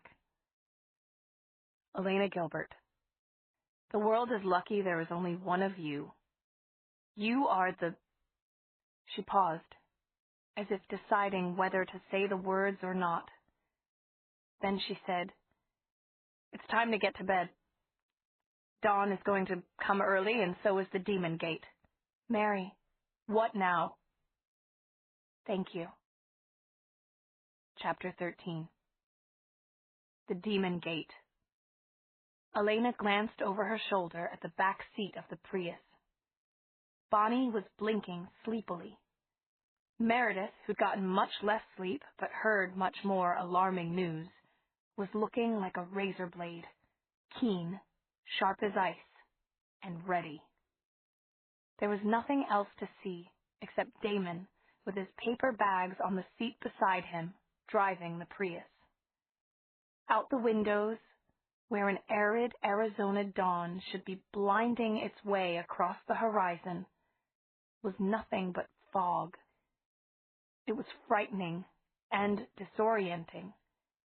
They had taken a small road off Highway 179, and gradually the fog had crept in, sending tendrils of mist around the car, and finally engulfing it whole. It seemed to Elena that they were being deliberately cut off from the old ordinary world of McDonald's and Target, and were crossing a border into a place they weren't meant to know about, much less go. There was no traffic in the other direction, none at all. And as hard as Elena peered out of her window, it was like trying to look through fast-moving clouds. Aren't we going too fast? Bonnie asked, rubbing her eyes. No, Damon said. It would be a remarkable coincidence if anyone else were on the same route at the same time we are. It looks a lot like Arizona, she said, disappointed. It may be Arizona for all I know, Damon replied. But we haven't crossed the gate yet. And this isn't anywhere in Arizona you could just accidentally walk into. The path always has its little tricks and traps. The problem is that you never know what you'll be facing. Now listen, he added, looking at Elena with an expression she had gotten to know. It meant, I'm not joking around. I'm talking to you as an equal. I'm serious. You've gotten very good at showing only a human-sized aura, Damon said.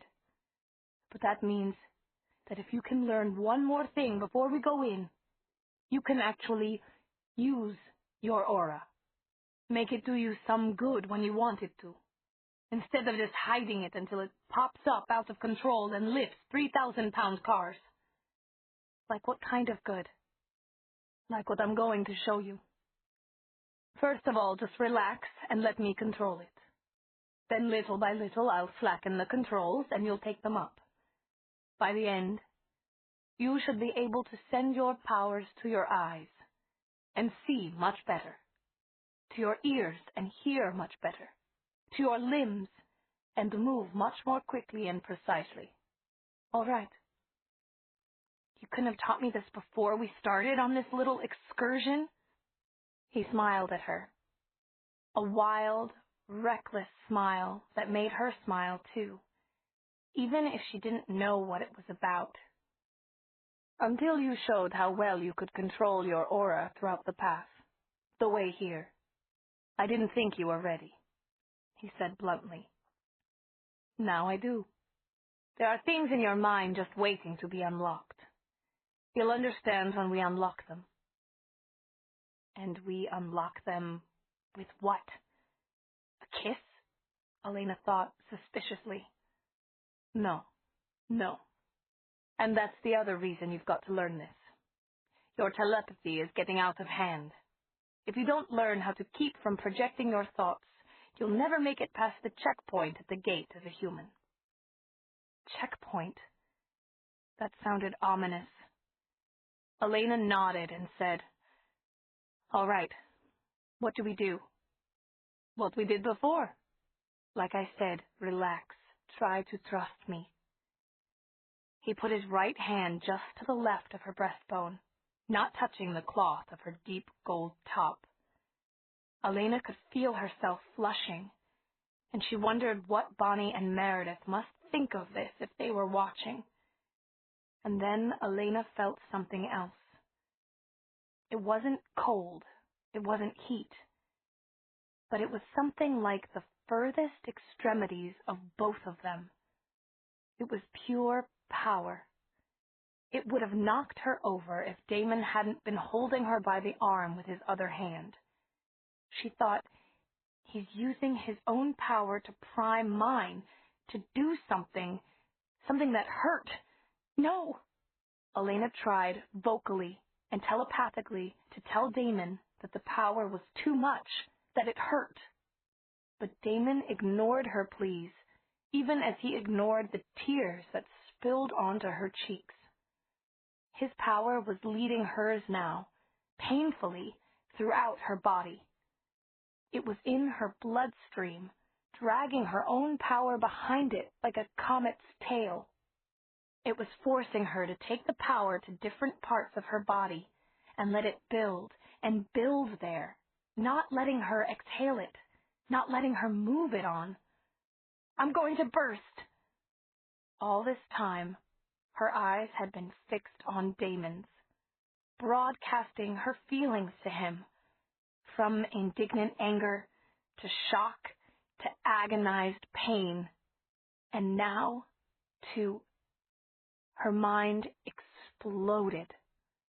The rest of her power went on circling without causing any pain. Each new breath she drew added more power to it, but it simply circulated through her bloodstream, not increasing her aura, but increasing the power that was inside her. After 2 or 3 more quick breaths, she realized that she was doing it effortlessly. Now Elena's power wasn't simply sliding around smoothly inside her, looking from the outside like any other human's. It was also filling several burst swollen nodes inside her. And where it did that, it changed things. She realized that she was looking at Damon with round eyes. He might have told her about how this would feel, rather than letting her go into it blind. "You really are a total bastard, aren't you?" Elena thought.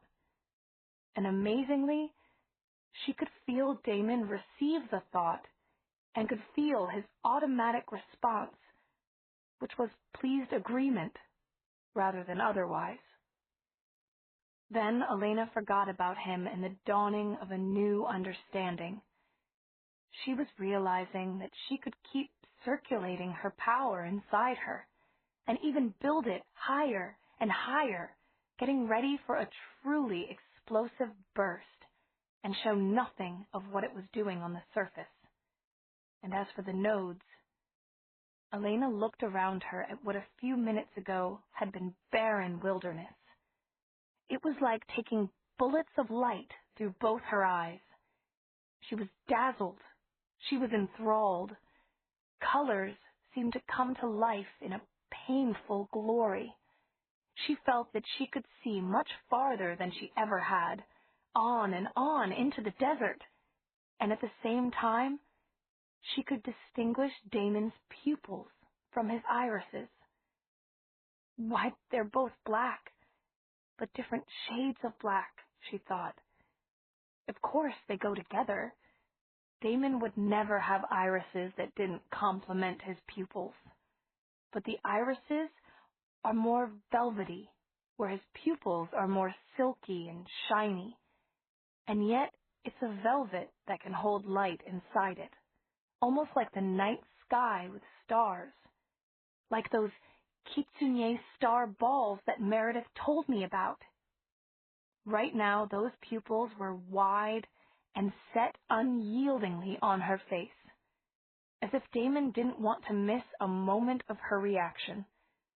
Suddenly, the corner of his lip quirked in a faint smile. "You did it. You learned to channel your power to your eyes." He spoke in a bare whisper that she could never have detected before. "And to my ears," she whispered back, listening to the amazing symphony of tiny sounds around her. High in the air, a bat squeaked on a frequency too high for any ordinary human ear to notice. As for the fall of grains of sand around her, they formed something like a tiny concerto as they struck rock and bounced with a tiny ping before falling to the ground below. "This is amazing," she told Damon, hearing the smugness in her own telepathic voice. "And I can talk to you this way any time now?" She would have to watch out for that. Telepathy threatened to reveal more than she might want to send to a recipient. "It's best to be careful," Damon agreed, confirming her suspicions. She'd sent more than she'd meant to. "But Damon, can Bonnie do this too? Should I try to show her?" "Who knows?" Damon replied aloud, making Elena wince.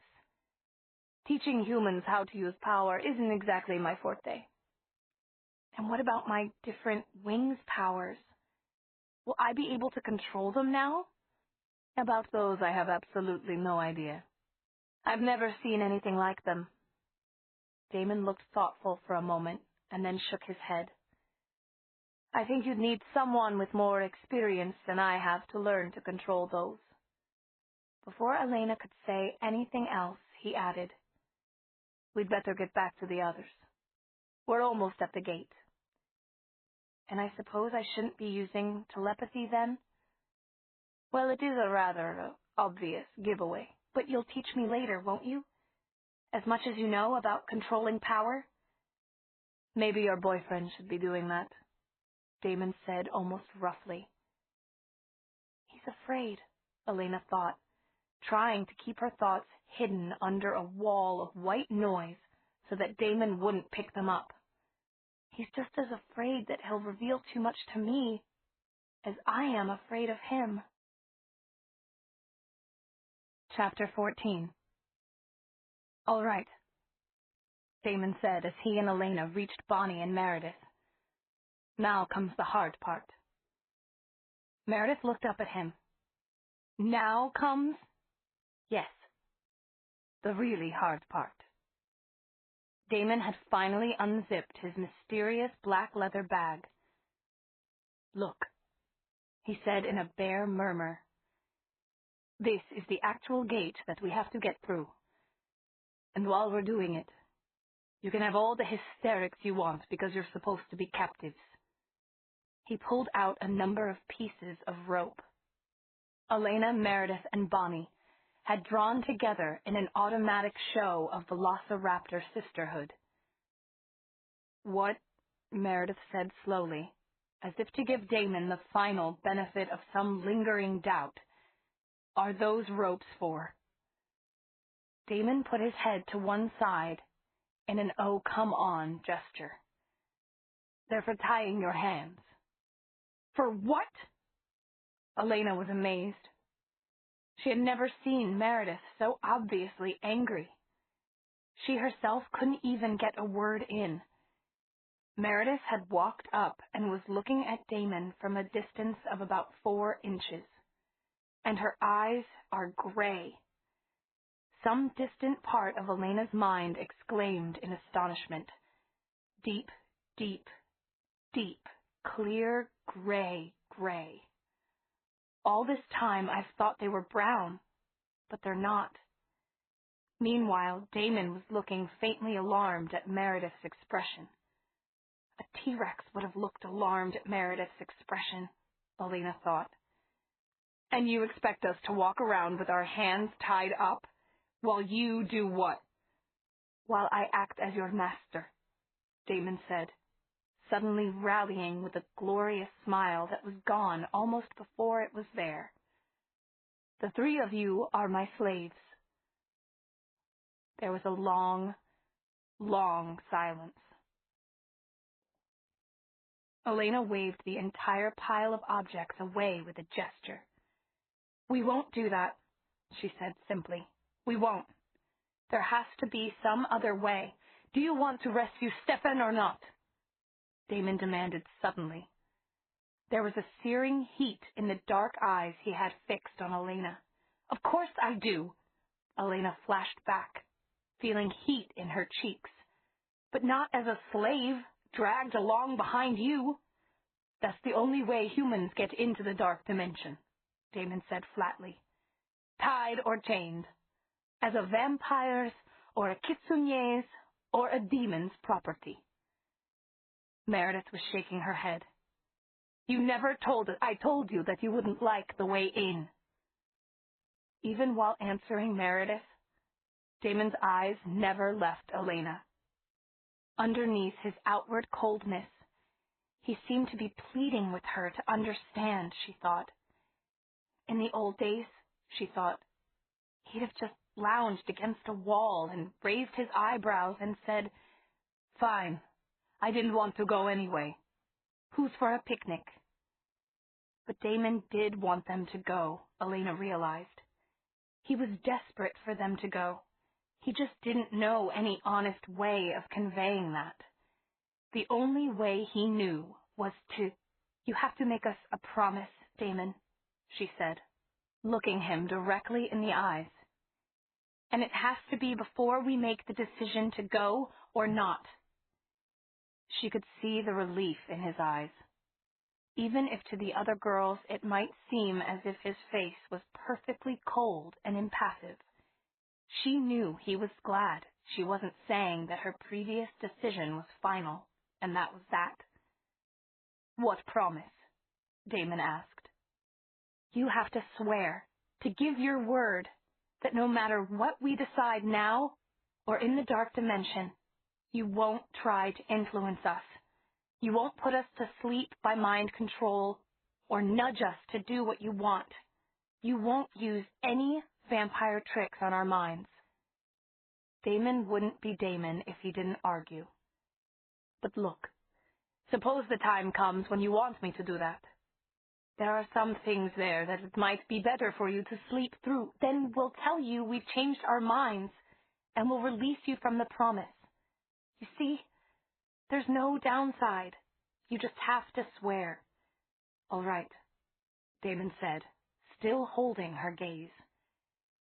I swear I won't use any kind of power on your minds. I won't influence you in any way until you ask me to. I give my word. Right. At last, Elena broke the stare down with the tiniest of smiles and nods, and Damon gave her an almost imperceptible nod in return. She turned away to find herself looking into Bonnie's searching brown gaze. Elena, Bonnie whispered, tugging on her arm. Come here for a sec, okay? Elena could hardly help it. Bonnie was strong as a small Welsh pony. Elena went, casting a powerless look over her shoulder at Damon as she did. What? She whispered, when Bonnie finally stopped dragging her. Meredith had come along as well, figuring it might be sisterhood business. Well? Elena, Bonnie burst out, as if unable to hold the words back any longer. The way you and Damon act, it's different than it used to be. You didn't used to... I mean, what really happened between you two when you were alone together? This is hardly the time for that, Elena hissed. We're having a big problem here, in case you hadn't noticed. But what if... Meredith took up the unfinished sentence, pushing a dark lock of hair out of her eyes. What if it's something Stefan doesn't like? Like, what happened with Damon when you were alone in the motel that night? She finished, quoting Bonnie's words. Bonnie's mouth fell open. What motel? What night? What happened? She almost shrieked, causing Meredith to try to quiet her and get bitten for her pains. Elena looked at first one and then the other of her two friends. The two friends who had come to die with her if necessary. She could feel her breath come short. It was so unfair, but... "Can we discuss this later?" she suggested, trying to convey with her eyes and eyebrows, "Damon can hear us." Bonnie merely whispered, "What motel? What night? What—" Elena gave up. "Nothing happened," she said flatly. "Meredith is only quoting you, Bonnie.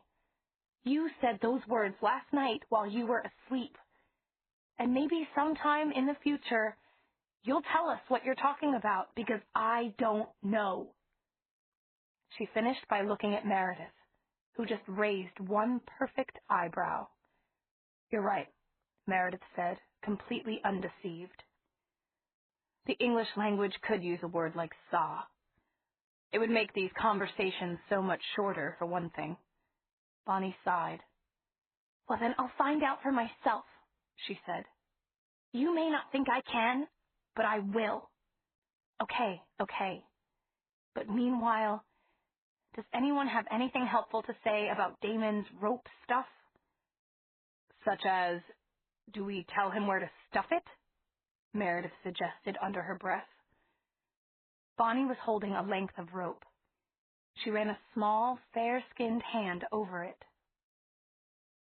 "I don't think this was bought in anger," she said, her brown eyes unfocusing, and her voice taking on the slightly eerie tone it always did when she was in trance.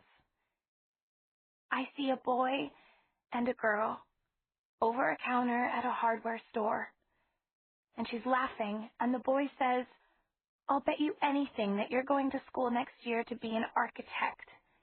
And the girl gets all misty-eyed and says, 'Yes, and that's all the psychic spying I care to hear today.'" Damon had come right up to them without making a sound. Bonnie jumped violently and almost dropped the rope. "Listen," Damon continued harshly. "Just 100 meters away is the final crossing. Either you wear these and you act like slaves, or you don't get in to help Stefan. Ever. That's it." Silently, the girls conferred with their eyes. Elena knew that her own expression said clearly that she wasn't asking either Bonnie or Meredith to go with her, but that she herself was going if it required crawling behind Damon on her hands and knees. Meredith, looking directly into Elena's eyes, slowly shut her own and nodded, letting out her breath. Bonnie was nodding her head already, resigned. In silence, Bonnie and Meredith let Elena tie their wrists in front of them. Elena then let Damon tie her wrists and thread a long rope between the three of them, as if they were a chain gang of prisoners. Elena could feel a flush coming up from below her chest to burn in her cheeks. She couldn't meet Damon's eyes, not this way, but she knew without asking that Damon was thinking about the time that Stefan had dismissed him from his apartment like a dog, in front of just this audience, plus Matt. Vengeful cad, Elena thought as hard as she could in Damon's direction. She knew the last word would hurt the most. Damon prided himself on being a gentleman. But gentlemen don't go into the dark dimension, Damon's voice in her head said mockingly. "All right," Damon added aloud, and took the lead rope in one hand. He started walking briskly into the darkness of the cave, the three girls crowding and stumbling behind him. Elena would never forget that brief journey, and she knew neither Bonnie nor Meredith would either. They walked across the shallow opening of the cave and into the small opening in the back, which gaped like a mouth. It took some maneuvering to get the three of them into it. On the other side, the cavern flared out again, and they were in a large cavern. At least that was what Elena's enhanced senses told her. The everlasting fog had returned, and Elena had no idea which way they were going. Only a few minutes later, a building reared up out of the thick fog. Elena didn't know what she had been expecting from the Demon Gate. Possibly huge ebony doors, carved with serpents and encrusted with jewels. Maybe a rough-hewn, weathered colossus of stone, like the Egyptian pyramids. Perhaps even some sort of futuristic energy field that flickered and flashed with blue-violet lasers. What she saw instead looked like a ramshackle depot of some kind, a place for holding and shipping goods. There was an empty pen, heavily fenced, topped with barbed wire. It stank, and Elena was glad that she and Damon had not channeled power to her nose. Then there were people, men and women in fine clothes, each with a key in one hand, murmuring something before opening a door in one side of the building. The same door.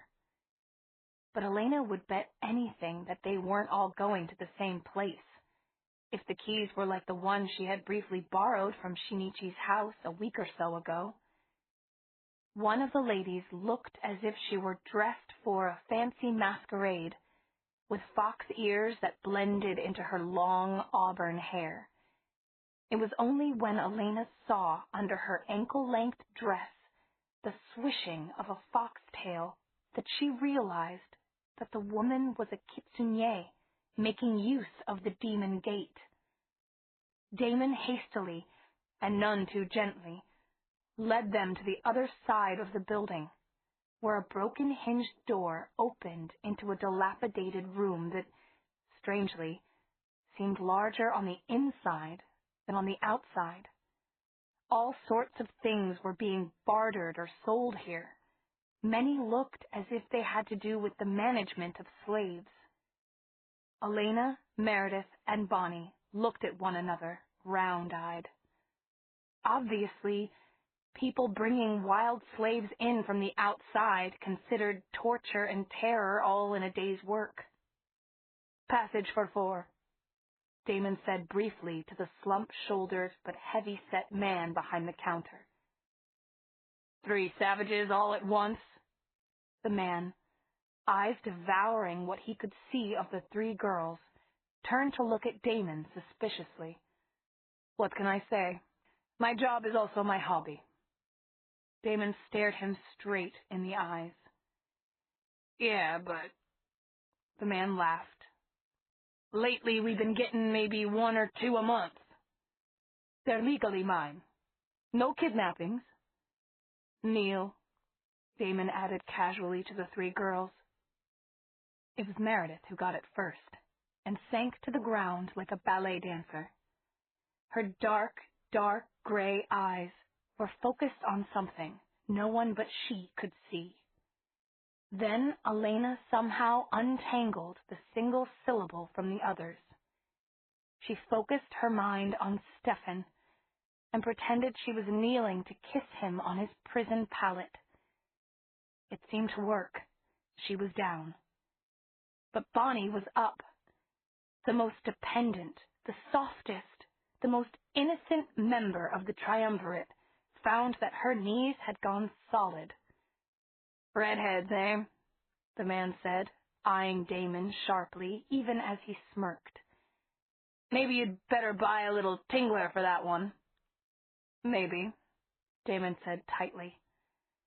Bonnie just looked at him blankly. looked at the girls on the ground, and then threw herself into a prostrate position. Elena could hear her sobbing softly. But I found that a firm voice and a disapproving look actually work better. The man gave up and slumped again. Passage for 4, he grunted, and reached up and pulled on a dirty bell rope. By this time, Bonnie was weeping in fear and humiliation, but no one seemed to notice, except the other girls. Elena didn't dare to try to comfort her telepathically. That wouldn't fit in with the aura of a normal human girl at all. And who knew what traps or devices might be hidden here in addition to the man who kept undressing them over and over with his eyes. She just wished she could call up one of her wing's attacks right here in this room. That would wipe the smug look off the man's face. A moment later, something else wiped it off as completely as she could have desired. Damon leaned across the counter and whispered something to him that turned the slumped man's leering face a sickly color of green. Did you hear what he said? Elena communicated this to Meredith using her eyes and eyebrows. Meredith, her own eyes crinkling, positioned her hand in front of Elena's abdomen, then made a twisting, ripping motion. Even Bonnie smiled. Then Damon led them to wait outside the depot. They had only been standing a few minutes when Elena's new vision spotted a boat gliding silently through the mist. She realized that the building must be on the very bank of a river, but even with power directed solely to her eyes, she could barely make out where the non-reflective land gave way to shining water. And even with power directed solely to her ears, she could barely hear the sound of swift, deep water running. The boat stopped, somehow. Elena couldn't see any anchor dropped or anything to fasten it to, but the fact was that it did stop, and the slumped man put down a plank, which stayed in place as they boarded. First Damon, and then his bevy of slaves. On board, Elena watched Damon wordlessly offer 6 pieces of gold to the ferryman. 2 for each human who presumably wouldn't be coming back, she thought. For a moment she was lost in the memory of being very young. Only 3 or so she must have been, and sitting on her father's lap while he read to her from a wonderfully illustrated book about the Greek myths. It told about the ferryman, Charon, who took spirits of the deceased over the river Styx to the land of the dead, and her father telling her that the Greeks put coins on the eyes of those who died so they could pay the ferryman. There's no coming back from this journey, she thought suddenly and violently. No escape. They might as well be truly dead. Strangely, it was horror that saved her from this morass of terror. Just as she lifted her head, perhaps to scream, the dim figure of the ferryman turned from his duties briefly, as if to look back over the passengers. Elena heard Bonnie's shriek. Meredith, shaking, was frantically and illogically reaching for the bag in which her gun was stowed. Even Damon didn't seem to be able to move. The tall specter in the boat had no face. He had deep depressions where his eyes should be, a shallow hollow for a mouth, and a triangular hole where his nose should have protruded. The uncanny horror of it, on top of the stink from the depot pens, was simply too much for Bonnie, and she slumped sideways, limp against Meredith, in a faint. Elena, in the midst of her terror, had a moment of revelation. In the dim, moist, dripping twilight, she had forgotten to stop trying to use all her senses to their fullest. She was undoubtedly better able to see the inhuman face of the ferryman than, say, Meredith. She could also hear things, like the sounds of long-dead miners tapping at the rock above them, and the scurrying of enormous bats or cockroaches or something inside the stone walls all around them. But now Elena suddenly felt warm tears on her icy cheeks as she realized that she had completely underestimated Bonnie for as long as she'd known about her friend's psychic powers. If Bonnie's senses were permanently open to the kinds of horrors Elena was experiencing now, it was no wonder that Bonnie lived in fear. Elena found herself promising to be a hell of a lot more tolerant the next time Bonnie faltered or started screaming. In fact, Bonnie deserved some kind of an award for keeping a grip on sanity this far, Elena decided. But Elena didn't dare do any more than gaze at her friend, who was completely unconscious, and swear to herself that from now on, Bonnie would find a champion in Elena Gilbert. That promise, and the warmth of it, burned like a candle in Elena's mind, a candle she pictured held by Stefan, the light of it dancing in his green eyes and playing over the planes of his face. It was just enough to keep her from losing her own sanity on the rest of the journey.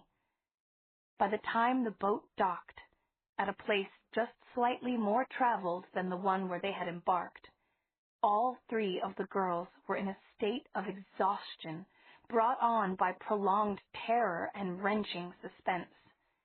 But they hadn't really used the time to think over the words dark dimension, or to imagine the number of ways its darkness might be manifested.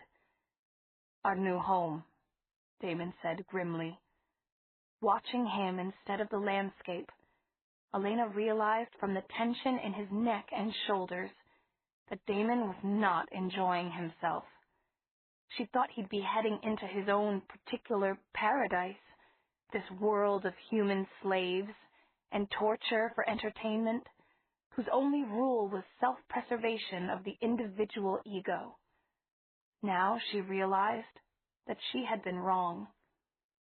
For Damon, this was a world of beings with powers as great or greater than his own. He was going to have to claw out a foothold here among them, just like any urchin on the street, except that he couldn't afford to make any mistakes. They needed to find a way not just to live, but to live in luxury and mingle with high society if they were to have any chance to rescue Stefan. Stefan. No, she couldn't allow herself the luxury of thinking about him at that time. Once she started, she would become undone, begin to demand ridiculous things, like that they go round to the prison just to stare at it, like a junior high kid with a crush on an older boy who just wanted to be driven by his house to worship it. And then what would that do to their plans for a jailbreak later? Plan A was, don't make mistakes. And Elena would stick to that until she found a better one.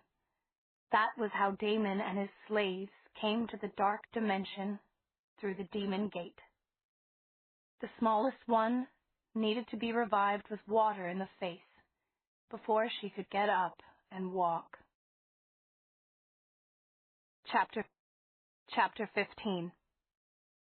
Hurrying behind Damon, Elena tried not to look either to the left or the right. She could see too much of what to Meredith and Bonnie must have appeared to be featureless darkness. There were depots on either side, places where slaves were obviously brought to be bought or sold or transported later. Elena could hear the whimpers of children in the darkness, and if she hadn't been so frightened herself, she would have rushed off looking for the crying kids.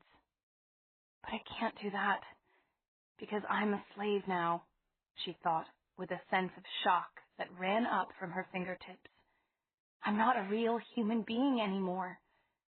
I'm a piece of property. She found herself once again staring at the back of Damon's head, and wondering how on earth she had talked herself into this. She understood what being a slave meant. In fact, she seemed to have an intuitive understanding of it that surprised her, and it was not a good thing to be. It meant that she could be, that anything could be done to her, and it was no one's business but that of her owner. And her owner, how had he talked her into this again, was Damon of all people. He could sell all 3 girls, Elena, Meredith, and Bonnie, and be out of here in an hour with the profits. They hurried through this area of the docks, the girls with their eyes on their feet to prevent themselves from stumbling, and then they crested a hill. Below them, in a sort of crater-shaped formation, was a city. The slums were on the edges and crowded almost up to where they were standing, but there was a chicken wire fence in front of them, which kept them isolated, even while allowing them a bird's-eye view of the city. If they had still been in the cave they had entered, this would have been the greatest underground cavern imaginable. But they weren't underground anymore. "It happened sometime during the ferry ride," Damon said. "We made, a twist in space, say." He tried to explain, and Elena tried to understand. "You went in through the Damon gate, and when you came out, you were no longer in Earth's dimension, but in another one entirely." Elena only had to look up at the sky to believe him.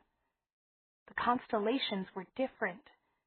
There was no Little or Big Dipper, no North Star. Then there was the sun. It was much larger but much dimmer than Earth's, and it never left the horizon. At any moment about half of it showed, day and night, terms which, as Meredith pointed out, had lost their rational meaning here. As they approached a gate made of chicken wire that would finally let them out of the slave-holding area, they were stopped by what Elena would later learn was a guardian.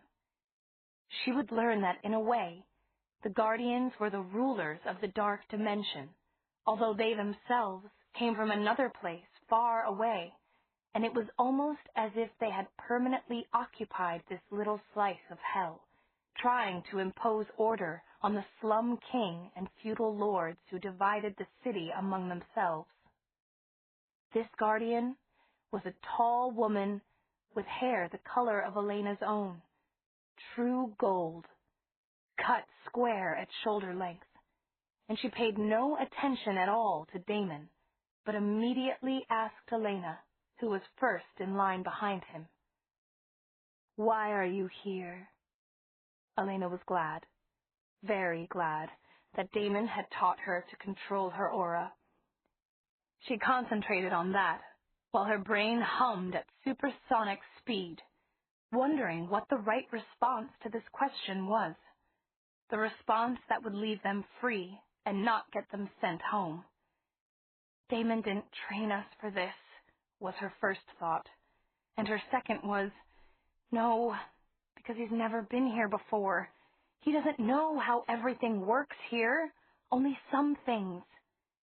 And if it looked as if this woman was going to try to interfere with him, he might just go crazy and attack her," a helpful little voice added from somewhere in Elena's subconscious. Elena doubled the speed of her scheming. Creative lying had once been a sort of specialty of hers, and now she said the first thing that popped into her head and got a thumbs up. "I gambled with him and lost." Well, it sounded good. People lost all sorts of things when they gambled. Plantations, talismans, horses, castles, bottles of genie. And if it turned out not to be enough of a reason, she could always say that that was just the start of her sad story. Best of all, it was, in a way, true. Long ago, she'd given her life for Damon as well as for Stefan, and Damon had not exactly turned over a new leaf as she'd requested. Half a leaf, maybe. A leaflet. The guardian was staring at her with a puzzled look in her true blue eyes. People had stared at Elena all her life. Being young and very beautiful meant that you fretted only when people didn't stare. But the puzzlement was a bit of a worry. Was the tall woman reading her mind? Elena tried to add another layer of white noise at the top. What came out was a few lines of a Britney Spears song. She turned the psychic volume up.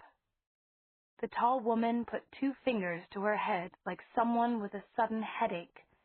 Then she looked at Meredith. "Why are you here?"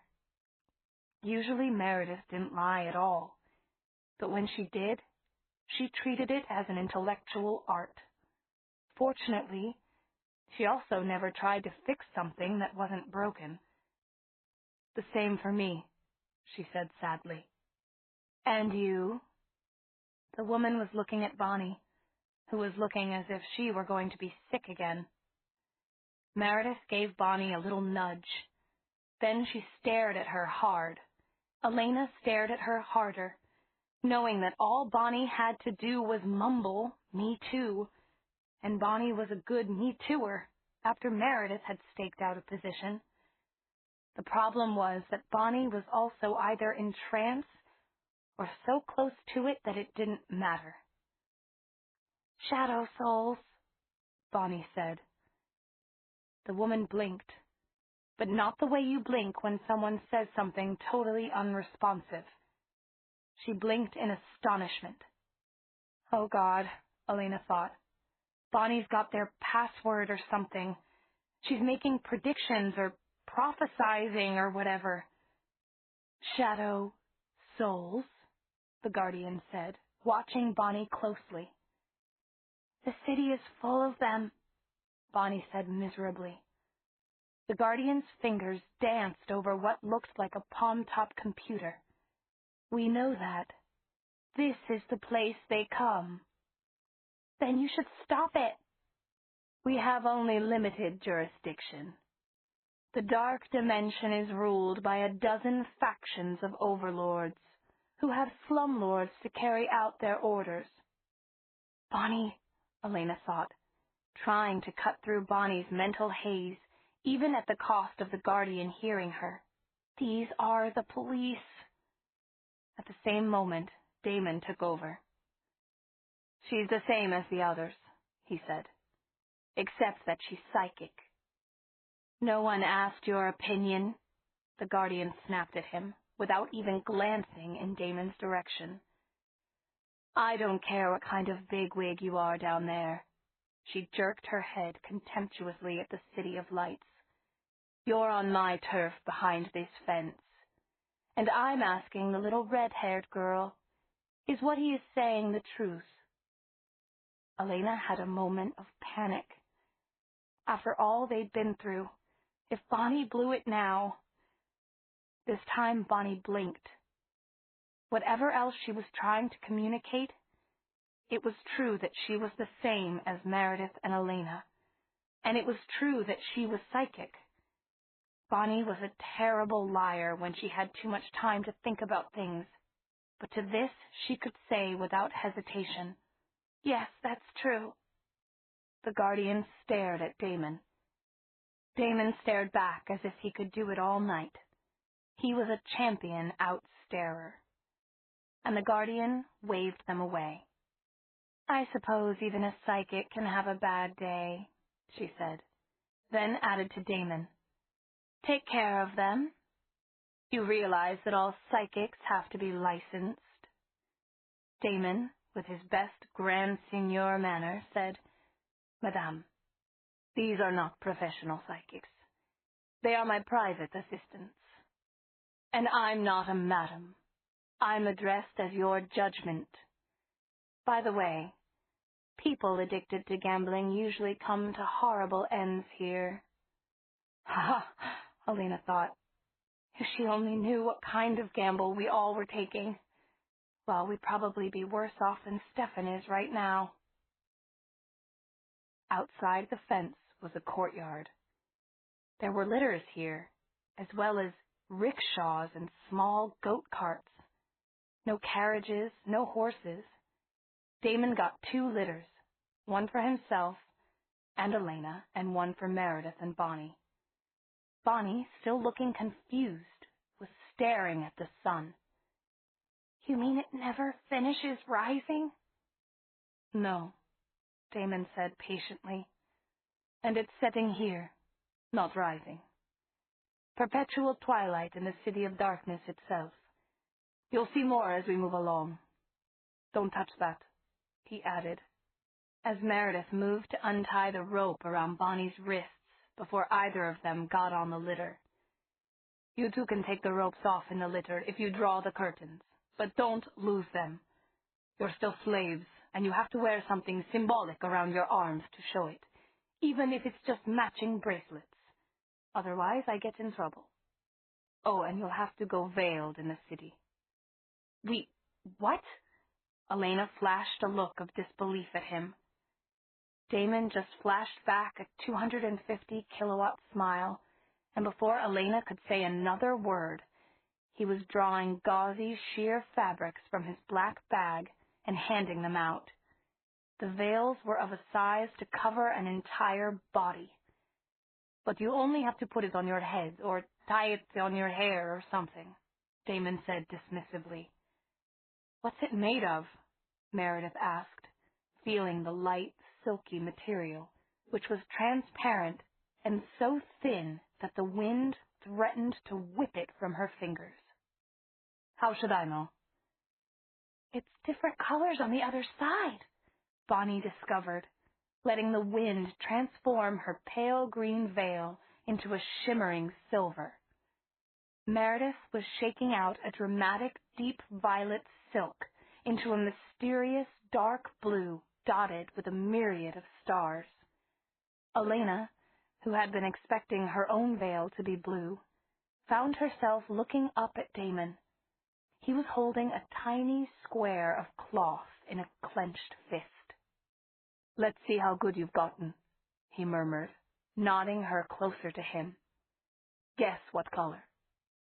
Another girl might only have noticed the slow black eyes and the pure, carven lines of Damon's face, or maybe the wild, wicked smile, somehow wilder and sweeter than ever here, like a rainbow in the middle of a hurricane. But Elena also made note of the stiffness in his neck and shoulders, places where tension built up. The dark dimension was already taking its toll on him, psychically, even as he mocked it. She wondered how many soundings of power by the merely curious he was having to block each second. She was about to offer to help by opening herself up to the eldritch world when he snapped, "Yes," in a tone that didn't make it a suggestion. "Gold," Elena said instantly, surprising herself. When she reached to take the golden square from his hand, a powerful, pleasurable feeling of electric current shot from her palm, up her arm, and seemed to skewer her straight through the heart. Damon clung to her fingers briefly as she took the square, and Elena found she could still feel electricity pulsing from his fingertips. The underside of her veil blew out white and sparkling as if set with diamonds. God, maybe they were diamonds, she thought. How could you tell with Damon? Your wedding veil, perhaps? Damon murmured, lips close to her ear. The rope around Elena's wrists had become very loose, and she stroked the diaphanous fabric helplessly, feeling the tiny jewels on the white side cool to the touch of her fingers. How did you know you'd need all this stuff? Elena asked, with bruising practicality. You didn't know everything, but you seemed to know enough. Oh, I did research in bars and other places. I found a few people who'd been here and had managed to get out again, or who had gotten kicked out. Damon's wild grin grew even wilder. At night while you were asleep. At a little hidden store, I got those. He nodded at her veil and added, You don't have to wear that over your face or anything. Press it to your hair and it will cling to it. Elena did so, wearing the gold side out. It fell to her heels. She fingered her veil, already able to see the flirtatious possibilities in it, as well as the dismissive ones. If only she could get this damned rope off her wrists. After a moment, Damon retreated back into the persona of the imperturbable master and said, "For all our sakes, we ought to be strict about these things. The slumlords and nobility who run this abominable mess they call the Dark Dimension know that it's only 2 days away from revolution at any time. And if we add anything to the balance, they're going to make a public example of us." "All right," Elena said. "Here. Hold my string and I'll get on the litter." But there wasn't much point in the rope. Not once they were both sitting in the same litter. It was carried by 4 men, not big men, but wiry ones, and all of the same height, which made for a smooth ride. If Elena had been a free citizen, she would never have allowed herself to be carried by 4 people whom, she assumed, were slaves. In fact, she would have made a big, noisy fuss over it. But that talk she'd had with herself at the docks had sunk in. She was a slave, even if Damon hadn't paid anyone to buy her.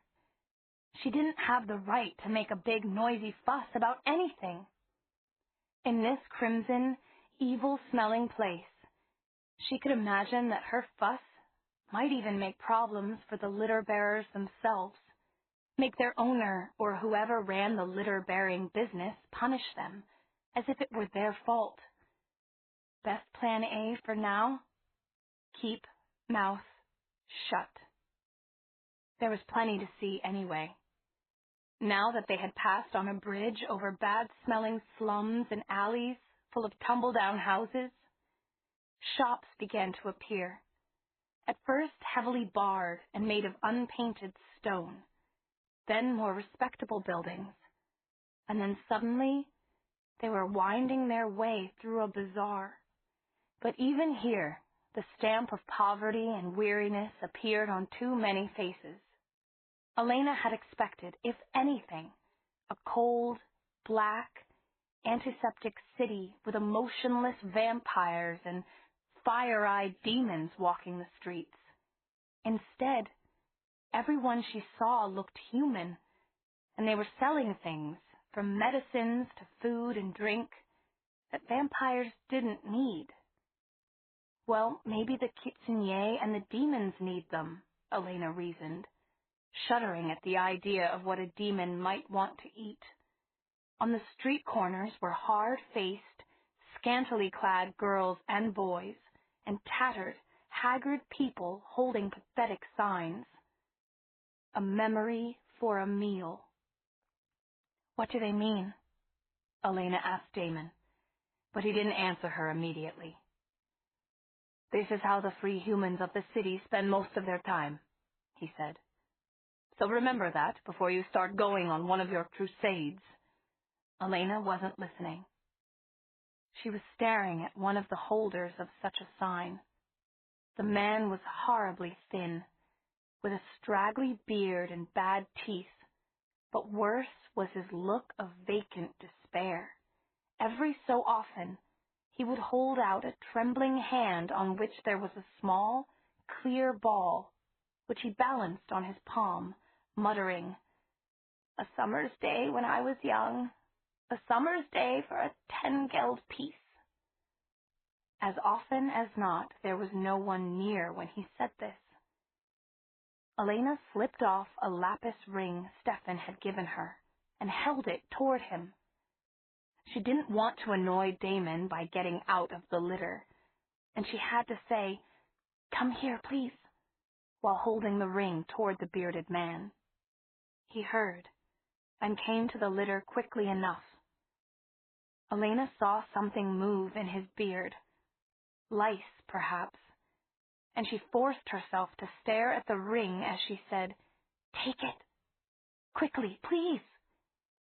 The old man stared at the ring as if it were a banquet. "I don't have change," he moaned, bringing up his hand and wiping his mouth with his sleeve. He seemed about to drop to the ground unconscious. "I don't have change." "I don't want change," Elena said through the huge swelling that had formed in her throat. "Take the ring. Hurry, or I'll drop it." He snatched it from her fingers as the litter bearers started forward again. "May the guardians bless you, lady," he said, trying to keep up with the litter bearers' trot. "Hear me who may. May they bless you." "You really shouldn't," Damon said to Elena when the voice had died away behind them. "He's not going to get a meal with that, you know." "He was hungry," Elena said softly. She couldn't explain that he reminded her of Stefan, not just now. "It was my ring," she added defensively. "I suppose you're going to say he'll spend it on alcohol or drugs?" "No, but he won't get a meal with it either. He'll get a banquet." "Well, so much in his imagination. He'll get a dusty orb with some old vampire's memory of a Roman feast, or someone from the city's memory of a modern one. Then he'll play it over and over as he slowly starves to death." Elena was appalled. "Damon! Quick, I have to go back and find him!" "You can't, I'm afraid." Lazily, Damon held up a hand. He had a firm grip on her rope. "Besides, he's long gone." "How can he do that? How could anyone do that?" "How can a lung cancer patient refuse to quit smoking? But I agree that those orbs can be the most addictive substances of all. Blame the kitsune for bringing their star balls here and making them the most popular form of obsession." "Star balls? Hoshi no Tama?" Elena gasped. Damon stared at her, looking equally surprised. "You know about them?" "All I know is what Meredith researched. She said that kitsune were often portrayed with either keys," she raised her eyebrows at him, "or with star balls, and that myths say they can put some or all of their power in the ball, so that if you find it, you can control the kitsune. She and Bonnie want to find Misau's or Shinichi's star balls and have control over them."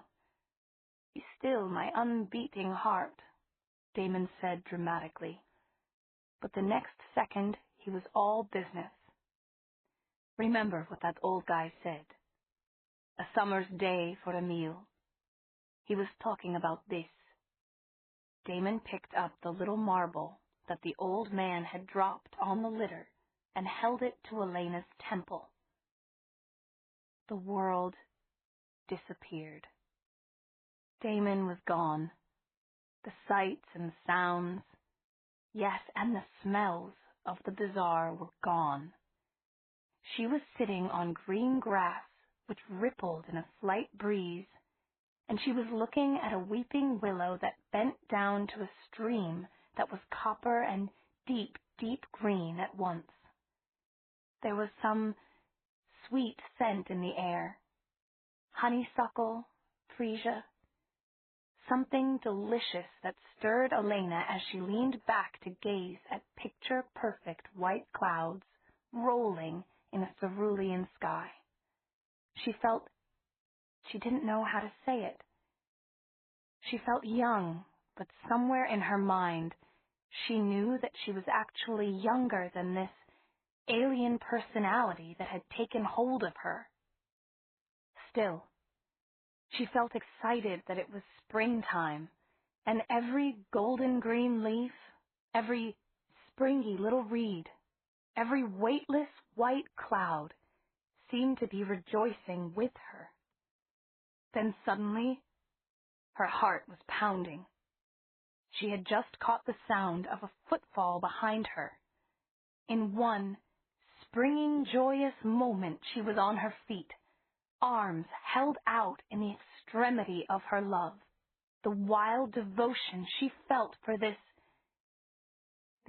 young girl. Something inside the sphere's user's brain seemed to fall back in bewilderment. Most of it, though, was taken up with cataloging the perfections of the girl who had crept up so lightly in the waving grass.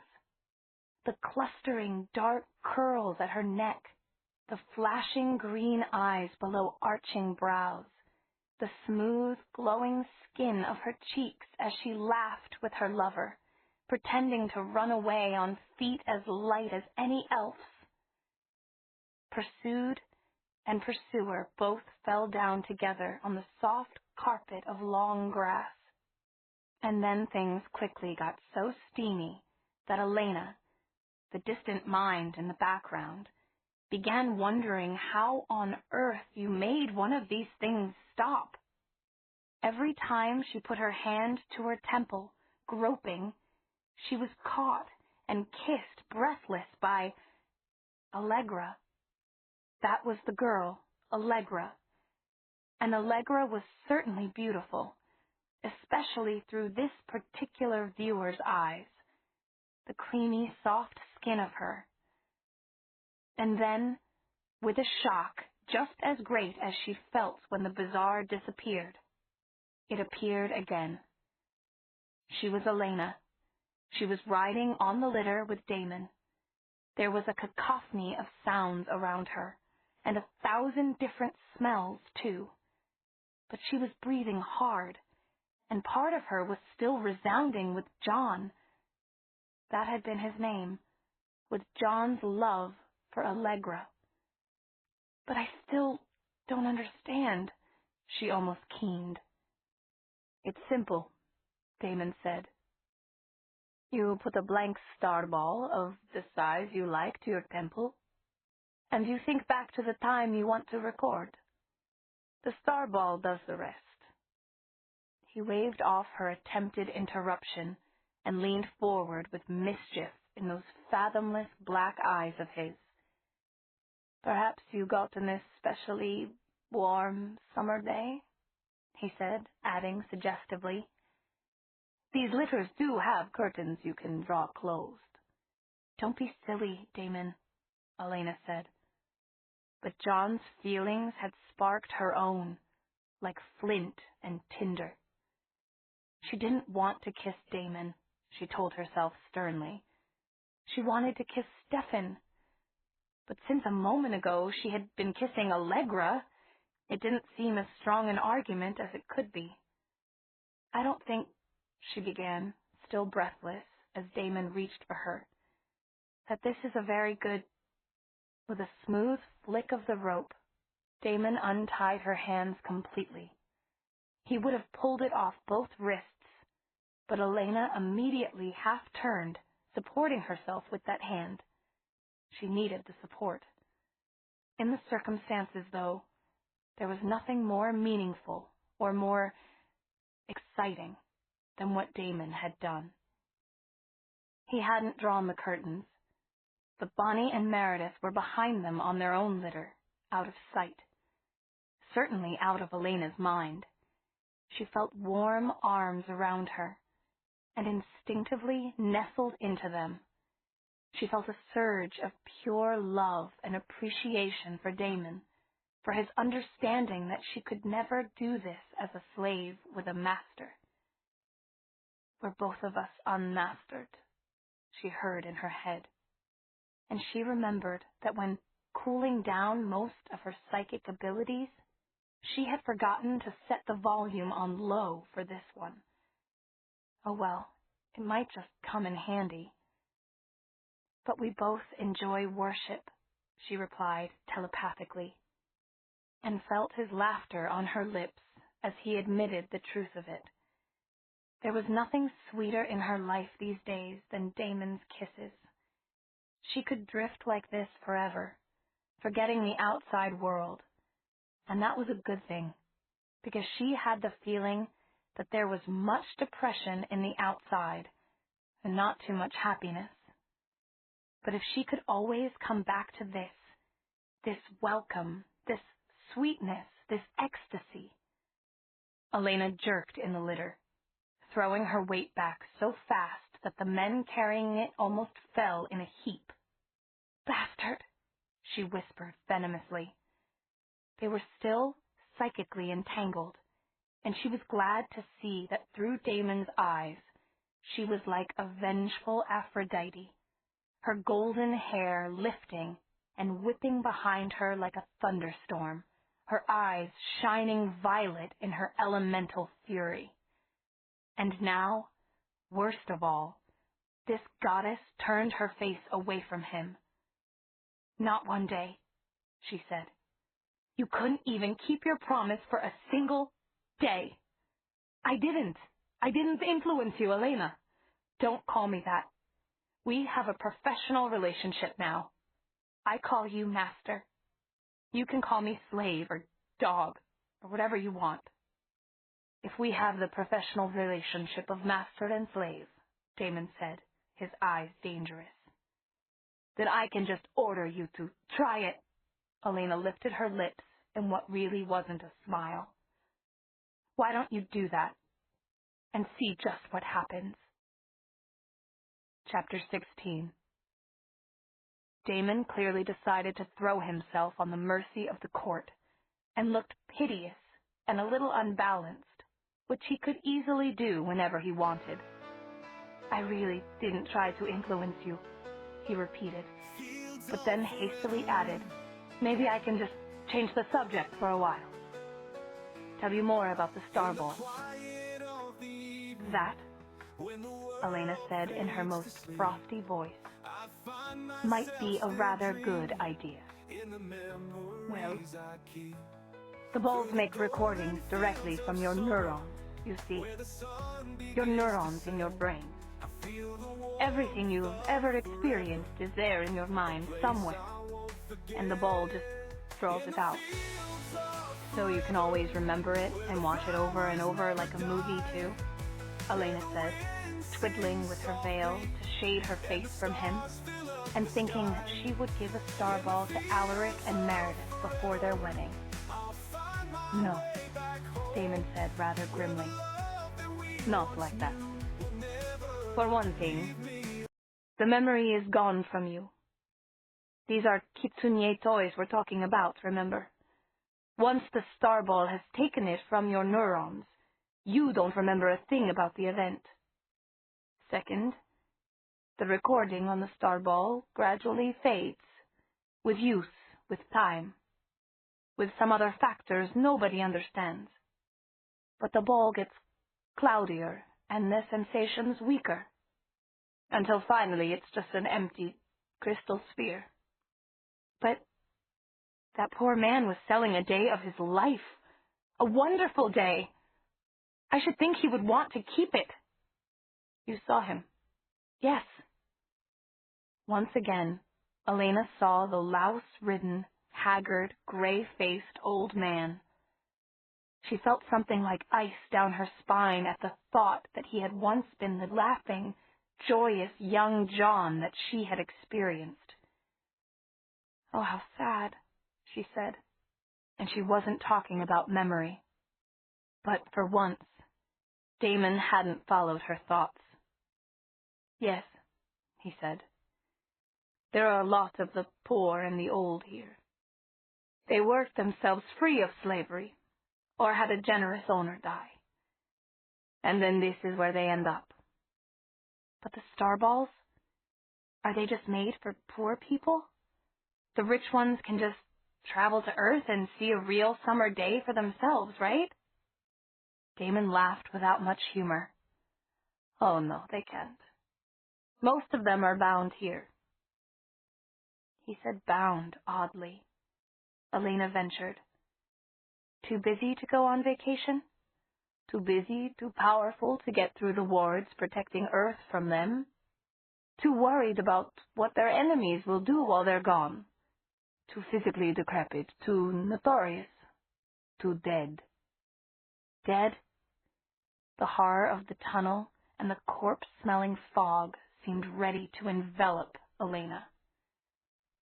Damon flashed one of his evil smiles. Forgot that your boyfriend is Demortius? Not to mention your honorable master? Most people, when they die, go to another level than this. Much higher or much lower. This is the place for the bad ones. But it's the upper level. Farther down, well, nobody wants to go there. Like hell? Elena breathed. We're in hell? More like limbo, at least where we are.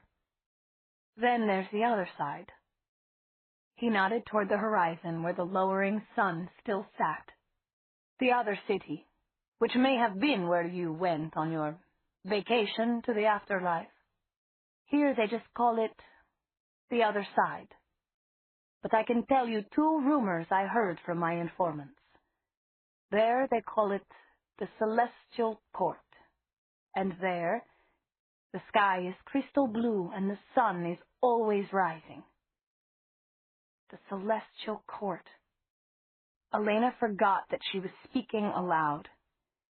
She knew instinctively that it was the queens and knights and sorceresses kind of court, not a court of law. It would be like Camelot. Just saying the words brought up an aching nostalgia, and not memories, but the tip of the tongue feeling that memories were locked right behind a door. It was a door, however, that was securely locked, and all Elena could see through the keyhole were ranks of more women like the guardians, tall, golden-haired and blue-eyed, and one child-sized among the grown women, who glanced up and piercingly from a long way off met Elena's gaze directly. The litter was moving out of the bazaar into more slums, which Elena took in with darting quick glances on either side of her, hiding in her veil. They seemed like any earthly slums, barrios or favela, only worse.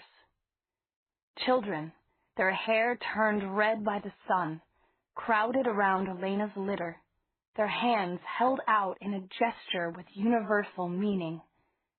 Elena felt a tearing at her insides that she had nothing of real value to give them.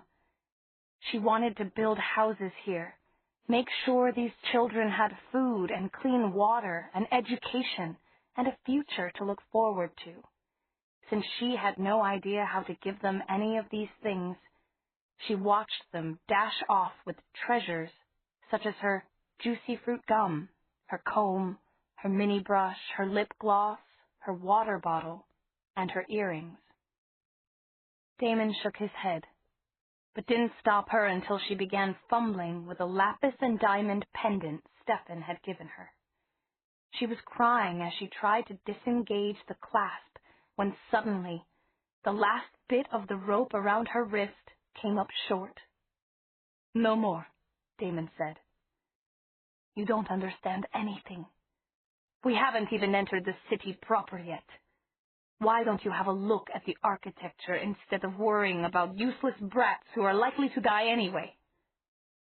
"That's cold," Elena said.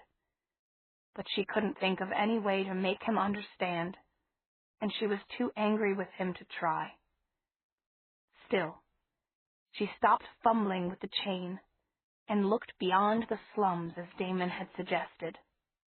There she could see a breathtaking skyline with buildings that seemed meant to last for eternity, made of stones that looked the way the Egyptian pyramids and Mayan ziggurats must have looked when they were new. Everything, though, was colored red and black by a sun now concealed by sullen, crimson cloud banks. That huge red sun, it gave the air a different look for different moods. At times it seemed almost romantic, glinting on a large river Elena and Damon passed, picking out 1,000 tiny wavelets in the slow-moving water. At other times, It simply seemed alien and ominous, showing clearly on the horizon like a monstrous omen, tinging the buildings, no matter how magnificent, the color of blood. When they turned away from it, as the litter-bearers moved down into the city where the huge buildings were, Elena could see their own long and menacing black shadow thrown ahead of them. Well, what do you think? Damon seemed to be trying to placate her. I still think it looks like hell, Elena said slowly. I'd hate to live here. Ah, but whoever said that we should live here, my princess of darkness? We'll go back home, where the night is velvet black and the moon shines down, making everything silver. Slowly, Damon traced one finger from her hand, up her arm to her shoulder. It sent an inner shiver through her. She tried holding the veil up as a barrier against him, but it was too transparent. He still flashed that brilliant smile at her, dazzling through the diamond-dotted white, well, shell pink, of course, because of the light that was on her side of the veil. Does this place have a moon? She asked, trying to distract him. She was afraid of him, afraid of herself. Oh, yes. 3 or 4 of them, I think. But they're very small, and of course the sun never goes down, so you can't see them as well. Not romantic. He smiled at her again, slowly this time, and Elena looked away. And in looking, she saw something in front of her that captured her entire attention. In a side street, a cart had overturned, spilling large rolls made out of fur and leather. There was a thin, hungry-looking old woman attached to the cart like a beast who was lying on the ground, and a tall, angry man standing over her, raining down blows with a whip on her unprotected body. The woman's face was turned toward Elena. It was contorted in a grimace of anguish as she tried, ineffectually, to roll into a ball, her hands over her stomach. She was naked from the waist up, but as the whip lashed into her flesh, her body, from throat to waist, was being covered by a coating of blood. Elena felt herself swelling with wing powers, but somehow none would come. She willed with all her circulating life force for something, anything, to break free from her shoulders. But it was no good. Maybe it had something to do with wearing the remains of slave bracelets. Maybe it was Damon beside her, telling her in a forceful voice not to get involved. To Elena, his words were no more than punctuation to the heartbeat pounding in her ears. She jerked the rope sharply out of his hands, and then scrambled out of the litter. In 6 or 7 leaps, she was beside the man with the whip. He was a vampire, his fangs elongated at the sight of the blood before him, but never stopping his frenzied lashing. He was too strong for Elena to handle, but with one more step, Elena was straddling the woman, both her arms flung out in the universal gesture of protection and defiance. Rope dangled from one wrist. The slave owner was not impressed. He was already launching the next whiplash, and it struck Elena across the cheek and simultaneously opened a great gap in her thin summer top, slicing through her camisole and scoring the flesh underneath. As she gasped, the tail of the whip cut through her jeans as if denim were butter. Tears formed involuntarily in Elena's eyes, but she ignored them.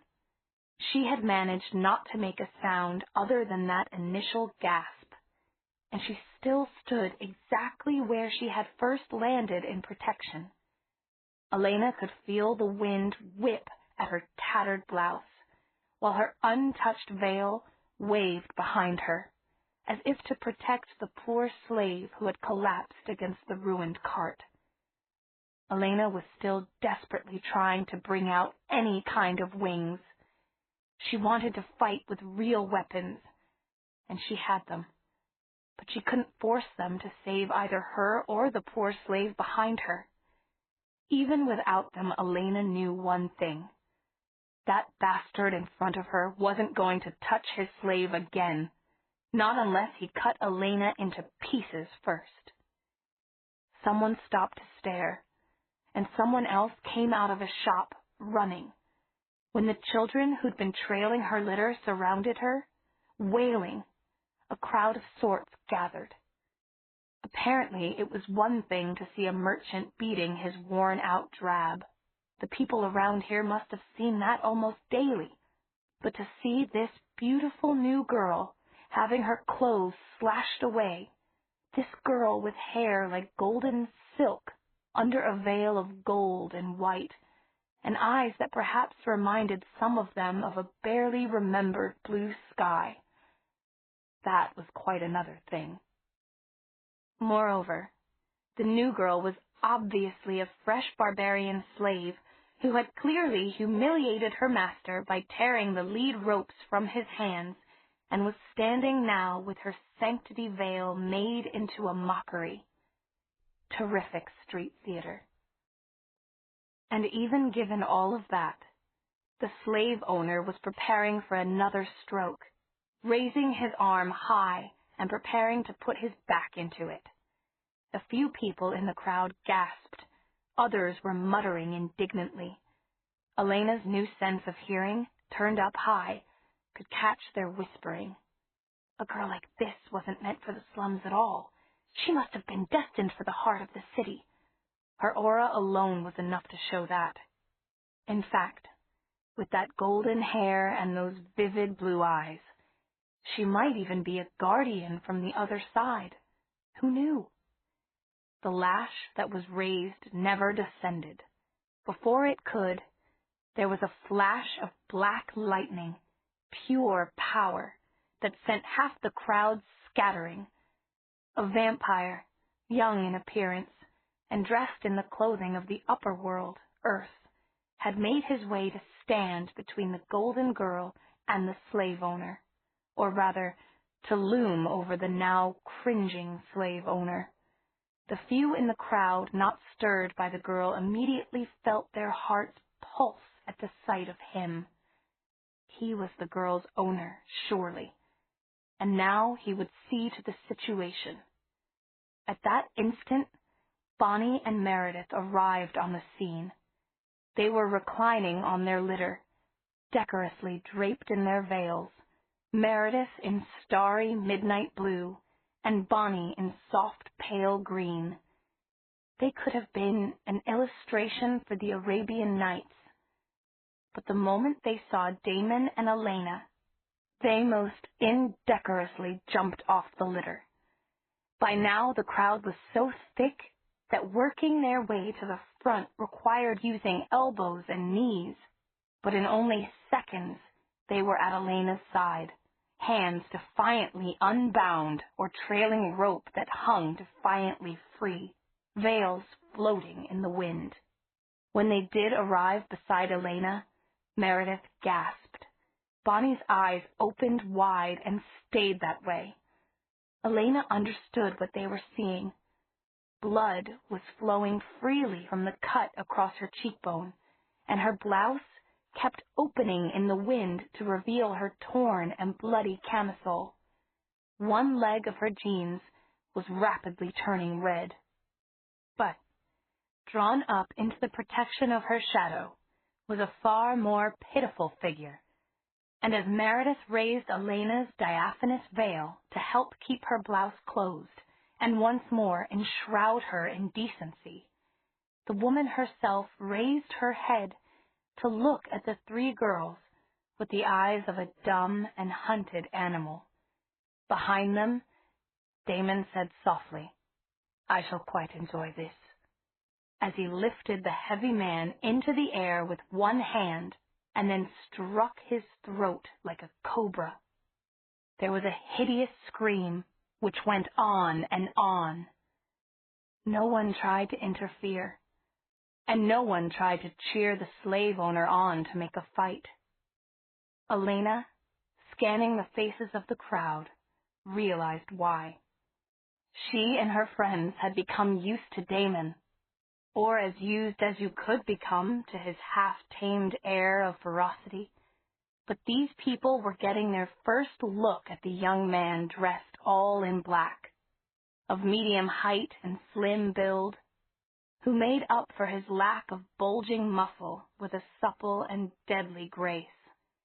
This was enhanced by the gift of somehow dominating all the space around him, so that he effortlessly became the focal point of any picture, the way a Black Panther might become the focal point if it were walking lazily down a crowded city street. Even here, where menace and an aspect of outright evil were commonplace, this young man exuded a quality of danger that made people want to stay out of his line of sight, much less his way. Meanwhile, Elena and both Meredith and Bonnie were looking around for some sort of medical assistance, or even for something clean that would staunch wounds. After about a minute, they realized that it wasn't just going to appear, so Elena appealed to the crowd. "Does anyone know a doctor? A healer?" she shouted. The audience merely watched her. They seemed loath to get involved with a girl who had obviously defied the black-clad demon now wringing the slave owner's neck. "So you all think it's just fine?" Elena shouted, hearing the loss of control, the disgust and fury in her own voice. "For a bastard like that to be whipping a starving, pregnant woman?" There were a few downcast eyes, a few scattered replies on the theme of, "He was her master, wasn't he?" But one youngish man who had been leaning against a stopped wagon straightened up. "Pregnant?" he repeated. "She doesn't look pregnant. She is." "Well," the young man said slowly, "if that's true, he's only harming his own merchandise." He glanced nervously over to where Damon was now standing above the deceased slave owner, whose face was cast into a ghastly death grimace of agony. This still left Elena with no help for a woman she was afraid was about to die. "Doesn't anyone know where I can find a doctor?" There were now mutterings in various tones from the crowd members. "We might get further on if we could offer them some money," Meredith was saying. Elena immediately reached for her pendant, but Meredith was quicker. Unfastening a fancy amethyst necklace from around her neck and holding it up. "This goes to whoever shows us a good doctor first." There was a pause while everyone seemed to be assessing the reward and the risk. "Don't you have any star balls?" a wheezing voice asked, but a high, light voice cried, "That's good enough for me." A child, yes, a genuine street urchin, darted to the front of the crowd, grabbed Elena's hand and pointed, saying, "Dr. Megger, right up the street. It's only a couple of blocks. We can walk it." The child was wrapped in a tattered old dress, but that might only be to keep warm, because he or she was also wearing a pair of trousers. Elena couldn't even figure out whether it was a boy or a girl until the child gave her an unexpectedly sweet smile and whispered, "I'm Lakshmi." "I'm Elena," Elena said. "Better hurry, Elena," Lakshmi said. "Guardians will get here soon." Meredith and Bonnie had gotten the dazed slave woman to her feet, but she seemed to be in too much pain to understand if they meant to help her or kill her. Elena remembered how the woman had huddled in the shadow of Elena's own body. She put a hand on the woman's bloody arm and said quietly, "You're safe now. You're going to be fine. That man, your master, is dead. And I promise that nobody will hurt you again. I swear it." The woman stared at her in disbelief, as if what Elena was saying was impossible, as if living without being beaten constantly, even with all the blood Elena could see old scars, some of them like cords on the woman's skin, was something too far from reality to imagine. "I swear it," Elena said again, not smiling, but grimly. She understood that this was a burden she was taking on for life. "It's all right," she thought, and realized that for some time now she had been sending her thoughts to Damon. "I know what I'm doing. I'm ready to be responsible for this." "Are you sure?" Damon's voice came to her, as uncertain as she'd ever heard him. "Because I'm sure as hell not going to take care of some old hag when you get tired of her.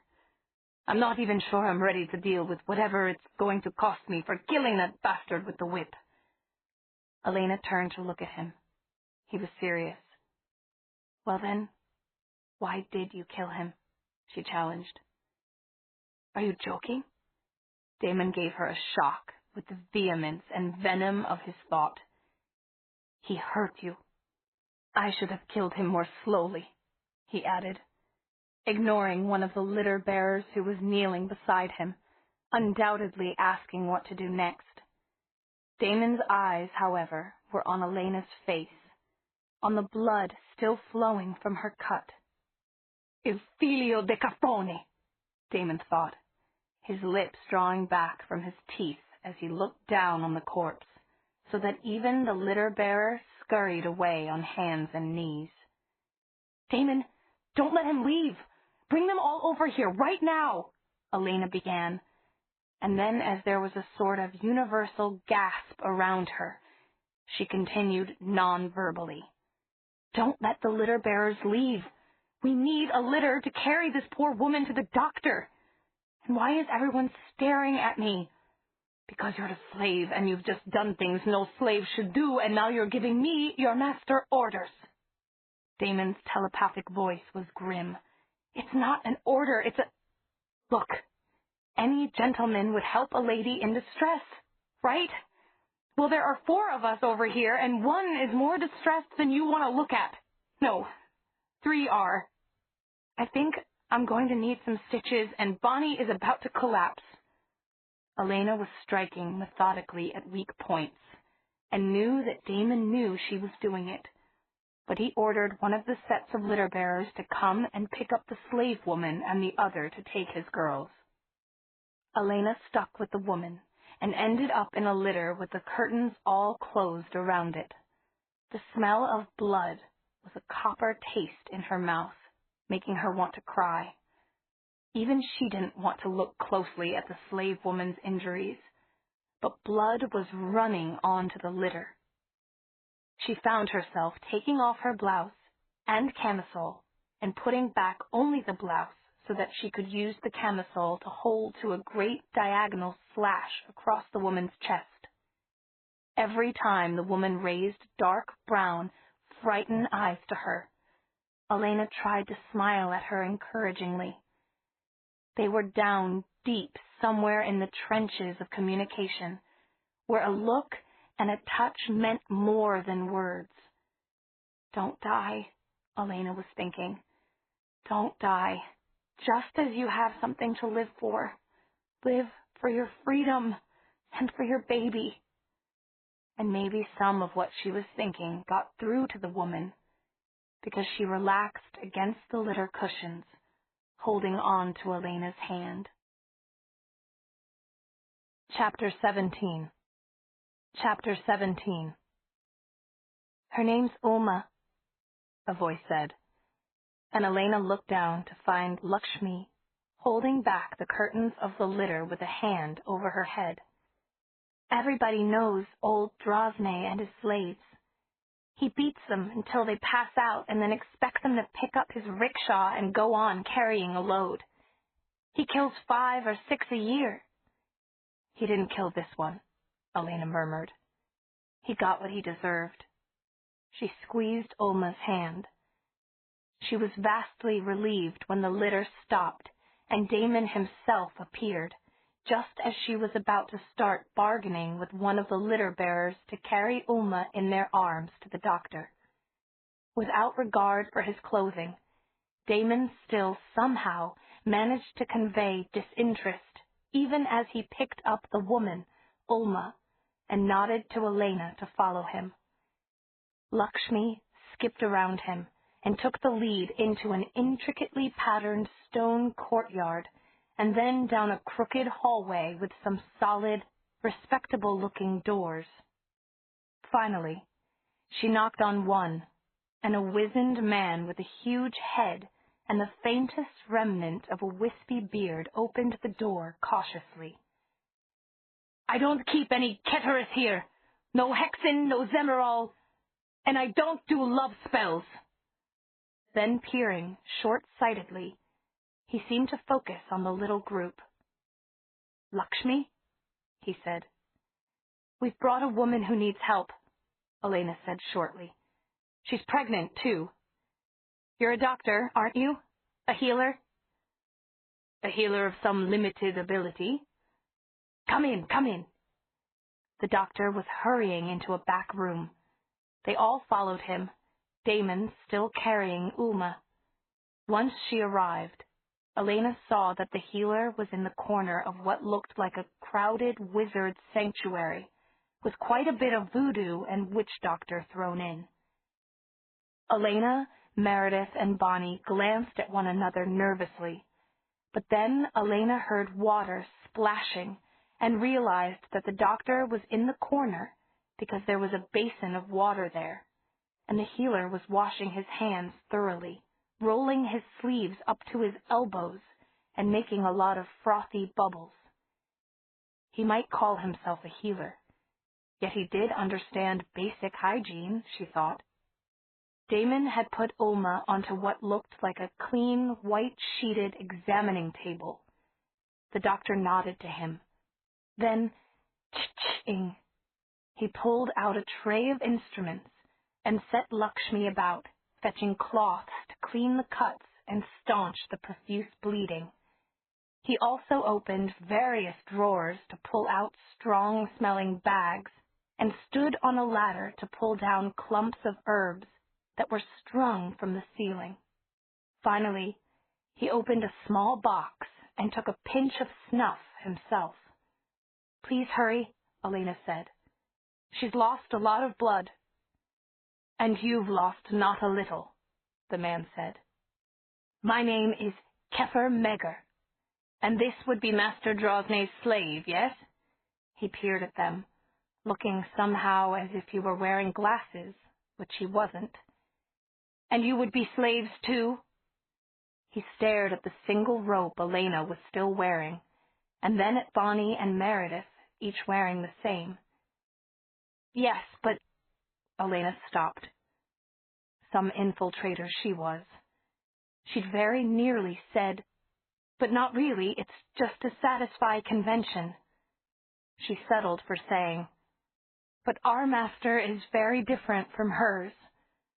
They were very different, she thought. Damon didn't have a broken neck, for one thing, and for another, no matter how vicious and deadly he might be, he would never strike a woman, much less do something like this to one. He seemed to have some kind of internal block against it, except when he was possessed by Shinichi and couldn't control his own muscles. "And yet, Drosnay allowed you to bring this woman to a healer?" The little man looked doubtful. "No, he wouldn't have let us, I'm sure," Elena said flatly. "But please, she's bleeding and she's going to have a baby." Dr. Megger's eyebrows went up and down, but without asking anyone to leave while he treated her, he pulled out an old-fashioned stethoscope and listened carefully to Ulma's heart and lungs, He smelled her breath, and then gently palpitated her abdomen below Elena's bloody camisole, all with a professional air, before tipping to her lips a brown bottle, from which she drank a few sips, then sank back, her eyes fluttering closed. "Now," the little man said, "she's resting comfortably. She'll need quite a bit of stitching, of course, and you could use a few stitches yourself. But that's as your master says, I suppose." Dr. Megger said the word master with a definite implication of dislike. "But I can almost promise you that she won't die. About her babe, I don't know. It may come out marked as a result of this business. Striped birthmarks, perhaps. Or it may be perfectly all right. But with food and rest—" Dr. Megger's eyebrows went up and down again, as if the doctor would have liked to say this to Master Drosnay's face. "She should recover." "Take care of Elena first, then," Damon said. "No, no," Elena said, pushing the doctor away. He seemed like a nice man, but obviously around here, masters were masters, and Damon was more masterful and intimidating than most, but not at this moment to Elena. She didn't care about herself right now. She'd made a promise. The doctor's words meant that she might be able to keep it. That was what she cared about. Up and down, up and down. Dr. Megger's eyebrows looked like two caterpillars on one elastic string. One lagged a little behind the other. Clearly, the behavior he was seeing was abnormal, even liable to be punished by serious means. But Elena only noticed him peripherally, the way she was noticing Damon. "Help her," she said vehemently, and watched the doctor's eyebrows shoot up as if they were aimed for the ceiling. She'd let her aura escape. Not completely, thank God, but a blast had definitely discharged, like a flash of sheet lightning in the room. And the doctor, who wasn't a vampire, but just an ordinary citizen, had noticed it. Lakshmi had noticed it. Even Ulma stirred on the examining table uneasily. "I'm going to have to be a whole lot more careful," Elena thought. She cast a quick look at Damon, who was about to explode himself, she could tell. Too many emotions, too much blood in the room, and the adrenaline of killing still pulsing in his bloodstream.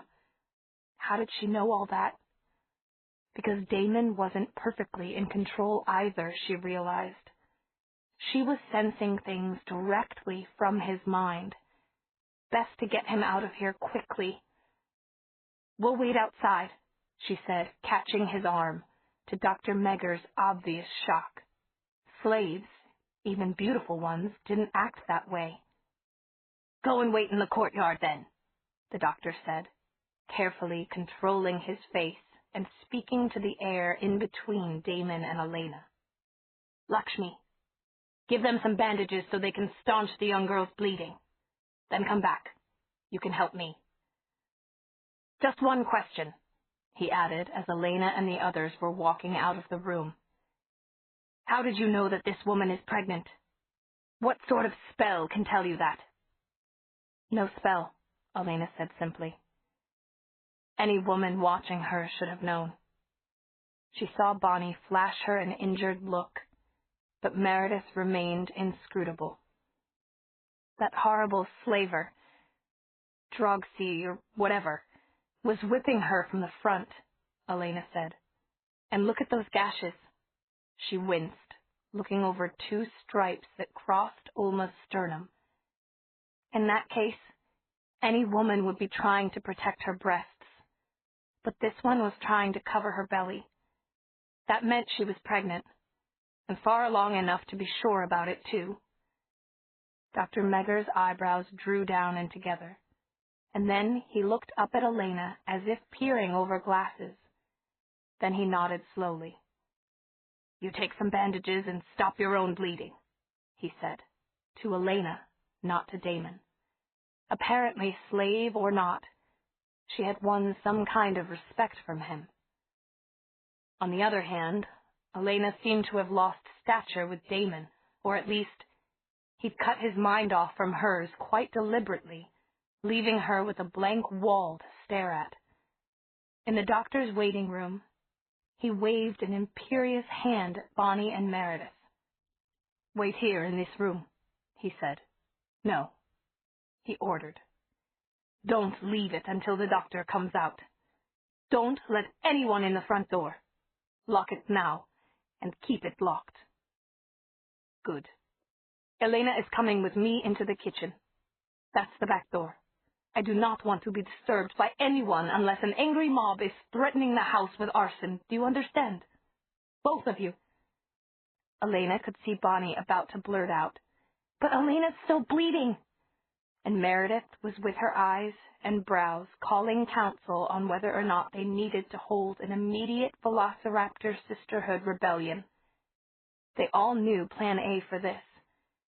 Bonnie would throw herself into Damon's arms, passionately weeping or passionately kissing him, whichever best fit the situation, while Elena and Meredith came at him from the sides and did, well, whatever had to be done.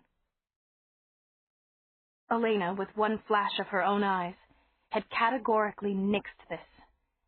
Damon was angry, yes, but she could sense that it was more with Drosne than with her. The blood had agitated him, yes, but he was used to controlling himself in bloody situations, and she needed help with her wounds, which had begun to hurt seriously, ever since she'd heard that the woman she had rescued would live, and might even have her baby. But if Damon had something on his mind, she wanted to know what it was. Now, with one last comforting glance at Bonnie, Elena followed Damon through the kitchen door. It had a lock on it. Damon looked at it and opened his mouth. Elena locked it. Then she looked up at her master. He was standing by the kitchen sink, methodically pumping water, with one hand clenched against his forehead. His hair hung over his eyes, getting splashed, getting wet. He didn't seem to care. "Damon," Elena said uncertainly, "are you all right?" He didn't answer. "Damon," she tried telepathically, "I let you get hurt. I'm fast enough. I could have killed that bastard Drosne with one blast of power. But I never imagined you'd get hurt." His telepathic voice was at once filled with the darkest kind of menace imaginable, and a strange, almost gentle calm, as if he were trying to keep all the ferocity and anger locked away from her. "I couldn't even tell him. I couldn't even send words to him to tell him what he was. I couldn't think. He was a telepath. He would have heard me. But I didn't have any words. I could only scream in my mind." Elena felt a bit lightheaded. A little more lightheaded than she'd already been feeling. Damon was feeling this anguish. For her? He wasn't angry about her flagrantly breaking rules in front of crowds, maybe breaking their cover. He didn't mind looking bedraggled. "Damon," she said.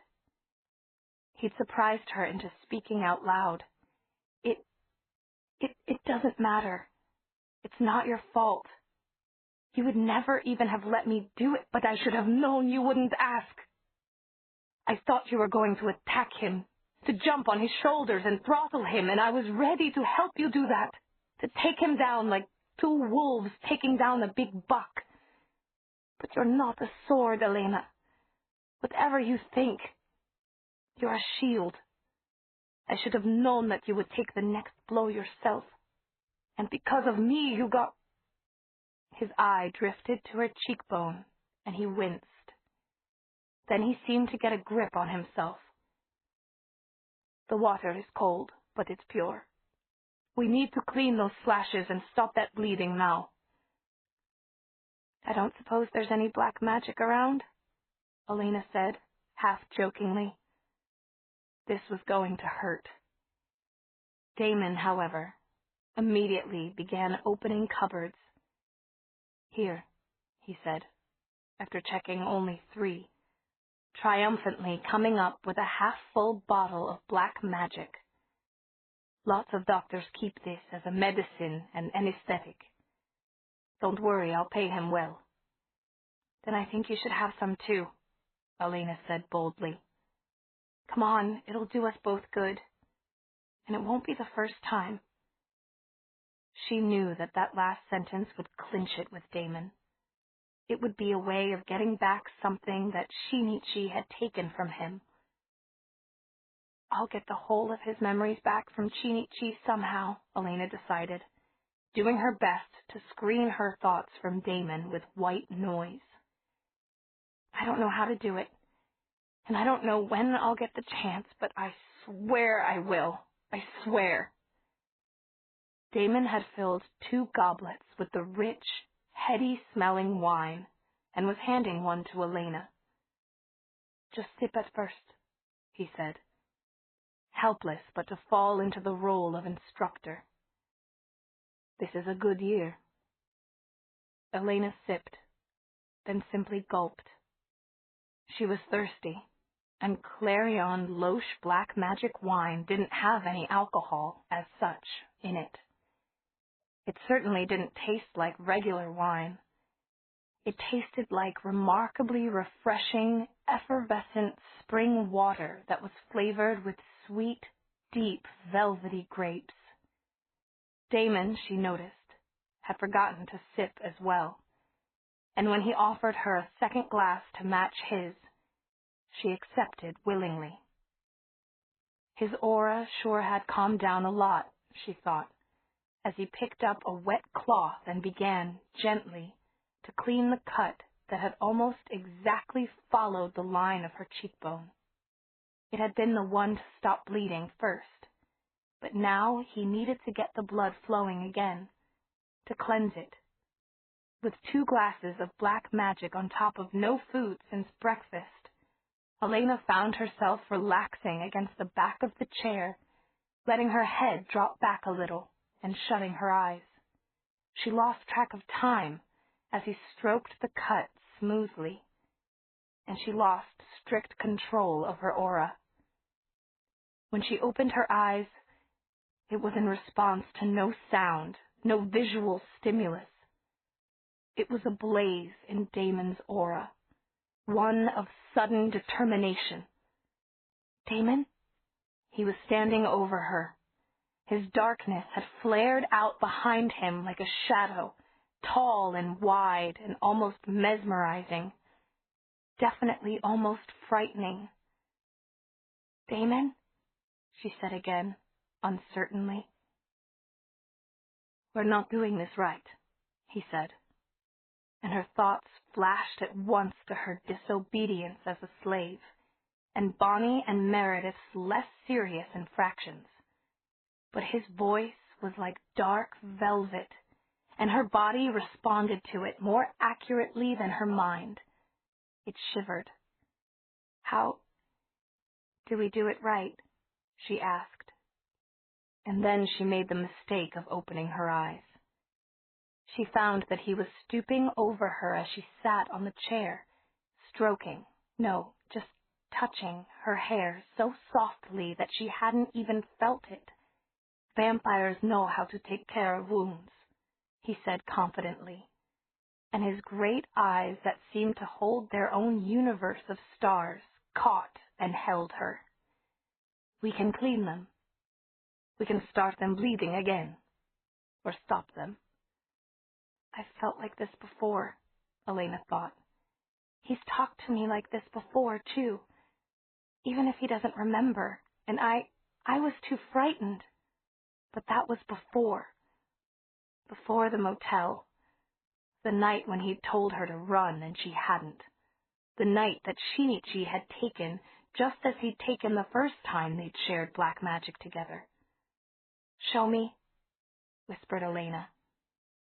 And she knew that something else in her mind was whispering too, whispering different words. Words that she would never have said if she had for a moment thought of herself as a slave. Whispering, "I'm yours." That was when she felt his mouth lightly brush her mouth.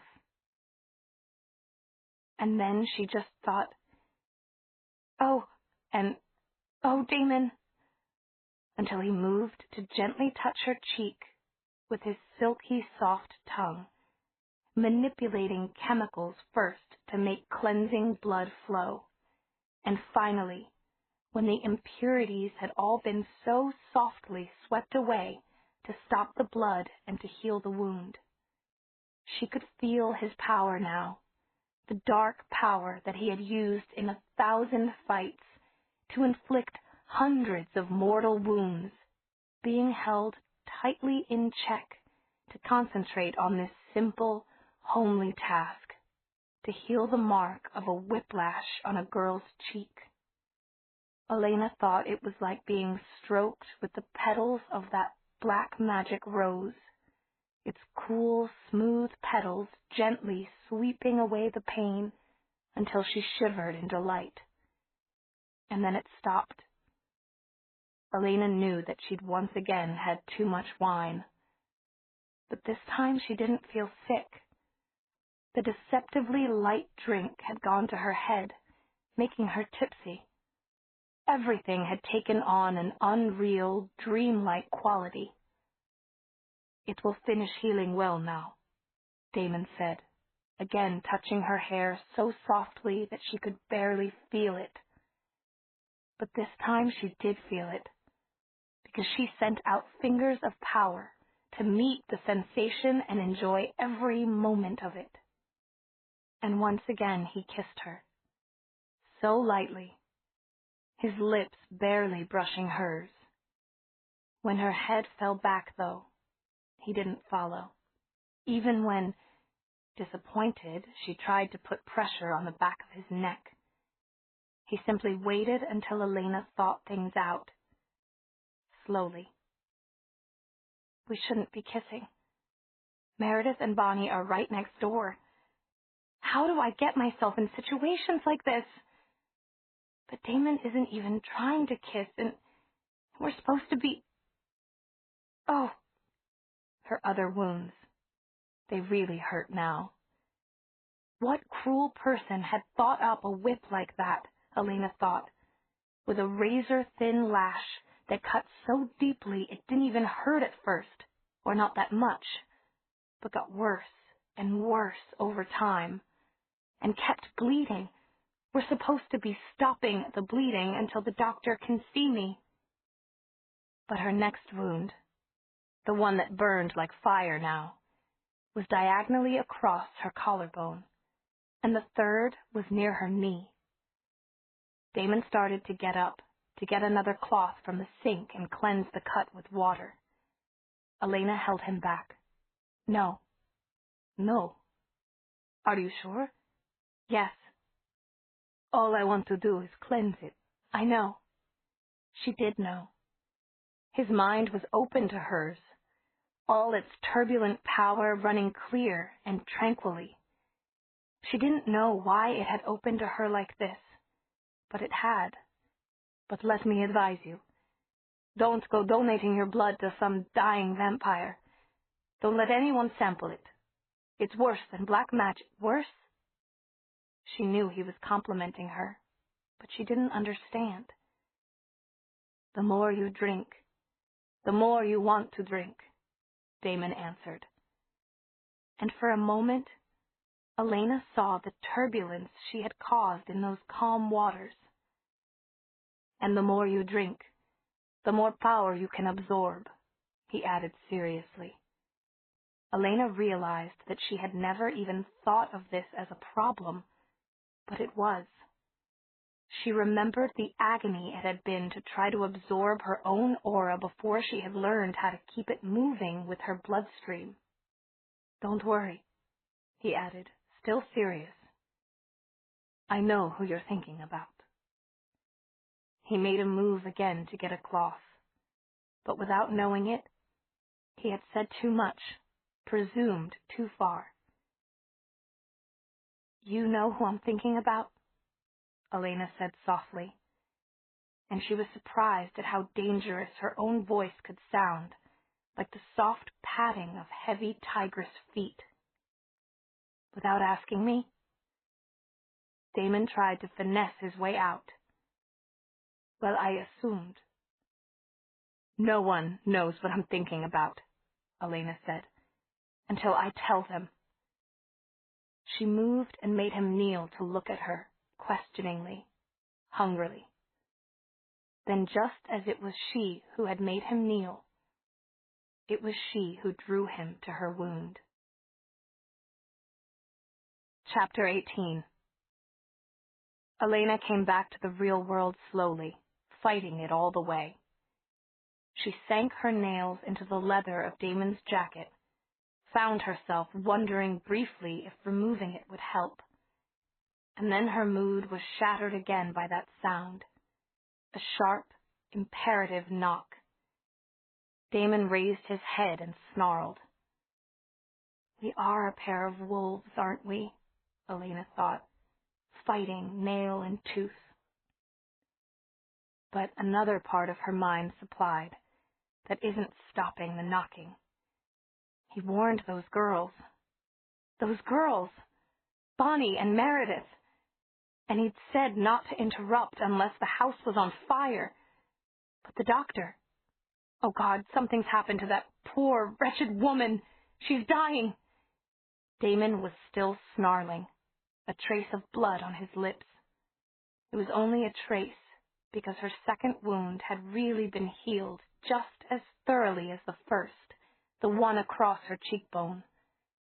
Elena had no idea how long it had been since she had pulled Damon to her to kiss this cut. But now, with her blood in his veins and his pleasure interrupted, he was like an untamed black panther in her arms. She didn't know whether she could stop him or even slow him down without using raw power on him. "Damon," she said aloud, "out there. Those are our friends, remember? Bonnie and Meredith and the healer." "Meredith," Damon said, and again his lips peeled back, exposing terrifyingly long canines. He still wasn't in reality. If he saw Meredith now, he wouldn't be frightened, Elena thought. And, oh yes, she knew how her logical, thoughtful friend made Damon uneasy. They saw the world through such different eyes. She irked him like a pebble in his shoe. But right now he might deal with that unease in a way that would leave Meredith a savaged corpse. "Let me go see," she said, as the knock came again. Couldn't they stop that? Didn't she have enough to deal with? Damon's arms merely tightened around her. She felt a flash of heat, because she knew that, even as he restrained her, he was holding back so much of his strength. He didn't want to crush her, as he could if he used 1/10 of the power in his hard muscles alone. The wave of feeling that washed over her made her shut her eyes briefly, helplessly, but she knew she had to be the voice of sanity here. "Damon, they could be warning us, or Uma may have died." Death got through to him. His eyes were slits, the blood-red light from the kitchen shutters throwing bars of scarlet and black across his face, making him look more handsome and more demonic than ever. "You'll stay here," Damon said it flatly, with no idea of being a master or a gentleman. He was a wild beast protecting his mate, the only creature in the world that wasn't competition or food. There was no arguing with him, not in this state. Elena would stay here. Damon would go to do whatever needed to be done, and Elena would stay for as long as he thought necessary. Elena truly didn't know whose thoughts these last were. She and Damon were still trying to untangle their emotions. She decided to watch him, and only if he really got out of control. You don't want to see me out of control. Feeling him snap from raw animal instinct to icy, perfect mental dominance was even scarier than the animal alone. She didn't know whether Damon was the sanest person she had ever met, or just the one best able to cover up his wildness. She held her torn blouse together and watched as he moved with effortless grace to the door, and then, suddenly, violently, wrenched it almost off its hinges. No one fell. No one had been listening in on their private conversation, but Meredith stood, restraining Bonnie with one hand, and with the other hand raised, ready to knock again. "Yes?" Damon said in glacial tones. "I thought I told you. You did, and there is," Meredith said, interrupting this Damon in an unusual attempt to commit suicide. "There is what?" Damon snarled.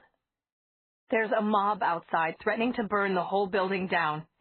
I don't know if they're upset about Drosne or about us taking Ulma, but they're enraged about something, and they've got torches. I didn't want to interrupt Elena's treatment, but Dr. Megger says they won't listen to him. He's a human." "He used to be a slave," Bonnie added, wresting free of the chokehold that Meredith had on her. She looked up at Damon with streaming brown eyes, hands outstretched. "Only you can save us," she said, translating the message of her gaze aloud, which meant that things were really serious. All right, I'll go take care of them. You take care of Elena." "Of course, but no." Damon had either gone reckless with blood, and the memories that were still keeping Elena from forming a coherent sentence, or he had somehow overcome all his fear of Meredith. He put a hand on each of her shoulders. He was only 1.5 or 2 inches taller than she was, so he had no trouble holding her eyes. "You, personally, take care of Elena. Tragedies happen here every minute of the day. Unforeseeable, horrible, deadly tragedies. I do not want one happening to Elena." Meredith looked at him for a long moment, and for once didn't consult Elena with her eyes before answering a question involving her. She simply said, "I'll protect her," in a low voice that nevertheless carried.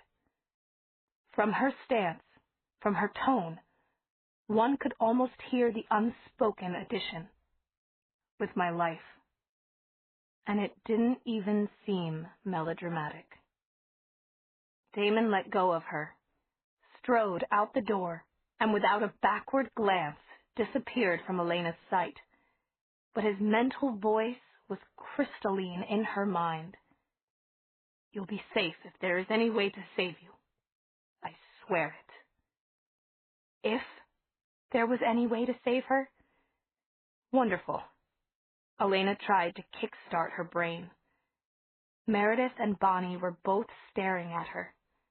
Elena took a deep breath, automatically sucked for a moment back into the old days, when a girl fresh from a hot date could expect a long and serious debriefing. But all Bonnie said was, "Your face. It looks much better now." "Yes," Elena said, using the 2 ends of her blouse to tie a makeshift top around her. "My leg's the problem. We didn't finish it yet." Bonnie opened her mouth, but closed it determinedly, which from Bonnie was a display of heroics similar to Meredith's promise to Damon. When she opened it again, it was to say, "Take my scarf and tie it around your leg. We can fold it sideways and then tie a bow over the side that got hurt. That'll keep pressure on it." Meredith said, "I think Dr. Megger is finished with Ulma. Maybe he can see you." In the other room, the doctor was once again washing his hands, using a large pump to get more water into the basin. There were deeply red-stained cloths in a pile, and a smell that Elena was grateful the doctor had camouflaged with herbs. Also, in a large, comfortable-looking chair, there sat a woman whom Elena did not recognize. Suffering and terror could change a person, Elena knew, but she could never have realized how much, nor how much relief and freedom from pain could change a face. She had brought with her a woman who huddled until she was almost child-size in Elena's mind, and whose thin, ravaged face, twisted with agony and unrelenting dread, had seemed almost a sort of abstract drawing of a goblin hag. Her skin had been sickly gray in color. Her thin hair had scarcely seemed enough to cover her head, and yet it had hung down in strands like seaweed. Everything about her screamed out that she was a slave, from the iron bands around her wrists, to her nakedness and scarred, bloody body, to her bare and rusty feet. Elena could not even have told you the color of the woman's eyes, for they had seemed as gray as the rest of her. Now Elena was confronted by a woman who was perhaps in her early to mid-30s. She had a lean, attractive, somehow aristocratic face, with a strong patrician nose, dark, keen-looking eyes, and beautiful eyebrows like the wings of a flying bird. She was relaxing in the armchair, with her feet up on an ottoman, slowly brushing her hair, which was dark with occasional streaks of gray that lent an air of dignity to the simple, deep blue housecoat she was wearing. Her face had wrinkles that lent it character, but overall one sensed a sort of yearning tenderness about her, perhaps because of the slight bulge in her abdomen, which she now gently laid a hand on. When she did this, her face bloomed with color, and her whole aspect glowed.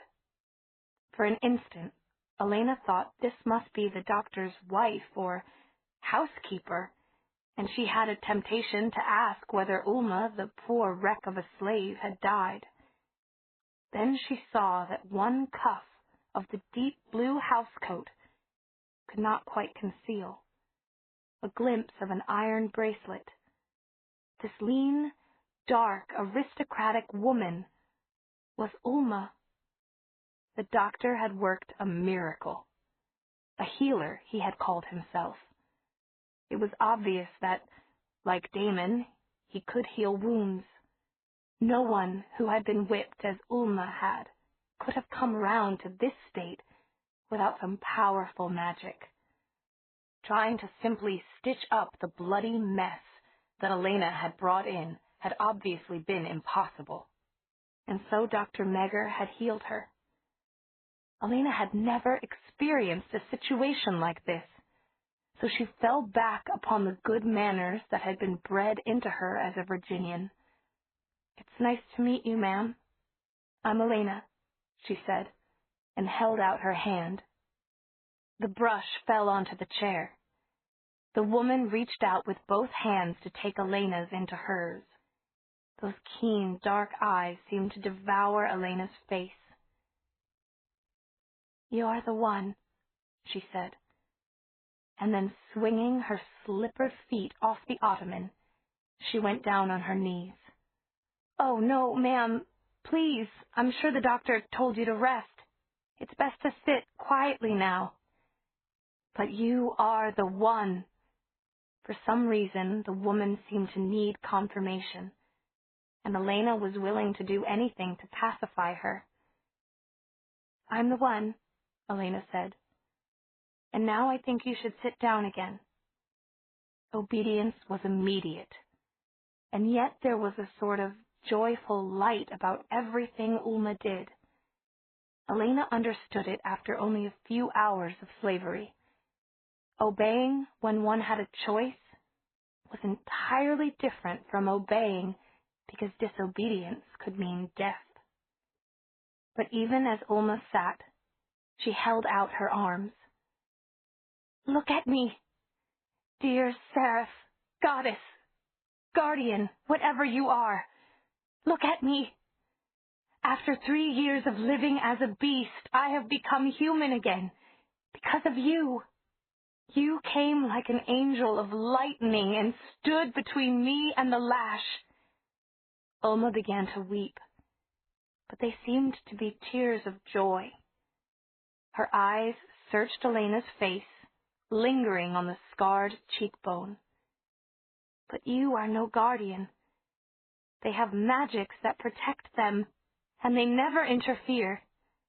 For 3 years they never interfered. I saw all my friends, my fellow slaves, fall to his whip and his rage." She shook her head, as if physically unable to say Drosnay's name. "I'm so sorry. So sorry." Elena was fumbling. She glanced back and saw that Bonnie and Meredith were similarly stricken. "It doesn't matter. I heard your mate killed him on the street." "I told her that," Lakshmi said proudly. She had entered the room without anyone noticing her. "My mate?" Elena faltered. "Well, he's not he and I, he's our master," Meredith said bluntly from behind Elena. Ulma was still looking at Elena with her heart in her eyes. "Every day I will pray for your soul to ascend from here." Elena was startled. "Souls can ascend from here?" "Of course. Repentance and good deeds may accomplish it, and the prayers of others are always taken into consideration, I think." "You sure don't talk like a slave," Elena mused. She tried to think of a way to put it delicately, but she was confused and her leg hurt, and her emotions were in turmoil. "You don't sound like what I'd expect from a slave," she said. "Or am I just being an idiot?" She could see the tears form in Ulma's eyes. "Oh, God, please, forget I asked. Please, no. There is no one I would rather tell. If you wish to hear how I came to this degraded state." Ulma waited, watching Elena. It was clear that Elena's least wish was to Ulma a command. Elena looked at Meredith and Bonnie. She couldn't hear any more noises of yelling outside on the street, and the building certainly didn't seem to be on fire. Fortunately, at that moment, Dr. Megger wandered in again. "Everybody getting acquainted?" he asked, his eyebrows working in opposition now, one up, one down. He had the remnants of a bottle of black magic in his hand. "Yes," Elena said. "But I was just wondering if we should be trying to evacuate or anything. Apparently there was a mob." "Elena's mate is going to give them something to think about," Lakshmi said with relish. "They've all gone to the meeting place to resolve the stuff about Drosnay's property. I bet he'll bash a few heads in and be back in no time," she added cheerfully, leaving no doubt as to who he was. "Wish I was a boy so I could see it." "You were braver than the boy. You were the one who led us here," Elena told her. Then she consulted Meredith and Bonnie with her eyes. It sounded as if the commotion had moved on elsewhere, and Damon was a master at getting himself out of commotions. He might also need to fight, to rid himself of excess energy from Elena's blood. The commotion might actually be good for him, Elena thought. She looked at Dr. Megger. Will our master be all right, do you think?" Dr. Megger's eyebrows went up and down. "He'll probably have to pay old Drosnay's relatives a blood price, but it shouldn't be too high. Then he can do what he likes with the old bastard's property," he said. I'd say the safest place for you right now is here, away from the meeting place. He went on to enforce that opinion by pouring them all glasses. Liqueur glasses, Elena noted, of black magic wine. Good for the nerves, he said, and took a sip. Ulma smiled her beautiful, heartwarming smile at him as he took the tray around. Thank you, and thank you, and thank you, she said. I won't bore you with my story. No, tell us, please. Now that there was no immediate danger to her friends or to Damon, Elena was eager to hear the tale. Everyone else was nodding. Ulma flushed a little, but began sedately. I was born in the reign of Kalamin II, she said. I'm sure that means nothing to our visitors, but much to those who knew him and his indulgences. I studied under my mother, who became a very popular designer of fashions and fabrics. My father was a designer of jewelry, almost as famous as she was. They had an estate on the outskirts of the city and could afford a house as fine as many of their wealthiest customers, though they were careful not to show the true extent of their wealth. I was the young lady Ulma then, not Ulma the hag. My parents did their best to keep me out of sight for my own safety, but Ulma, Lady Ulma, Elena thought, stopped and took a deep sip of her wine. Her eyes had changed. She was seeing the past and trying not to upset her listeners. But just as Elena was about to ask her to stop, at least until she felt better, she continued. But despite all their care, someone saw me anyway and demanded my hand in marriage. Not Drosne, he was just a furrier from the outlands, and I never saw him until 3 years ago. This was a lord, a general, a demon with a terrible reputation, and my father refused his demand. They came on us in the night. I was 14 when it happened, and that is how I became a slave. Elena found that she was feeling emotional pain directly from Lady Ulma's mind. Oh my God, I've done it again, she thought, hurriedly trying to tune down her psychic senses. Please, you don't need to tell us this. Maybe another time. I would like to tell you, so you will know what you have done. And I would prefer to say it only once, but if you do not wish to hear it. Politeness was warring with politeness here. No, if you want. Go ahead. I just want you to know how sorry I am. Elena glanced at the doctor, who was patiently waiting by the table for her with the brown bottle in his hands. And if you don't mind, I'd like to get my leg healed. She was aware that she'd said the last word doubtfully, wondering how any one being could have the power to heal Ulma like this. She was not surprised when he shook his head. Or stitched up, rather, while you talk, if you don't mind, she said. It took several minutes to overcome Lady Ulma's shock and distress that she had left her savior waiting. But at last, Elena was on the table and the doctor was encouraging her to drink from the bottle, which smelled like cherry cough syrup.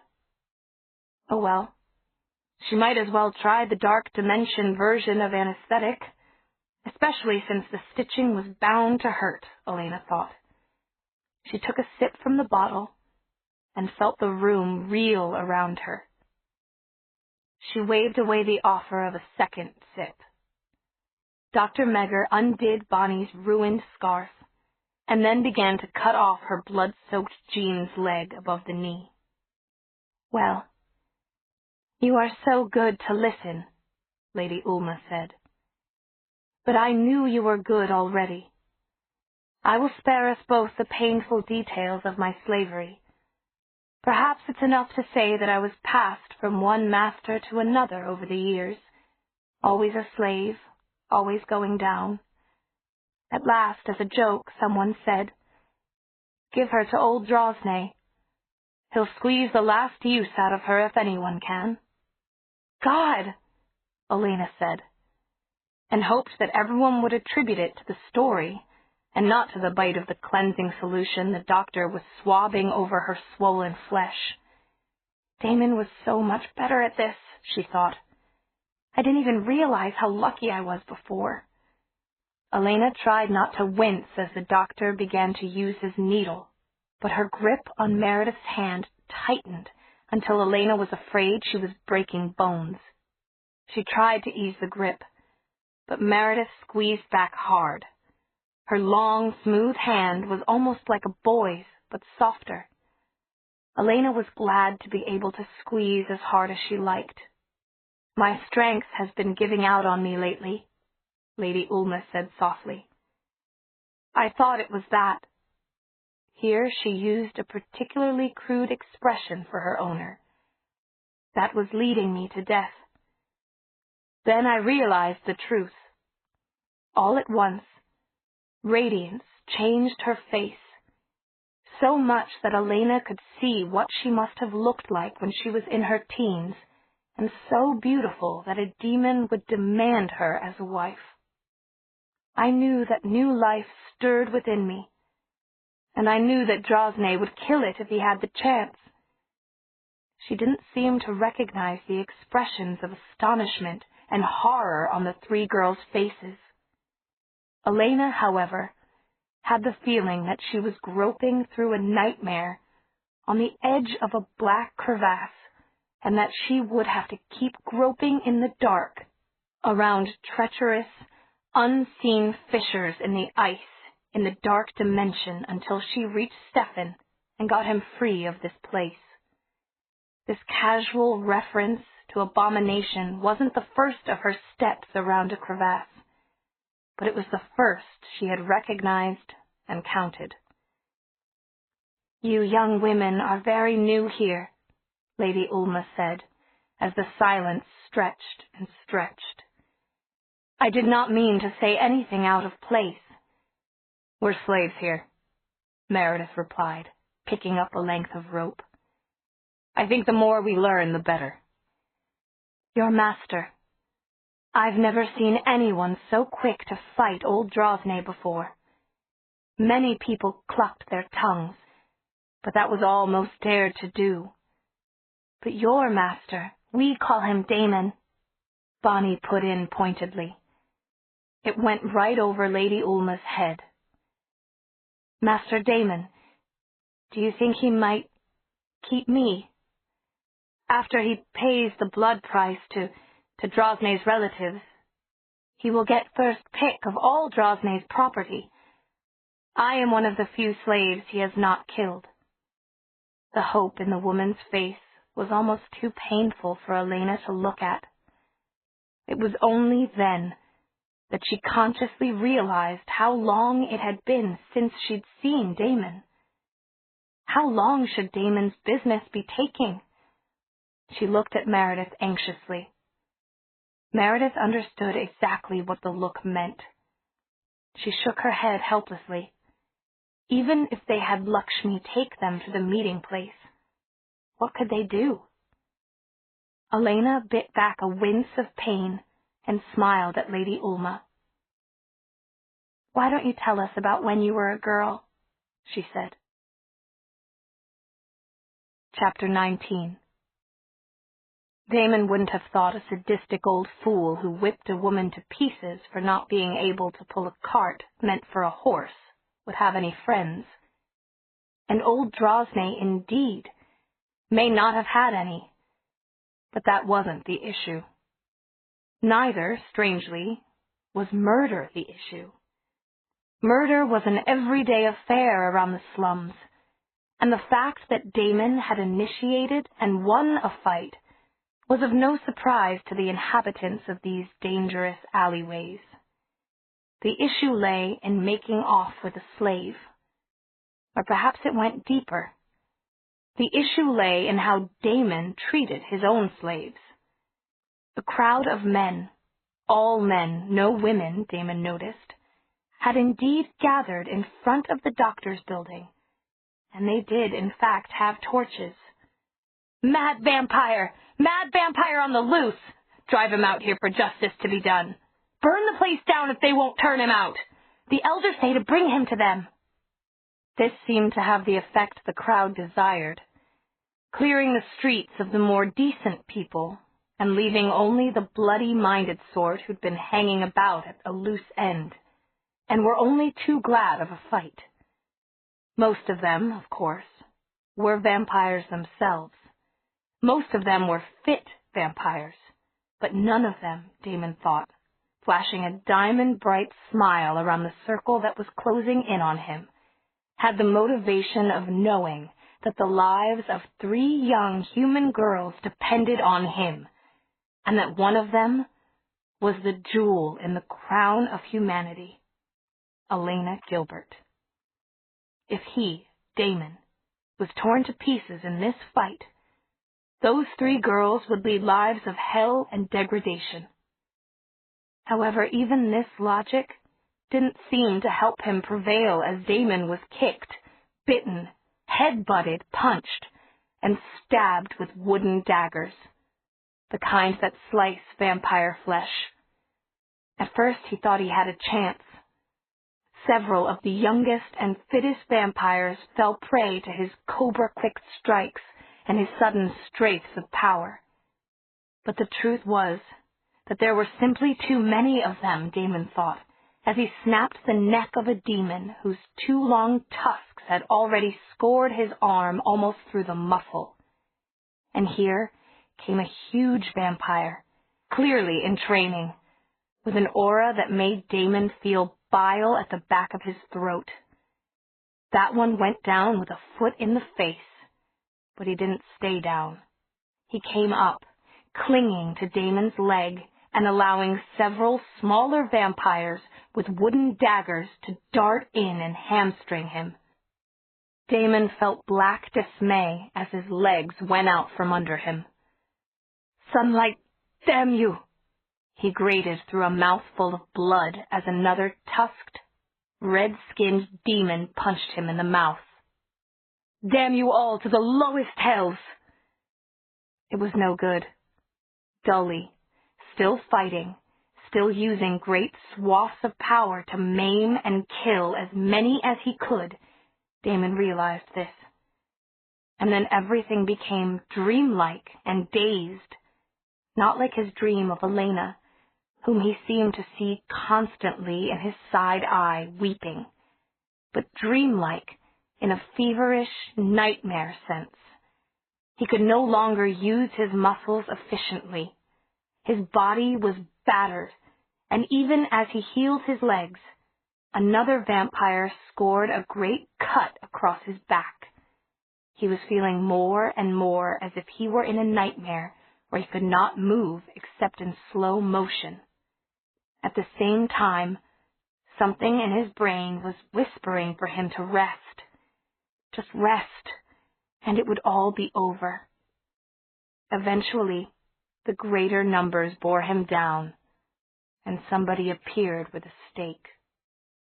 "Good riddance to new rubbish," the stake-bringer said, his breath reeking of stale blood, his leering face grotesque, as he used leprous-looking fingers to open Damon's shirt so as not to make a hole in the fine black silk.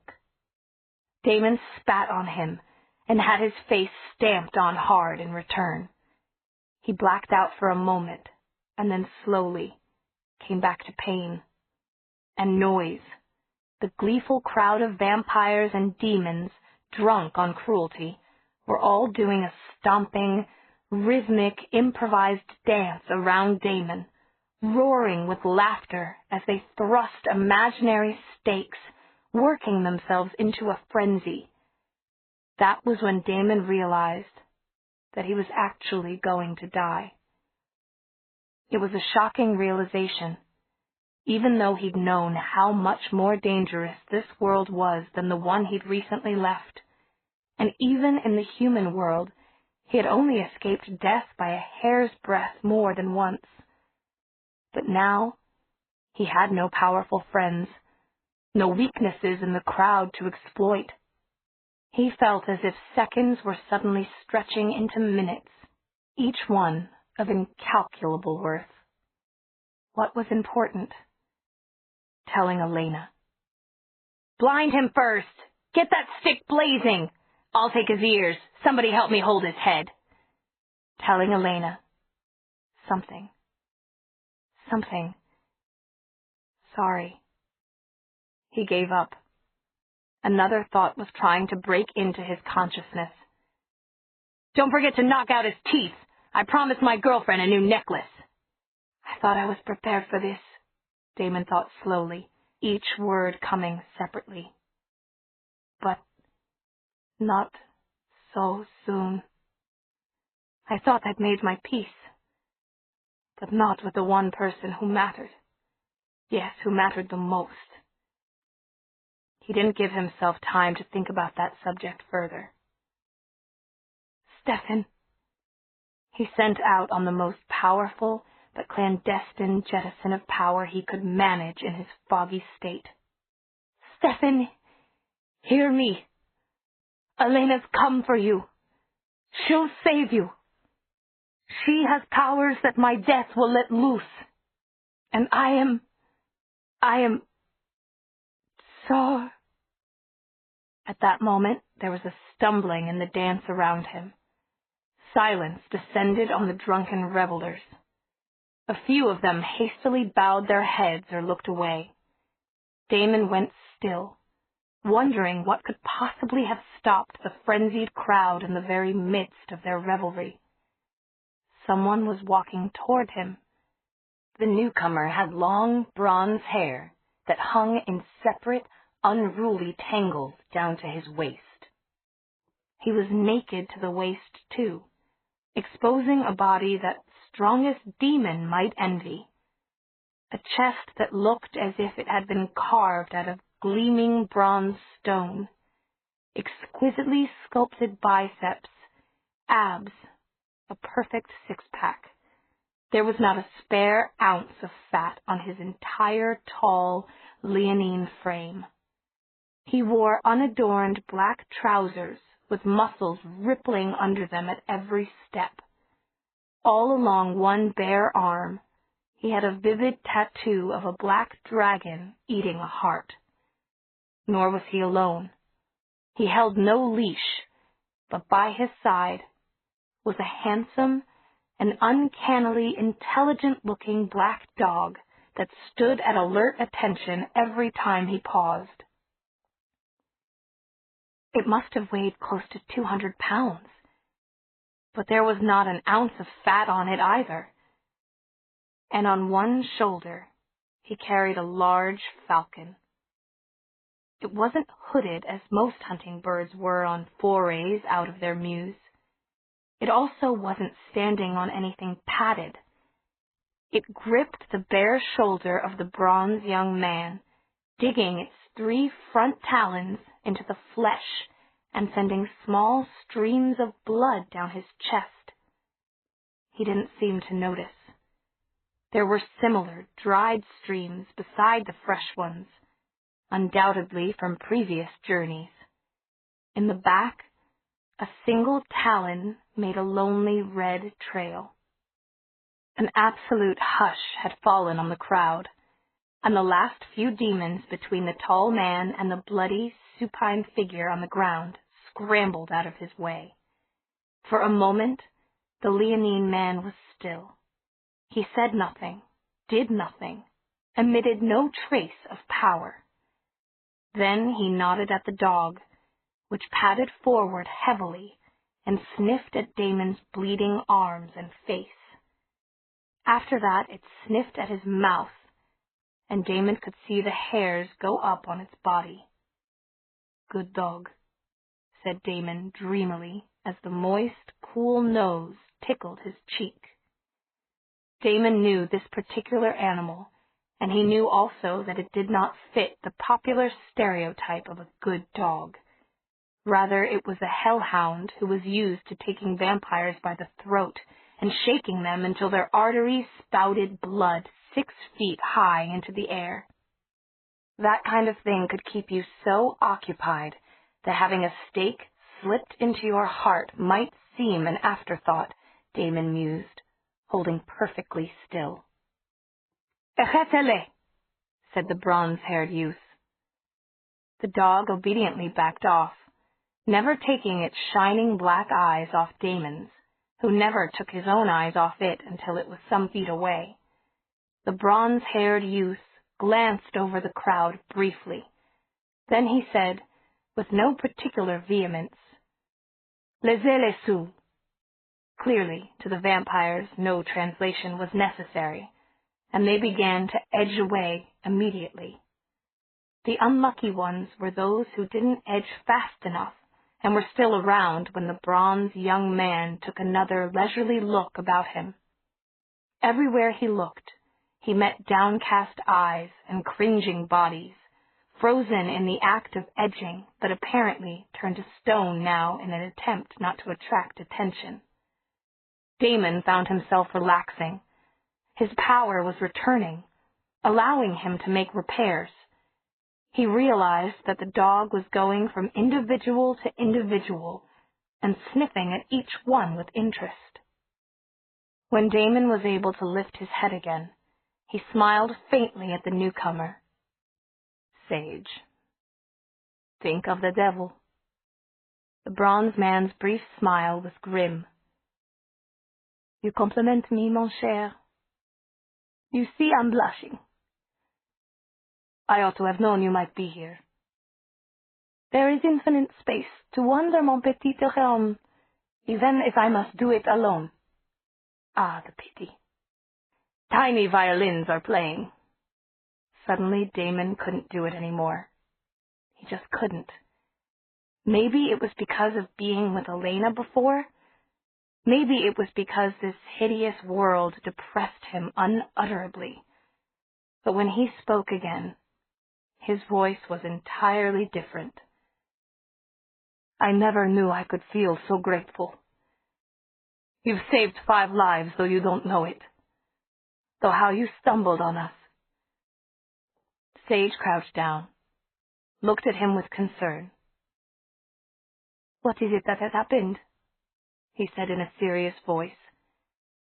"Is it that you hit your head? You know news travels fast here. I heard you had arrived with a harem." "That's true. He did." Damon's ears caught a bare whisper of sound at the edge of the street where he'd been ambushed. "If we take the girls hostage, torture them." Sage's eyes met Damon's briefly. Clearly, he had heard the whisper as well. "Saber," he said to the dog. "Just the speaker." He jerked his head once in the direction of the whisper. Instantly, the black dog jumped forward, and faster than it took for Damon to describe it in his own mind, had sunk his teeth into the throat of the whisperer, flipped him over once, causing a distinctive crack, and was bounding back, dragging the body between his legs. The words, "Je vous ai informé des sujets de ceci," blasted by on a surge of power that made Damon wince. And Damon thought, yes, he did tell them before, but not what the consequences would be. "Laissez-lui et ses amis dans le paille." Meanwhile, Damon was slowly getting up, only too glad to accept Sage's protection for himself and his friends. "Well, that certainly should have done it," he said. "Why not come back and have a friendly drink with me?" Sage peered at him as if he'd gone mad. "You know the answer to that is no. Why not?" "I told you." "No. That's not a reason. The reason I will not come back for a friendly drink, mon ange, is that we are not friends. We pulled some pretty scams together. Il y a longtemps." Abruptly, Sage took one of Damon's hands. There was a deep and bloody scratch on it, which Damon hadn't got around to healing. Under Sage's gaze, it closed. The flesh turned pink, and it healed. Damon let Sage continue to hold the hand for a moment, and then, not urgently, retrieved it. "Not such a very long time ago," he said. "Away from you." A sarcastic smile formed on Sage's lips. "We count time very differently, you and I, mon petit tyran." Damon was full of befuddled cheer. "What's one drink?" "Along with your harem." Damon tried to picture Meredith and Sage together. His mind balked. "But you've made yourself responsible for them anyway," he said flatly. "And the truth is that none of them are mine. I give my word on that." He felt a twinge when he thought about Elena, but his word was true. "Responsible for them?" Sage seemed to be reasoning it out. "You pledge to save them, then?" "But I only inherit your pledge if you die." "But if you die—" The tall man made a helpless gesture. "You have to live. To save Stefan and Elena and the others." "I'd say no, but that would make you unhappy." "So I'll say yes, and if you don't perform, I swear I'll come back to haunt you." Sage regarded him for a moment. "I don't think I've ever been accused of being unable to perform before," he said. "But of course, that was before I became un vampire." Yes, Damon thought. The meeting of the harem and Sage was bound to be interesting. At least it would be if the girls discovered who Sage really was. But maybe no one would tell them. Chapter 20. Elena had seldom felt such relief as she did when she heard Damon's knock at Dr. Megger's door. "What happened at the meeting place?" she asked. "I never made it there." Damon explained about the ambush, while the others covertly studied Sage with varying degrees of approval, gratitude, or sheer lust. Elena realized that she had too much black magic when she felt ready to pass out at several points, although she was sure that the wine had helped Damon to survive a mob attack which might otherwise have killed him. They, in turn, explained Lady Ulma's story as briefly as possible. The woman was looking white and shaken by the end. "I do hope," she said timidly to Damon, "that when you inherit old Drosnay's property," she paused to swallow, "that you'll decide to keep me. I know the slaves you brought with you are beautiful and young, but I can make myself very useful as a needlewoman and such. It's just my back that's lost its strength, not my mind." Damon was perfectly still for a moment. Then he walked over to Elena, who happened to be closest to him. He reached up, unclasped the last loop of rope that had been trailing from Elena's wrist, and threw it hard across the room. It whipped and wiggled like a snake. "Anyone else wearing one can do the same thing as far as I'm concerned," he said. "Except the throwing," Meredith said quickly, seeing the doctor's eyebrow clashing as he looked at the many breakable glass beakers stacked along the walls. But she and Bonnie lost no time in losing any final vestige of rope that was still trailing. "I'm afraid mine are permanent," Lady Ulma said, pulling the fabric away from her wrists to expose the welded-on iron bracelets. She looked ashamed at being unable to obey her new master's first command. "Do you mind a moment of cold?" "I have enough power to freeze them so they'll shatter," Damon said. There was a soft sound from Lady Ulma. Elena thought she had never heard such desperation in any one human noise.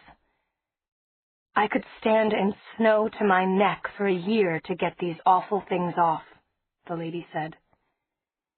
Damon put his hands on either side of one bracelet, and Elena could feel the rush of power that emanated from him. There was a sharp, cracking sound. Damon moved his hands and came up with two separate pieces of metal.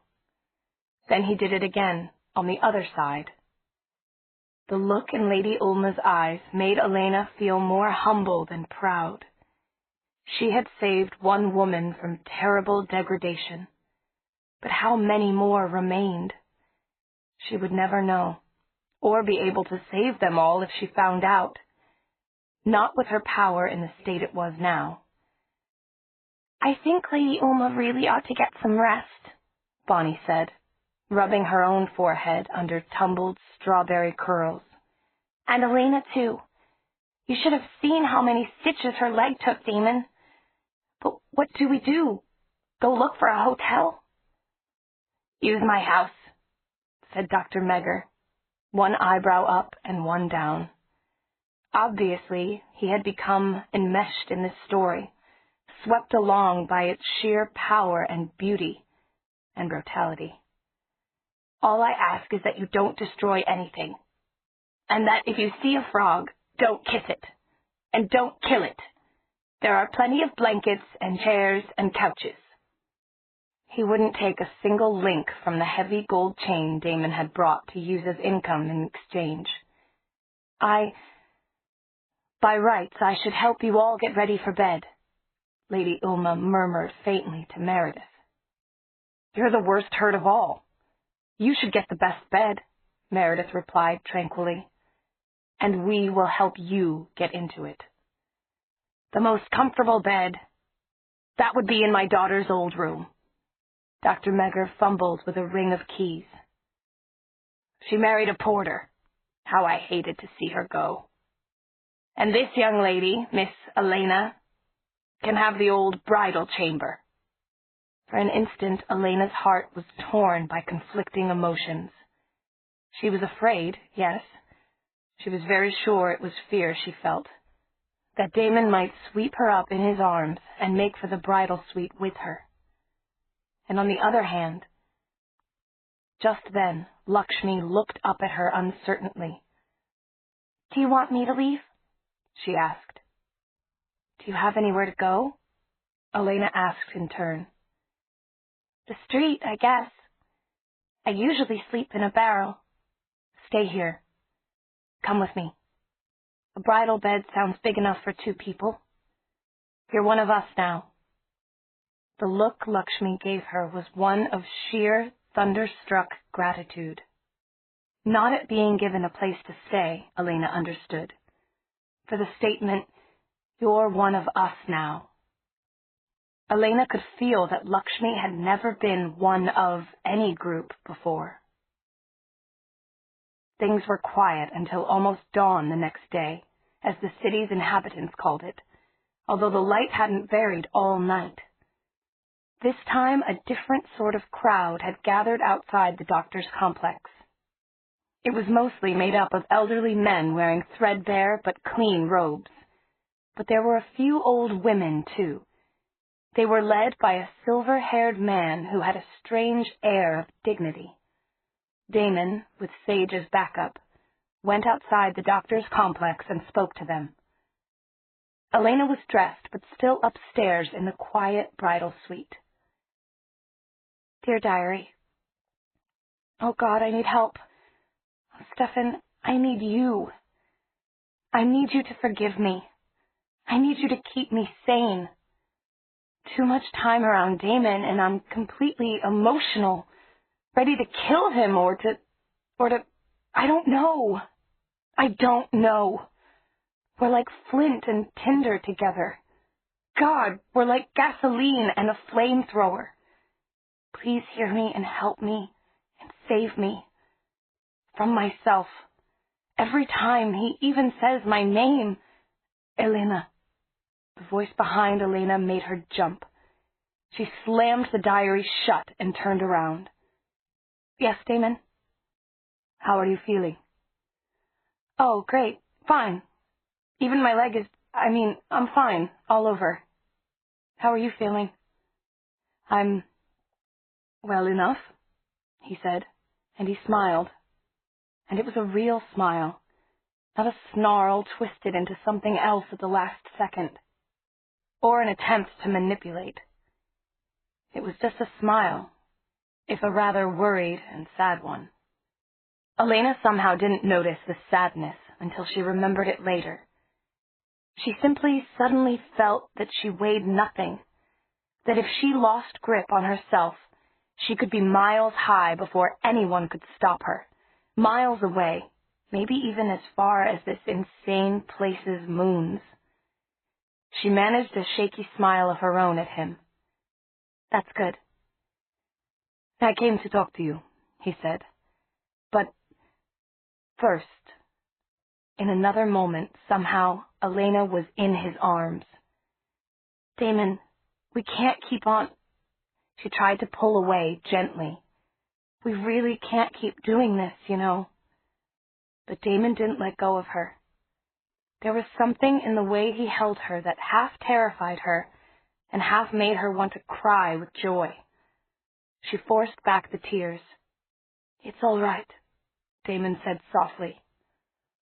Go ahead and cry. We've got a situation on our hands. Something in his voice frightened Elena. Not in the half-joyful way she'd been fearful a minute ago, but entirely frightened. It's because he's afraid, she thought suddenly in wonderment. She had seen Damon angry, wistful, cold, mocking, seductive, even subdued, ashamed. But she had never seen him afraid of anything. She could hardly get her mind around the concept. Damon? Frightened? For her? It's because of what I did yesterday, isn't it? She asked. Are they going to kill me? She was surprised at how calmly she said it. She felt nothing except a vague distress and the desire to make Damon not afraid anymore. No. He held her at arm's length, staring. At least not without killing me and Sage, and all the people in this house, too, if I know them. He stopped, seeming out of breath, which was impossible, Elena reminded herself. He's playing for time, she thought. But that's what they want to do, she said. She didn't know why she was so certain. Maybe she was picking up something telepathically. They have made threats, Damon said slowly. It's not the case of old Drosnay, really. I guess there are murders around here all the time, and winner takes all. But apparently, overnight, word of what you did has been spreading. Slaves in nearby estates are refusing to obey their masters. This entire quarter of the slums is in turmoil, and they're afraid of what will happen if other sectors hear about it. Something has to be done as soon as possible, or the whole dark dimension may just explode like a bomb. Even as Damon spoke, Elena could hear the echoes of what he'd been told by the assembly who had come to Dr. Megger's door. They had been afraid, too. Maybe this could be the start of something important, Elena thought, her mind soaring away from her own small problems. Even death wouldn't be too high a price to pay to free these wretched people from their demonic masters. But that's not what will happen, Damon said, and Elena realized that she must be projecting her thoughts. There was genuine anguish in Damon's voice. If we had planned things, if there were leaders who could stay here and oversee a revolution, if we could even find leaders strong enough to do it, then there might be a chance. Instead, all the slaves are being punished. Everywhere that the word has spread. They're being tortured and killed on mere suspicion of sympathy with you. Their masters are making examples all over the city. And it's only going to get worse. Elena's heart, which had been soaring on a dream of actually making a difference, came crashing down to the ground, and she stared, horrified, into Damon's black eyes. But we've got to stop that. Even if I have to die. Damon pulled her back in close to him. You and Bonnie and Meredith. His voice sounded hoarse. Plenty of people saw the three of you together. Plenty of people now see all three of you as the troublemakers. Elena's heart went cold. Maybe the worst thing was that she could see from a slave economy's point of view that if one incident of such insolence went unpunished and word of it spread, the tale would grow in the telling. We became famous overnight. We'll be legends tomorrow, she murmured, watching in her mind a domino toppling into another, which hit another until a long string had fallen down, spelling the word heroine. But she didn't want to be a heroine. She had just come here to get Stefan back. And while she could have faced giving her life to stop slaves from being tortured and killed, she would herself kill anyone who tried to lay a hand on Bonnie or Meredith. They feel the same way, Damon said.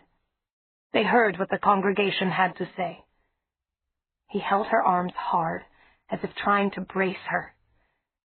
A young girl named Elena was beaten and hung this morning because she had a similar name to yours. She was 15. Elena's legs gave out, as so often they had done in Damon's arms, but never for this reason. He went with her. This was a conversation you had sitting on bare floorboards. It wasn't your fault, Elena. You are what you are. People love you for what you are. Elena's pulse was hammering frantically. It was all so bad. But she had made it worse by not thinking, by imagining that her life was the only one at stake, by acting before evaluating the consequences. But in the same situation, she would do it again.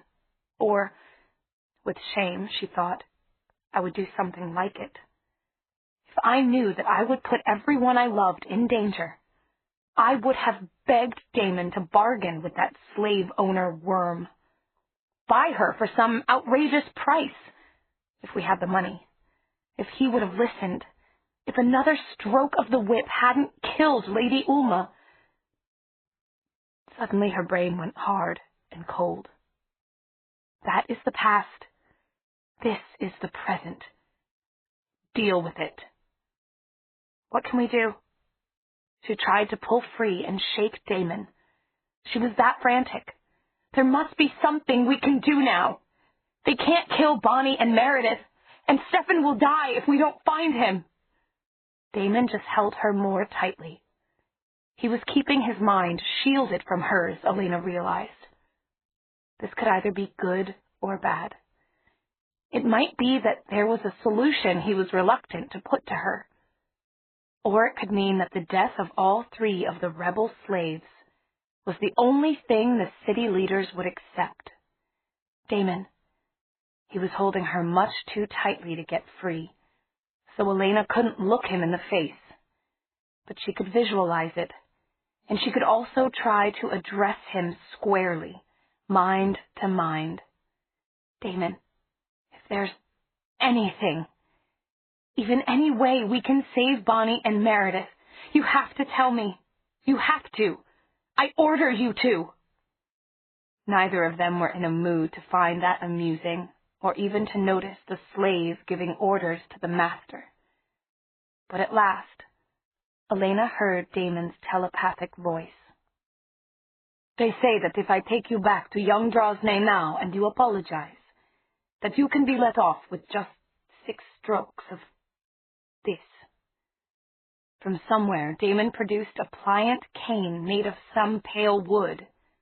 Ash, probably, Elena thought, surprised at how calm she was.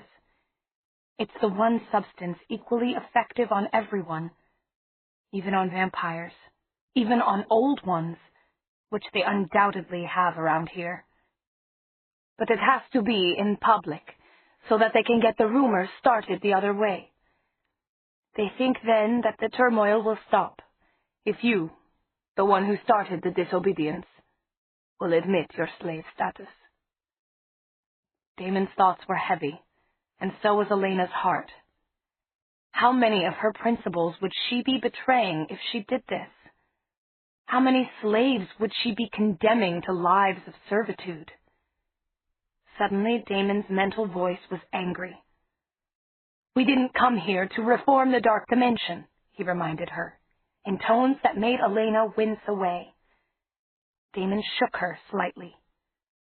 "We came to get Stefan, remember?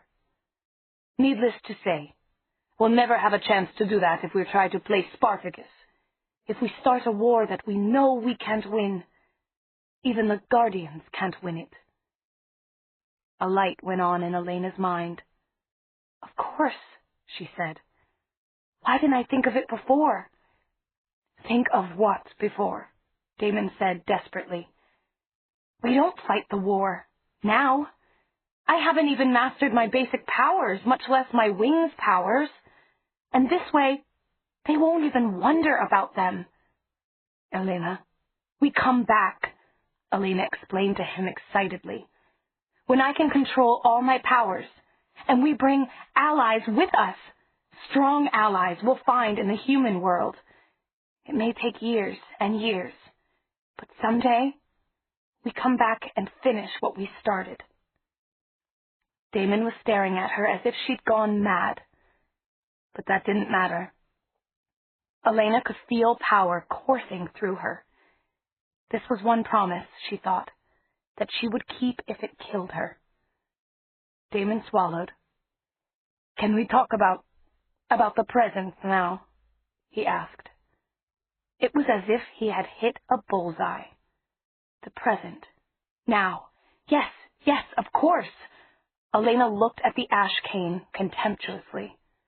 "Of course, I'll do it, Damon.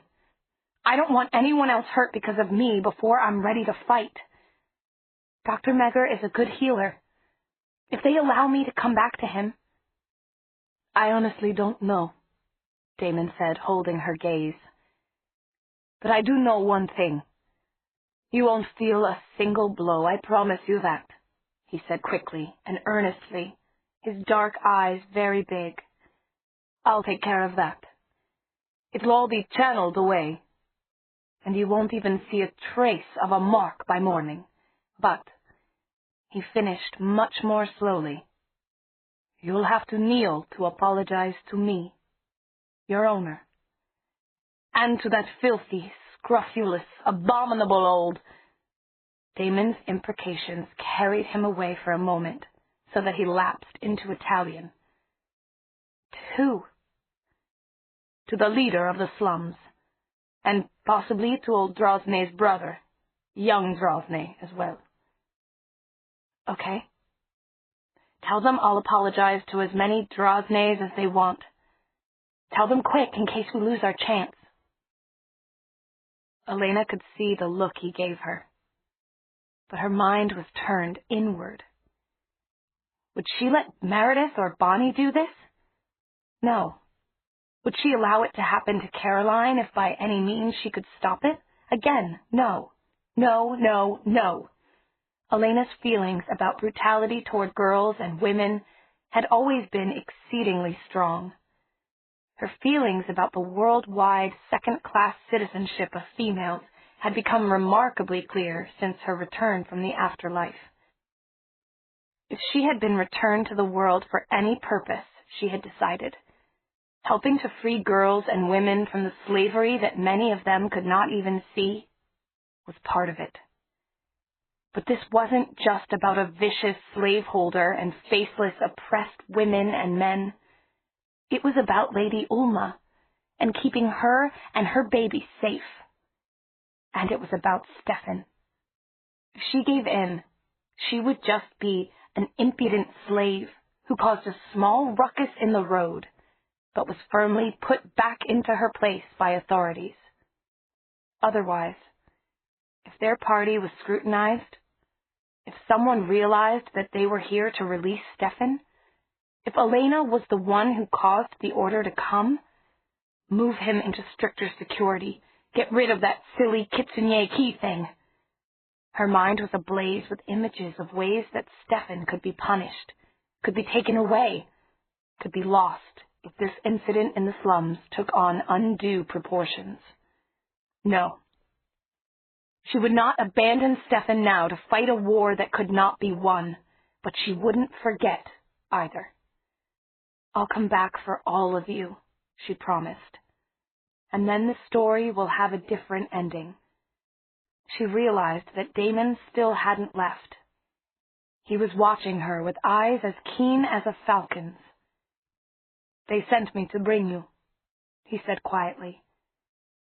They never thought of a no for an answer. Elena could briefly feel the fierce rage of his fury at them, and she took his hand and squeezed it. "I'm coming back with you in the future, for the slaves," he said. "You know that, don't you?" "Of course," said Elena, and her quick kiss became a longer kiss. She hadn't really absorbed what Damon had said about channeling away the pain. She felt she was due just one kiss for what she was about to endure, and then Damon stroked her hair, and time meant nothing until Meredith knocked at the door. The bloody red dawn had taken on a bizarre, almost dreamlike quality by the time Elena was led to an open-air structure where the slumlords in charge of this area were seated on piles of once fine, now threadbare cushions. They were passing back and forth bottles and jeweled leather flasks filled with black magic, the only wine vampires could really enjoy, smoking hookahs and occasionally spitting into the darker shadows. This was regardless of the huge audience of street people dizzily attracted by word of a beautiful young human's public punishment. Elena had been rehearsed in her lines. She was marched, gagged, hands manacled, before the hawking and spitting authorities. Young Drosne was sitting in somewhat uncomfortable glory on a golden couch, and Damon was standing between him and the authorities, looking tense. Elena had never been so tempted to improvise a part since her junior play, when she had thrown a flower pot at Petruchio and brought down the house in the last scene of The Taming of the Shrew. But this was deadly serious business.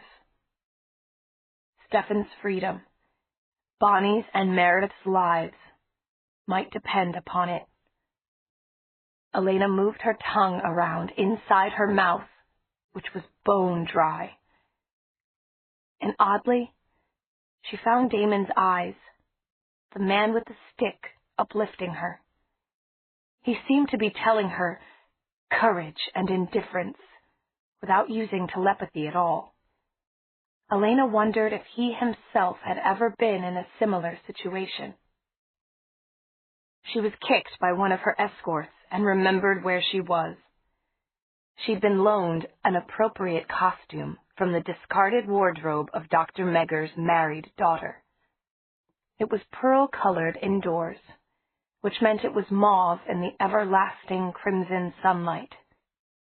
Most important, worn without its silken undershirt, its back plunged to below Elena's waistline, leaving Elena's own back completely bare. Now, in accordance with custom, she knelt in front of the elders and bowed until her forehead rested on an ornate and very dirty carpet at the feet of the elders, but several steps lower. One of them spat on her. There was excited, appreciative chattering and ribaldry, and thrown missiles, mostly in the form of garbage. Fruit was too precious here to think of wasting. Dried excrement, however, was not, and Elena found the first tears coming to her eyes as she realized what she was being pelted with. Courage and indifference, she told herself, not even daring to sneak a look up at Damon. Presently, when the crowd was felt to have had its due playtime, one of the hookah-smoking civic elders stood up. He read words Elena couldn't understand from a creased scroll. It seemed to go on forever. Elena on her knees, with her forehead against the dusty carpet, felt as if she were smothering.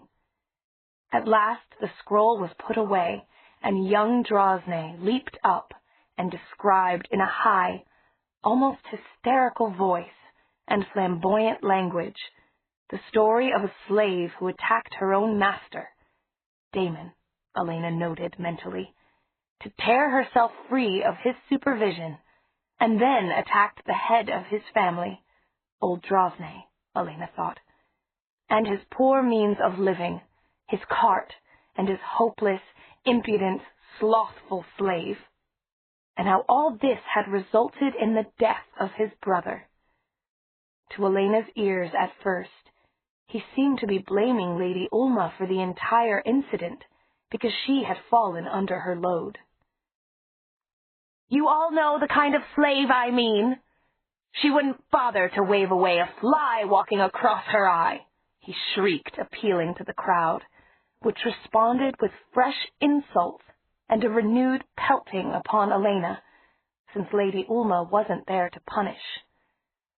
At last, young Drosne finished recounting how this bold-faced hussy, Elena, who, wearing trousers like a man, had caught up his brother's own ne'er-do-well slave, Ulma, and had carried away this valuable property bodily away.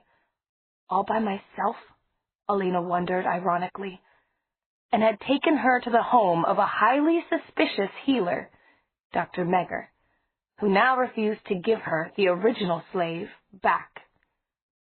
"I knew when I heard this I would never see my brother or his slave again," he cried, in the shrieking wail that he had somehow been able to maintain throughout the entire narrative. "If the slave was so lazy, you should have been glad," a joker in the crowd called out.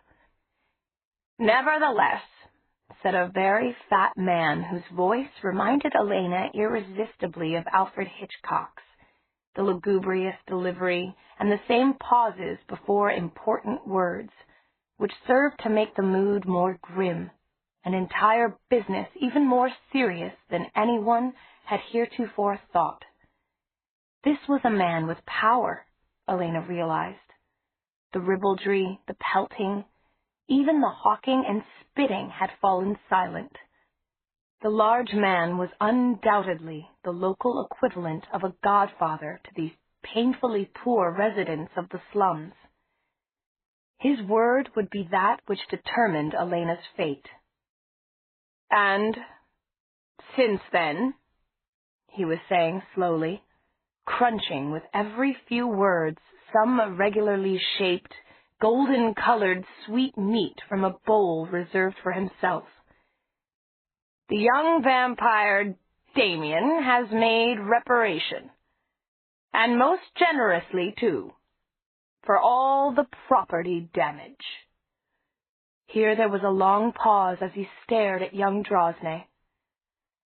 "Therefore, his slave, Aliana, who started all this mischief, will not be seized and put up for public auction, but will make her humble obeisance and surrender here, and of her own will receive the punishment she knows is her due."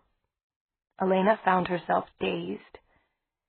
She didn't know whether it was from all the smoke that had floated down to her level before curling away, but the words, "put up for public auction," had sent a shock through her that almost led her to black out. She had had no idea that that could happen, and the pictures it brought to mind were extremely unpleasant. She also noticed her new alias, and Damon's. It was actually quite fortunate, she thought, since it would be nice if Shinichi and Misao never heard about this little adventure. "Bring the slave to us," the fat man concluded, and sat back down on a great pile of cushions. Elena was lifted off her feet and roughly marched upward until she could see the man's gilded sandals and remarkably clean feet as she kept her eyes down in the manner of an obedient slave. "Have you heard these proceedings?" The godfather type was still munching on his delicacies, and a waft of breeze brought a heavenly smell to Elena's nose, and suddenly all the saliva she could ask for flooded to her dry lips. "Yes, sir," she said, not knowing what title to give him. "You address me as Your Excellence. And do you have anything to add in your defense?" the man asked, to Elena's astonishment. Her automatic response of, "Why, ask me since it's all been fixed up beforehand," was stilled on her lips. This man was somehow more than any of the others she had met in the dark dimension. In fact, in her entire life. He listened to people. He would listen to me if I told him all about Stefan, Elena thought suddenly. But then she thought, regaining her normal level-headedness, what could he do about it? Nothing, unless he could do some good and turn a profit out of it, or gain some power, or take down an enemy. Still, he might make for an ally when she returned to level this place and freed the slaves. "No, Your Excellence. Nothing to add," she said. "And you are willing to prostrate yourself and beg my forgiveness and that of Master Drosnay?" This was Elena's first scripted line. "Yes," she said. And she managed to get through her prefabricated apology clearly, and with just the hint of a gulp at the end. Up close, she could see flecks of gold on the large man's face, in his lap, in his beard. "Very well. A penalty of 10 ash-rod strokes is laid upon this slave as an example to other mischief-makers. The punishment will be delivered by my nephew, Clude." Chapter 21. Pandemonium. Elena whipped her head up, confused as to whether she was supposed to be the repentant slave any longer. The community leaders were all babbling at one another, pointing fingers, throwing up their hands. Damon had physically restrained the godfather, who seemed to regard his part in the ceremony as concluded. The crowd was hooting and cheering. It looked as if there would be another fight, this time between Damon and the godfather's men, especially the one called Clude. Elena's head was whirling. She could catch only disjointed phrases. "Only 6 strokes, and promise me that I could administer," Damon was shouting. "Really think that these little flunkies tell the truth?" Someone else, probably Clude, was shouting back. But isn't that exactly what the godfather was too? Just a bigger, more frightening, and undoubtedly more efficient flunky who reported to someone higher up and didn't cloud his mind with dope smoke, Elena thought, and then ducked her head hastily as the fat man glanced toward her. She could hear Damon again, this time clearly above the hubbub. He was standing by the godfather. "I had believed that even here there was some honor once a bargain was struck." His voice made it obvious that he no longer thought negotiations were possible, and that he was about to go on the attack. Elena tensed, horrified. She had never heard such open menace in his speaking voice. "Wait." It was in the godfather's lackadaisical tones, but it caused an instant of silence in the babble. The fat man, having removed Damon's hand from his arm, turned his head back toward Elena. "I will waive, for my part, the participation of my nephew Clude. Jarmond, or whoever you were, you are free to punish your own slave with your own tools." Suddenly, surprisingly, the old man was brushing bits of gold out of his beard and speaking directly to Elena. His eyes were ancient, tired, and surprisingly discerning. Clude is a master at whipping, you know. He has his own little invention. He calls it the cat's whiskers, and one blow can flay the skin from neck to hip. Most men die from 10 lashes, but I'm afraid he'll be disappointed today. Then, exposing surprisingly white and even teeth, the godfather smiled. He extended to her the bowl of golden sweetmeats he'd been eating. You might as well taste one before you're disciplined. Go on. Afraid to try one, afraid not to, Elena took one of the irregular pieces and popped it in her mouth. Her teeth crunched pleasantly. A walnut half. That's what the mysterious sweets were. A delicious half walnut dipped in some kind of sweet lemon syrup, with bits of hot pepper or something like that clinging to it, all gilded with that edible gold stuff. Ambrosia. The godfather was saying to Damon, Do your own discipline, boy. But don't neglect to teach the girl how to cover her thoughts. She has too much wit to be wasted here in a slum brothel. But then why do I not think she wishes to become a famous courtesan at all? Before Damon could answer, or Elena look up from her genuflection, he was gone, carried by palanquin bearers to the only horse-drawn carriage Elena had seen in the slums. By now the arguing, gesticulating civic leaders, egged on by young Drosny, had come to a sullen agreement. 10 lashes, and she need not strip, and you may give them, they said. But our final word is 10. The man who negotiated with you has no more power to argue. Almost casually, one lifted by a tuft of hair a bodiless head. Absurdly, it was crowned with dusty leaves in anticipation of the banquet after the ceremony. Damon's eyes flared with true rage that set objects around him vibrating.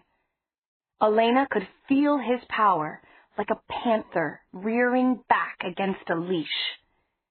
She felt as if she were speaking against a hurricane, which cast every word back into her throat.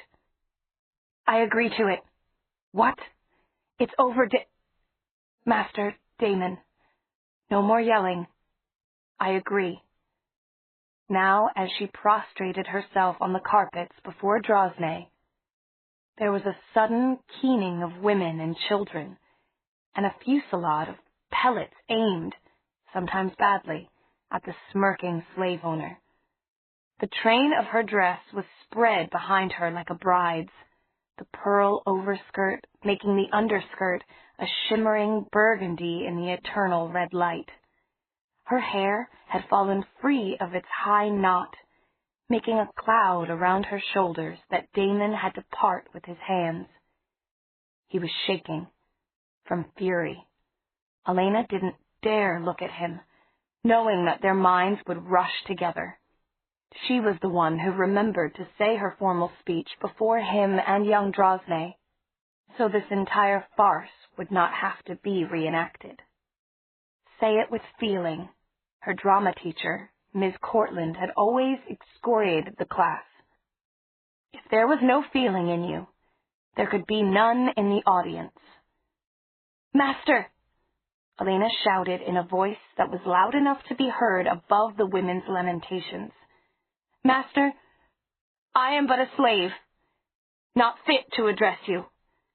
But I have trespassed, and I accept my punishment eagerly.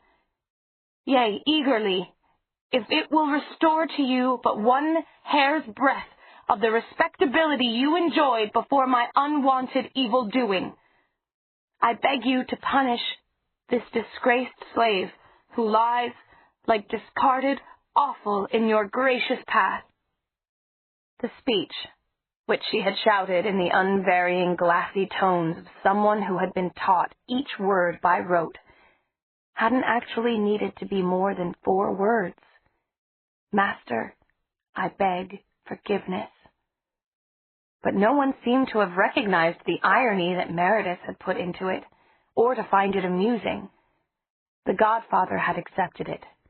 Young Drosnay had already heard it once, and now it was Damon's turn. But young Drosnay wasn't finished yet.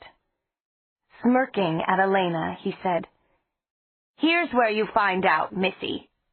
But I want to see that ash rod before you use it," stumbling to Damon. A few practiced swishes and blows to the cushions surrounding them, which filled the air with ruby-colored dust, satisfied him that the rod was all that even